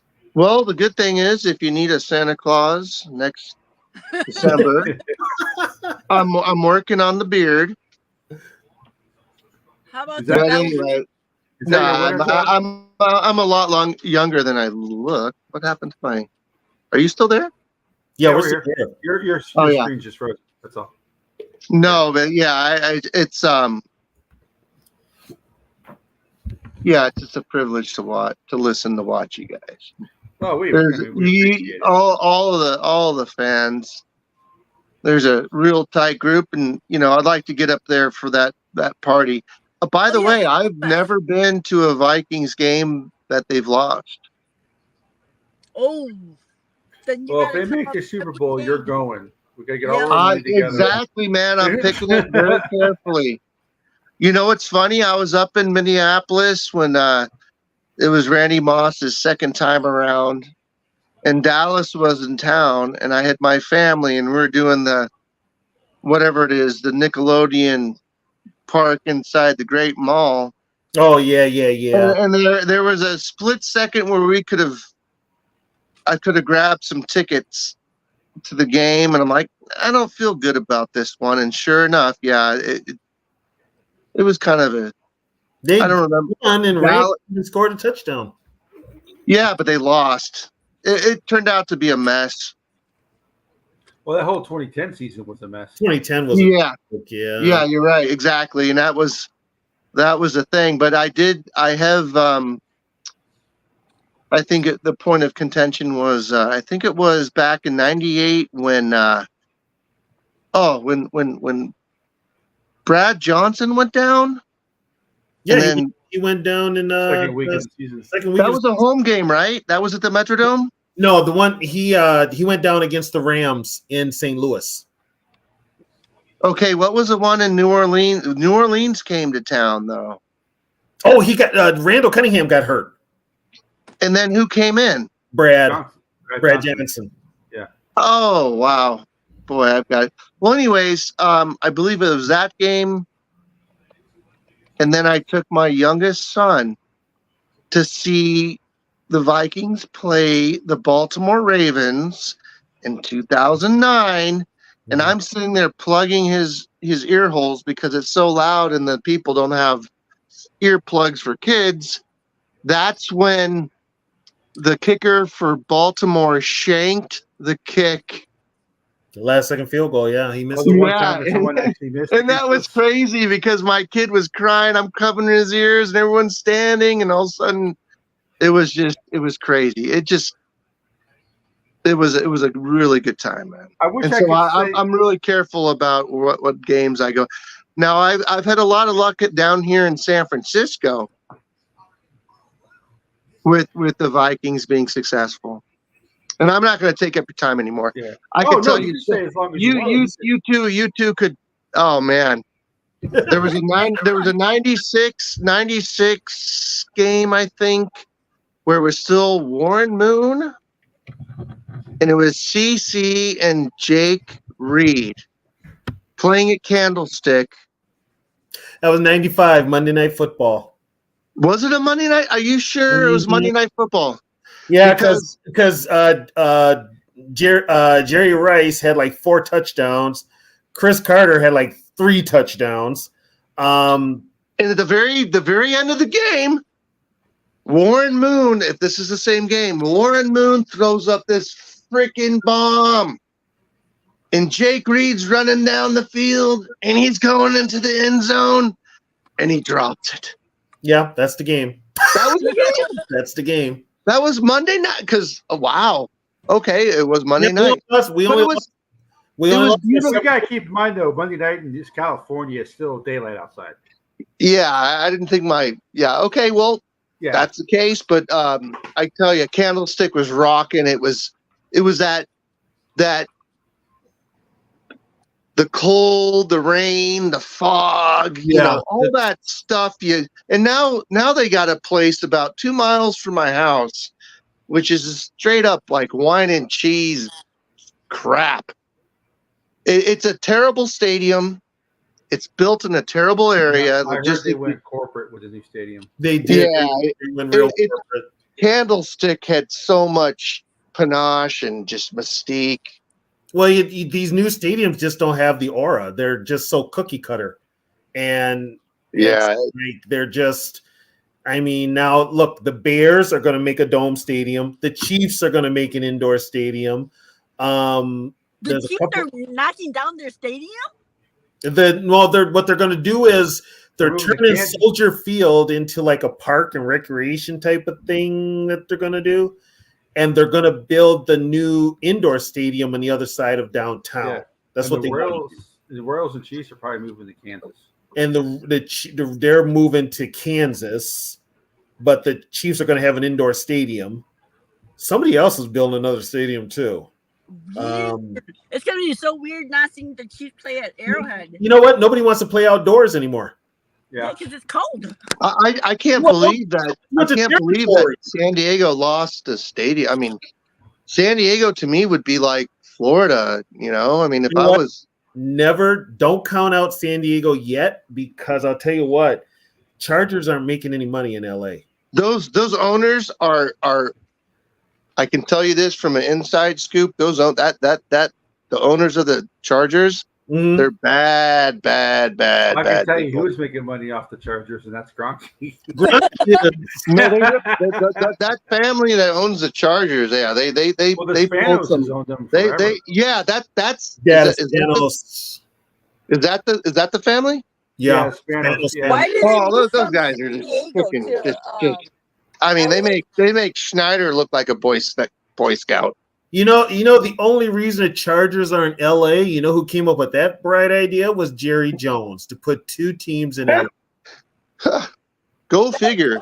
Well, the Rams aren't even liked in Los Angeles. Yeah, the Rams aren't even liked. Yeah, so why have 2 teams in LA? The only team that could go back to LA and succeed would be the Raiders. Yes. The Rams. I mean, the Rams. They should move the Rams to Las Vegas and move Las Vegas back to Los Angeles. Yeah, that would be perfect. Is have the Rams have the Rams have the Rams in Vegas, move the Chargers back to San Diego, and put the Raiders in LA. Right. And put the Cardinals back in St. Louis. Put them back in St. Louis.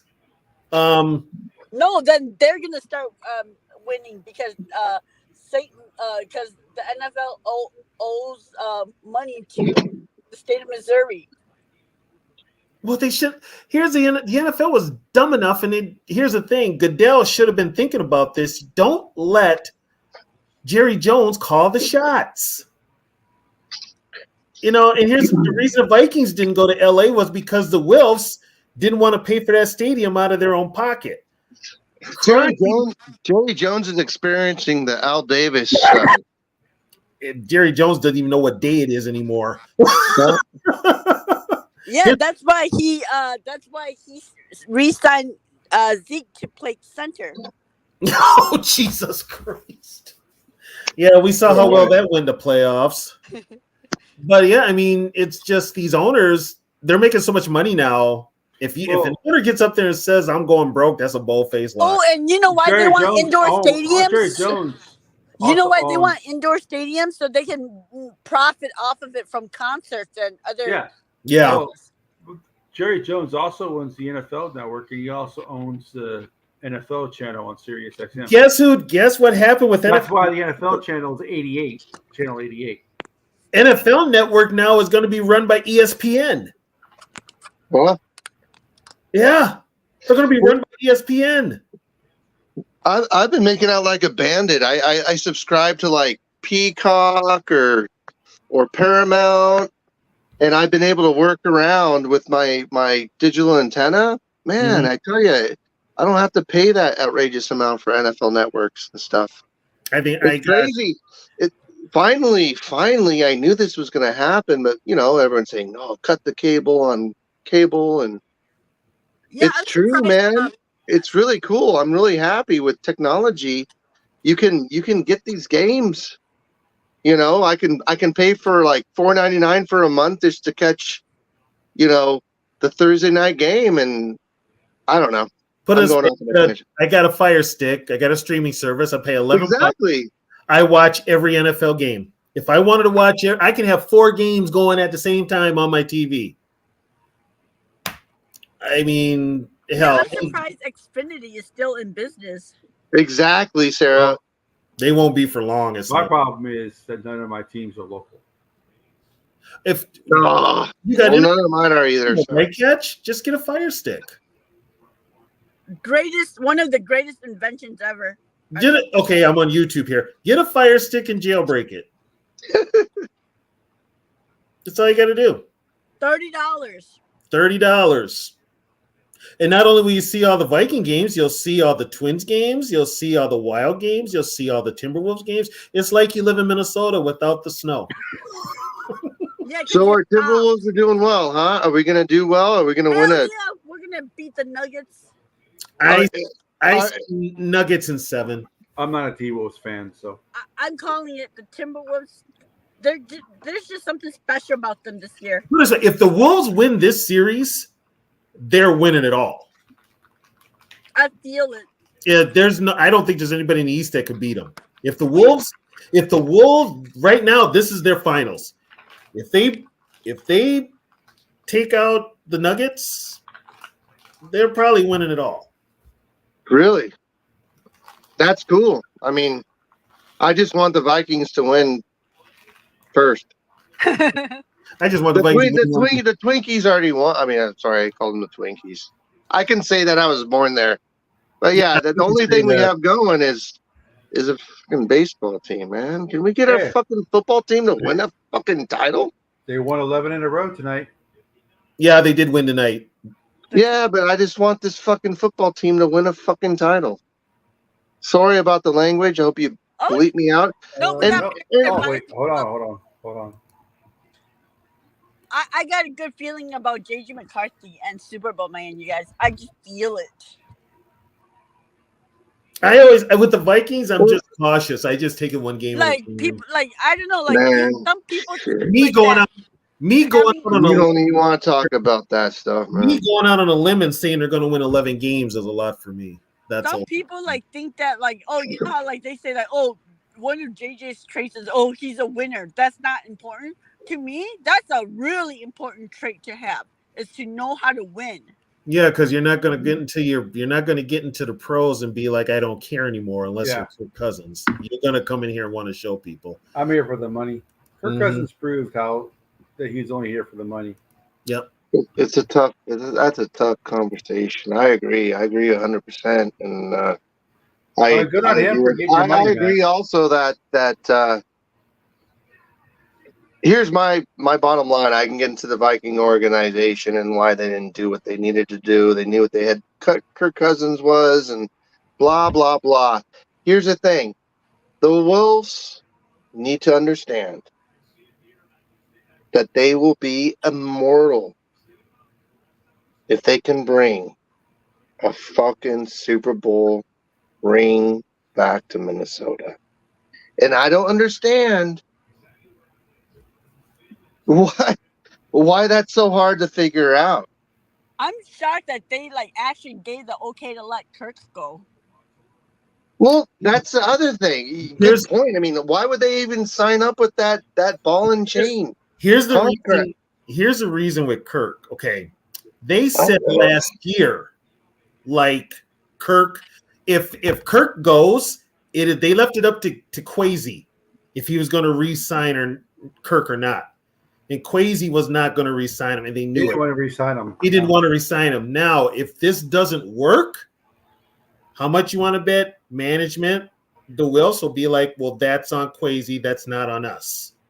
But you get the point.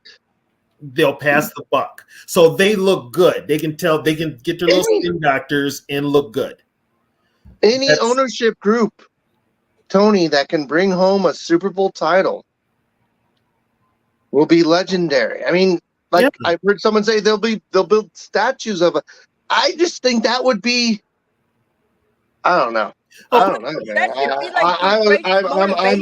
I'm psychotic because I'm a Vikings fan. Sorry. It's the thing with the Wilfs is you put too much money and you wasted too much time on he's a good quarterback, but in the grand scheme of quarterbacks, he's average. Yeah, like we wasted JJ's rookie contract. And Wilf, okay, now here's the biggest problem.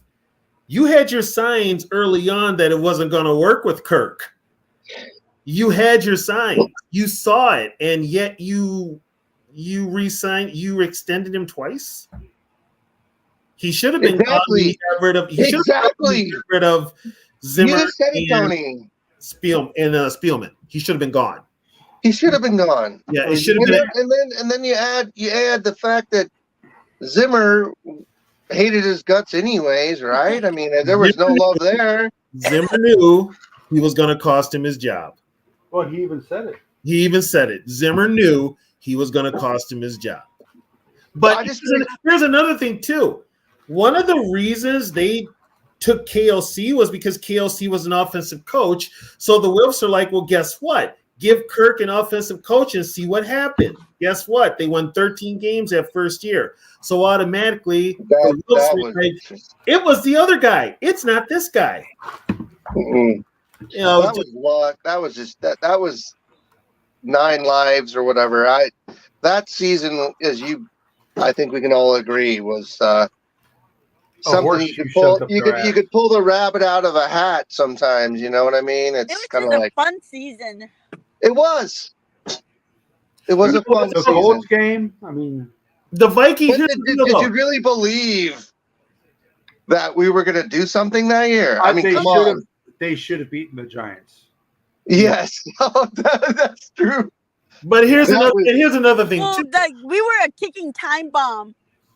Here's another thing too. How do you win 13 games and get outscored by your opponents? Like I said, pulling the rabbit out of the hat. I don't know. Like I told people, if you look at that season, don't look at the 13 wins and how you can look at that all you want. But if you really want to get a gauge on this team, look at the games they lost and how they lost it. Like I felt like we were better last year. Yep. You know, and then last year, if the offense, and this is on KLC, he calls the offensive plays. If KLC has stepped up his game to match what the defense was doing, we'd have been in the playoffs. We'd have probably won the division. But for some reason, his play calling left a lot to be desired. That's why my question but then if we had done that, then Kirk would still be here. So I'm glad that it went the way it did. Well, no guarantee, because we still won 2 games without Kirk. Yeah, but I think like if we had won the division and gone to the playoffs, then they let Kirk go. They would have let Sarah, Kirk. you're not allowed to have a half glass full mentality in this room. These are Vikings fans. It's always half empty. I am not a Kirk fan at all. So No. I'm just saying it is a Vikings fan. Kirk is cooked. I don't even want to talk about that guy. I mean, I can go back and look at it, and I'm not going to be. I might be accused of being a Kirk. I'm not a Kirk stan, but I tell you what, we're going to have this organization.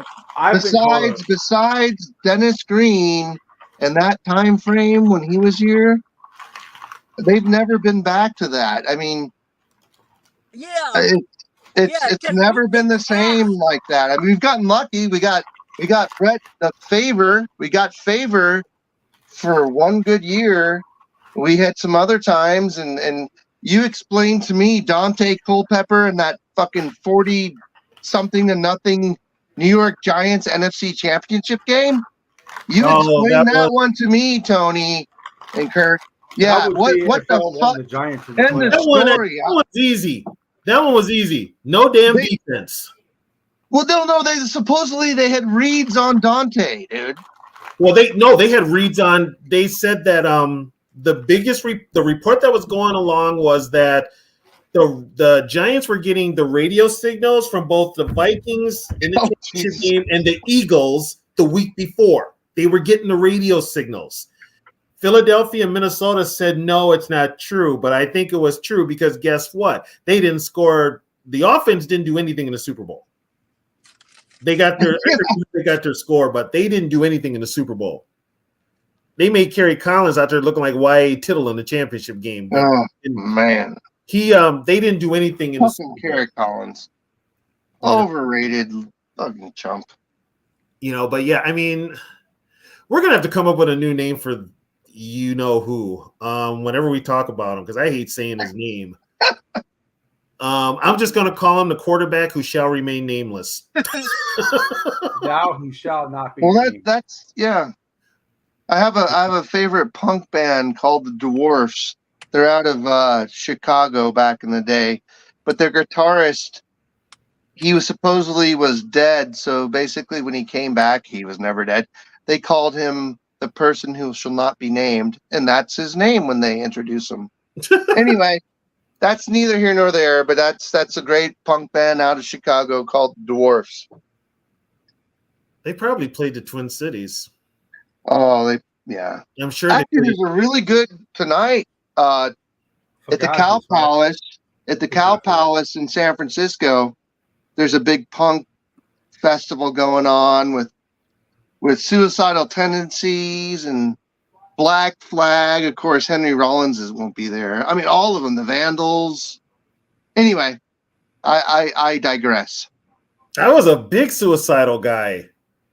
Yeah, Mike Muir, I guarantee you, he's singing for him tonight. But the cool thing is, the bassist, you know this, Tony, the bassist from Metallica, right? His son's playing bass in Suicidal. Yeah, you got it. Rob. In fact, he was sick. So Trulio Senior showed up in LA to stand in at a Suicidal Tendency concert. They're trying. They want Rocky George to play a few shows with them, but Rocky's with Fishbone. So, dude, Dead Kennedys are playing this weekend too at this punk festival at the Cow Palace, and they're not going to have Jello Biafra, but you know. But anyways, it doesn't matter. But yeah, man, that's the other reason I tune in you guys. You guys always kick the music. I love it. The first punk band I ever dude, saw I'm wearing a Slayer shirt. Come on now. Yeah, the first, there we go. The first punk band I ever saw live was Fugazi. Oh, you saw Fugazi? That was your first punk band? Yeah. Nice intro. Where was that? It was at a it was, believe it or not, it was a craft show down in Florida. That makes sense. Those guys will show up at the first time I got to see Fugazi was the UC Berkeley free lunchtime. They used to have like a free lunchtime hour where they bring bands in. And I was in high school, but my buddies and I, we jumped it. We're like, oh, Fugazi's going to be there. And yeah, man, that's a great band to see live. There's no frills. Yeah. It's pure music, man. No stage setup, no nothing. Just nothing. Music, they're pretty hard on some of their stuff, and some of it's legit, some of it's bullshit. But supposedly, Ian McKay, Ian and his uncle Ian and his uncle Henry Rollins, and they always talk about how they're so straight edge and how they're such good. They're full of shit.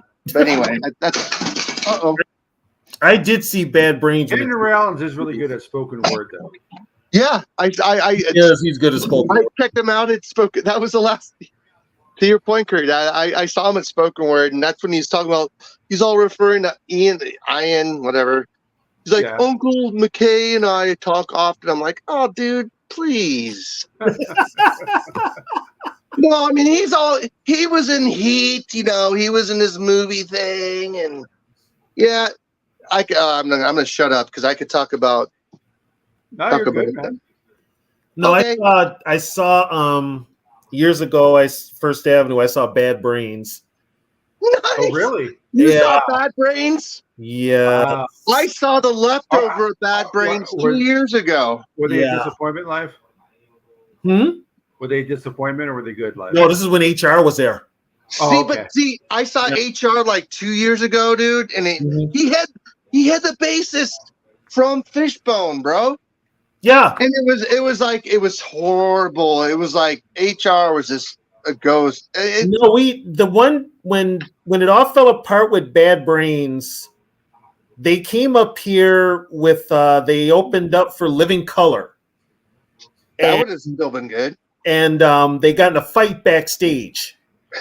Speaking of Living Color. HR. No, it's HR. HR is a troublemaker. Living Color. Vernon is one of the most underrated guitarists. Oh God! Dude, no, he's not. Kurt, he's not. Everyone knows who knows. That guy. I'm saying the ones who know, but the ones who don't know should know. Right. Yeah. Right. True. Yeah. Right. True. Yeah, it was. The show was good, but it was a clusterfuck. HR. Well, it was Bad Brains. It should be kind of a clusterfuck. Yeah, he quit that show. See the show. Saw them at they rocked. They were great. Frozen? I saw Sam Hain. Woo! That's a spinoff of the Misfits. Yeah, I saw Sam Hain. Yeah. I saw most of the metal bands that came through. I saw the big four. I saw Exodus, Death Angel. I think Testament should be the big four. You saw Death Angel. I saw Death Angel. I love Testament. I think Testament should be the big four instead of Anthrax. I know Anthrax is in the big four because they've been around longer, but Testament is a better band. I saw who was it? The first time I saw Pantera was with Suicidal Tendencies and Exodus. Wow. And Pantera opened. They had just recorded Cowboys Was from that the same tour where Exodus stepped off halfway through and Overkill took over? Yes. Yeah. Jeez, you guys got my freaking number.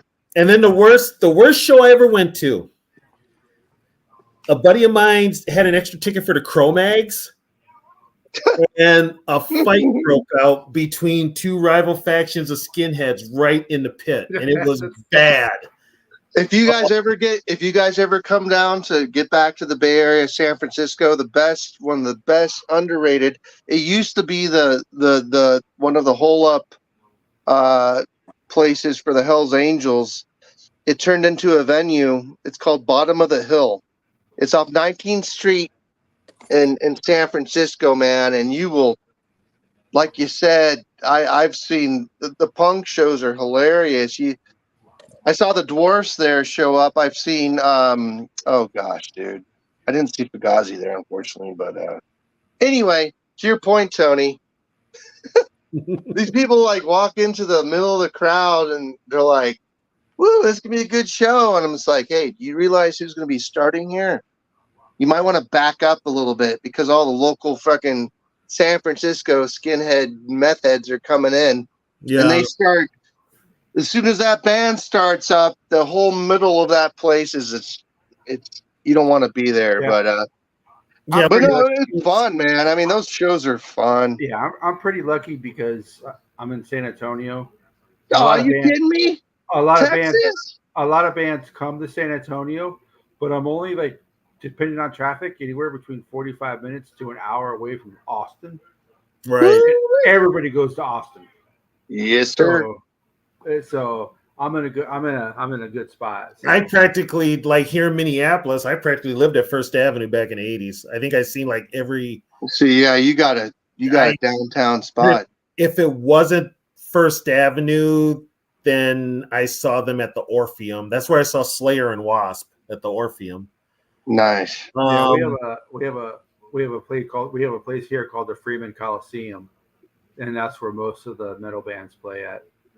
Nice. Those that didn't, if they couldn't sell out the arenas, I always like the smaller venues anyway. Yeah. But First Avenue, I mean, first time I saw Pantera, First Avenue, Suicidal, First Avenue. The first time I saw Metallica was with Wasp and Armored Saint, and Metallica was and Metallica was 45 minutes late. Armored Saint, wow. Real quick one here. When Black Sabbath first did their reunion tour, I think it was 2000, I believe, maybe a little earlier.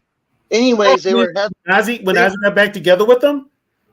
The first time they all got back together, and Bill Ward had a rug on his head, and halfway through the show it came off. But that's a whole different. Anyway, the first time I'm sitting there is the Shark Tank. That's in San Jose, whatever. At the big HP Arena, whatever they call it now, SAP, whatever. So Pantera's opening up for Black Sabbath. Okay, hold on. In the whole front row, I guess we're all Metallica. Metallica was all in the front row for this first showing of the first Black Sabbath reunion tour in the Bay Area.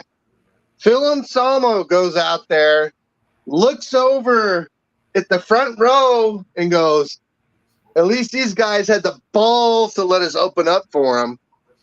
So, no, Phil, there was something going on. I mean, Metallica's like, oh, Pantera's too hard. They're too this and that. I mean, that was, I have no problem with James. I have no problem with James. I do have a problem with Mr. Denmark drummer, who is not the greatest drummer. Lars Ulrich. He can't keep up. He's no better than Bill Ward. The guy can't keep a fucking beat. I used to like Metallica, don't get me wrong. I love Metallica. But James is a really cool dude. Lars is a piece of crap. They say Lars is the asshole of the group. He's the asshole. The older I get, and because I'm an alcoholic, I appreciate James every day. But no, I'm just joking. But the truth is, James, that guy is Metallica. I mean, they've always shit on the bass players, but to your point, sorry to interrupt. Well, they were so close. They were so close to Cliff Burton, though. Yeah, they couldn't replace. Yeah, dude, that's what I mean. But Cliff was awesome, and Jason Newsted was awesome. But they treated that, of course, they basically put him in like a fraternity hazing process after Cliff Burton died. You knew it was bad when they recorded "And Justice for All" and you can barely hear the bass. Exactly. You can barely hear the bass. Blackened, the first track, Blackened with Jason Newsted was all behind that track, and they gave him no credit for it. Yeah. The Green Garage Days as well. Yeah, I'm like, it was a joke. And then I think for later, somebody was not. It wasn't Jason playing bass. Somebody said it was James playing the bass lines. Bob Bass. No, I think it was Jason. Jason was singing. Jason was the one taking over, and James didn't like it. And I think there was a live show where Jason Newsted, the bass player, is like singing, and James is like, "What the fuck are you doing, man?" Well, it came up here, and Jason sang "Seek and Destroy." Yeah, and I think covered. His old band, Flotsam and Jetsam, covered "Seek and Destroy" in their old club days. Flotsam and Jetsam, nice. Yeah, he knew this. He knew the damn song, and so they never had anybody else in the band who could sing before. It's always always the one. Yeah, it's always been James. Yeah, it's always been James. Tony, Death Angel. What do you know about Death Angel? Besides, they were all cousins and they rocked. They're all Filipinos from South San Francisco. They're from the Bay Area too, aren't they? Yeah, South San Francisco. Yeah, and that's the crazy shit because Kurt Hammett, you probably know he's half Filipino. Mm-hmm. He knows all those cats. In fact, it's really cool. Back when Bay Area Magazine used to exist, that was a local free tabloid called BAM. Bay Area. Back in the day, it was really cool because actually Kurt Hammett went to school. He went to school. The guitarist from Metallica, Exodus. Yeah, he went to school with Les Claypool from Primus. You knew that probably. Who auditioned for Metallica later? But they told him he was too good. Yeah, probably. Les Claypool. You know what? He would have overshadowed. Oh, dude, he would have. Yeah, Les Claypool is not meant for Metallica. No. That's just like it wouldn't work. It wouldn't, in my opinion. Yeah. That's why Les Claypool likes to honk out with like Adrian Belew and King Crimson and shit. Well, he's technical. He's Les Claypool. I mean, I don't know. Is Adrian Belew that man can do the bass? I don't think anybody else in the world can do the stuff that he does. What was that? Is Adrian Belew still alive?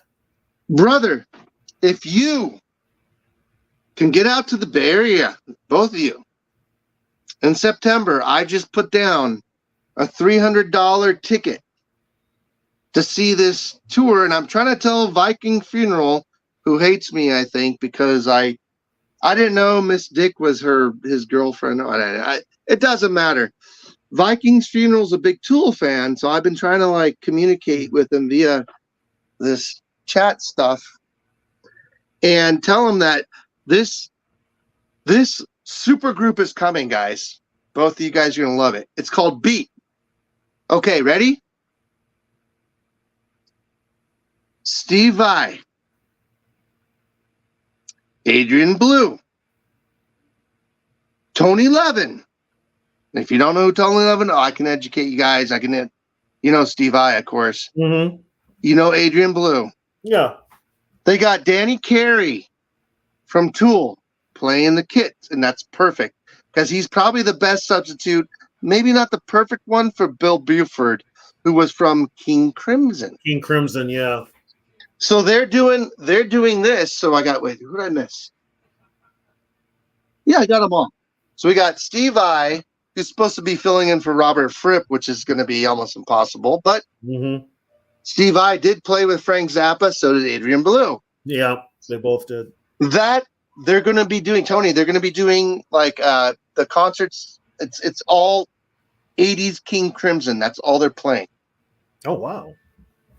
And yeah, so Adrian Blue, I know, he's still alive. Well, he's But every bit of what, 80? What? He must be what, 80 years old? No, he's not that old. He's as old as Bowie. He's probably 70s. Yeah, but dude, man, I was trying to tell. This is like it should be pretty sick.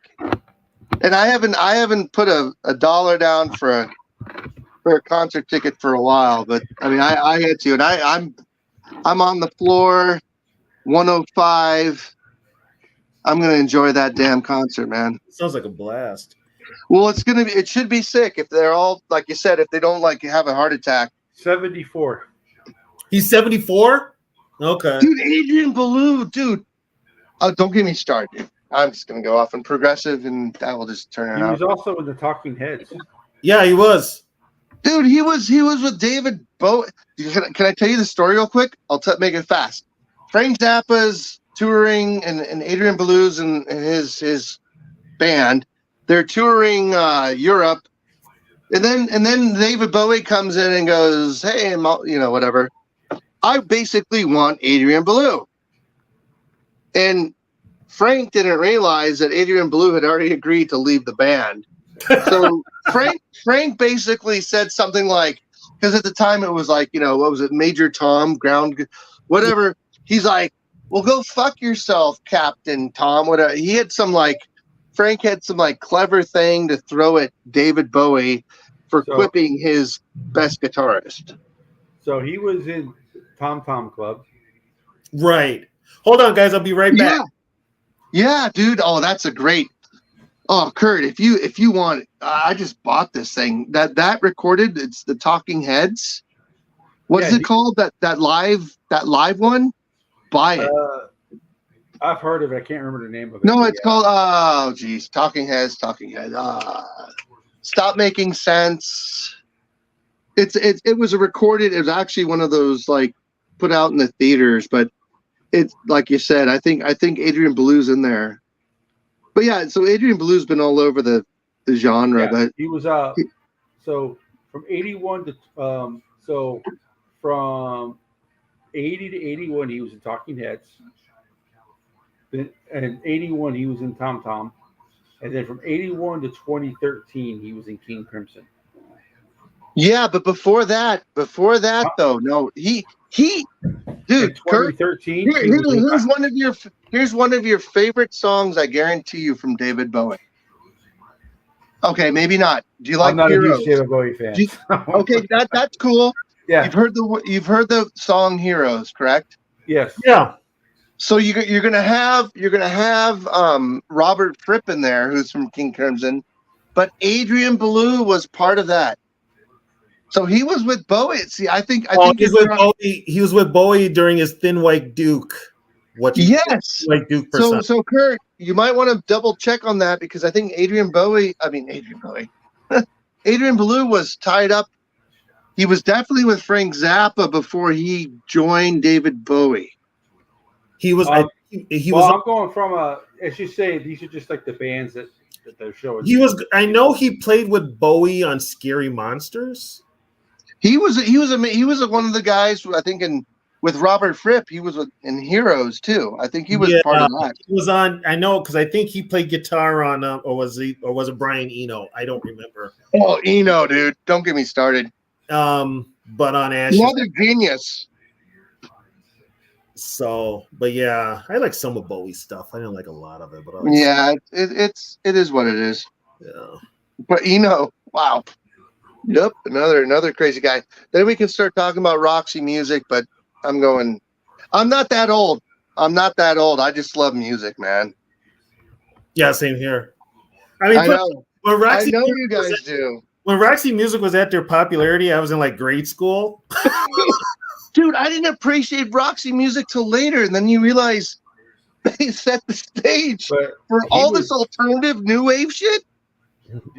You guys, they were the Godfathers. He was in 9 Inch Nails. Who? He was in 9 Inch Nails? Yep. Adrian Belew. Was in 9 Inch Nails? He might have been a guest guitar. Well, technically, you know what? Nine Inch Nails really doesn't have a band. It's just Trent Reznor and any musicians he can get together. True, man. Even his touring. Johnny Cash, dude. Yeah, if you're a starving musician, go hook up with Nine Inch Nails.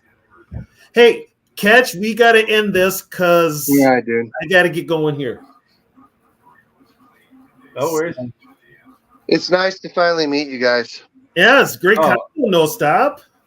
Hey, like I said, Friday shows we do talk about football, but it's after that. If you want to talk about movies, I love music. I mean, yeah. To me, we were talking about Metallica earlier. To me, the best Metallica songs were written by my favorite guy, Dave Mustaine. So,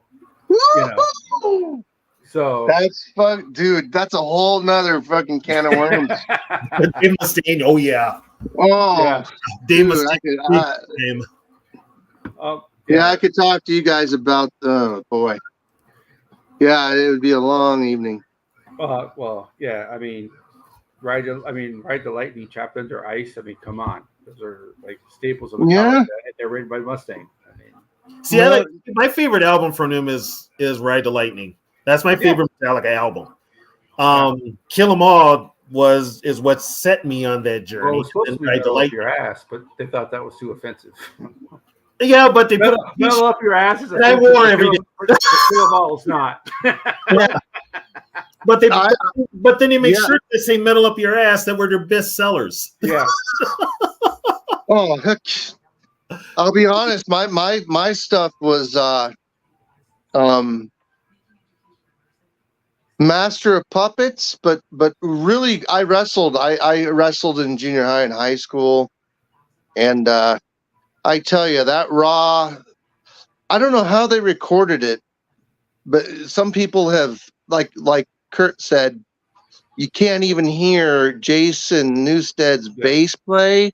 Yeah. But Injustice for All, still that grungy. I mean, it's distorted. It's you know what I'm talking about. It's they recorded it purposely, and I tell you, for a football player or a wrestler, man, I get jazzed up to that shit. Yeah, one thing before if Metallica had Gar Samuelson as their drummer, they'd be even better. Yeah, Gar was great. But actually, the first band I listened to that was really heavier than them, I listened to Venom. Yeah. Venom. I was big into Venom and Celtic Frost. Dude. Frost. Yeah, Venom. I don't have a lot of exposure, but I know all of my like good old Phil Pantera, Phil Anselmo. He definitely was wearing his Venom shirts a lot, I think. Here's another thing about Pantera that a lot of people don't know. Phil was not the original lead singer. No, when they were that poppy kind of when Phil became rock singer, that's when Pantera. Come on! That's when Pantera became Pantera. Is when Phil joined. When Phil got there, they got heavy.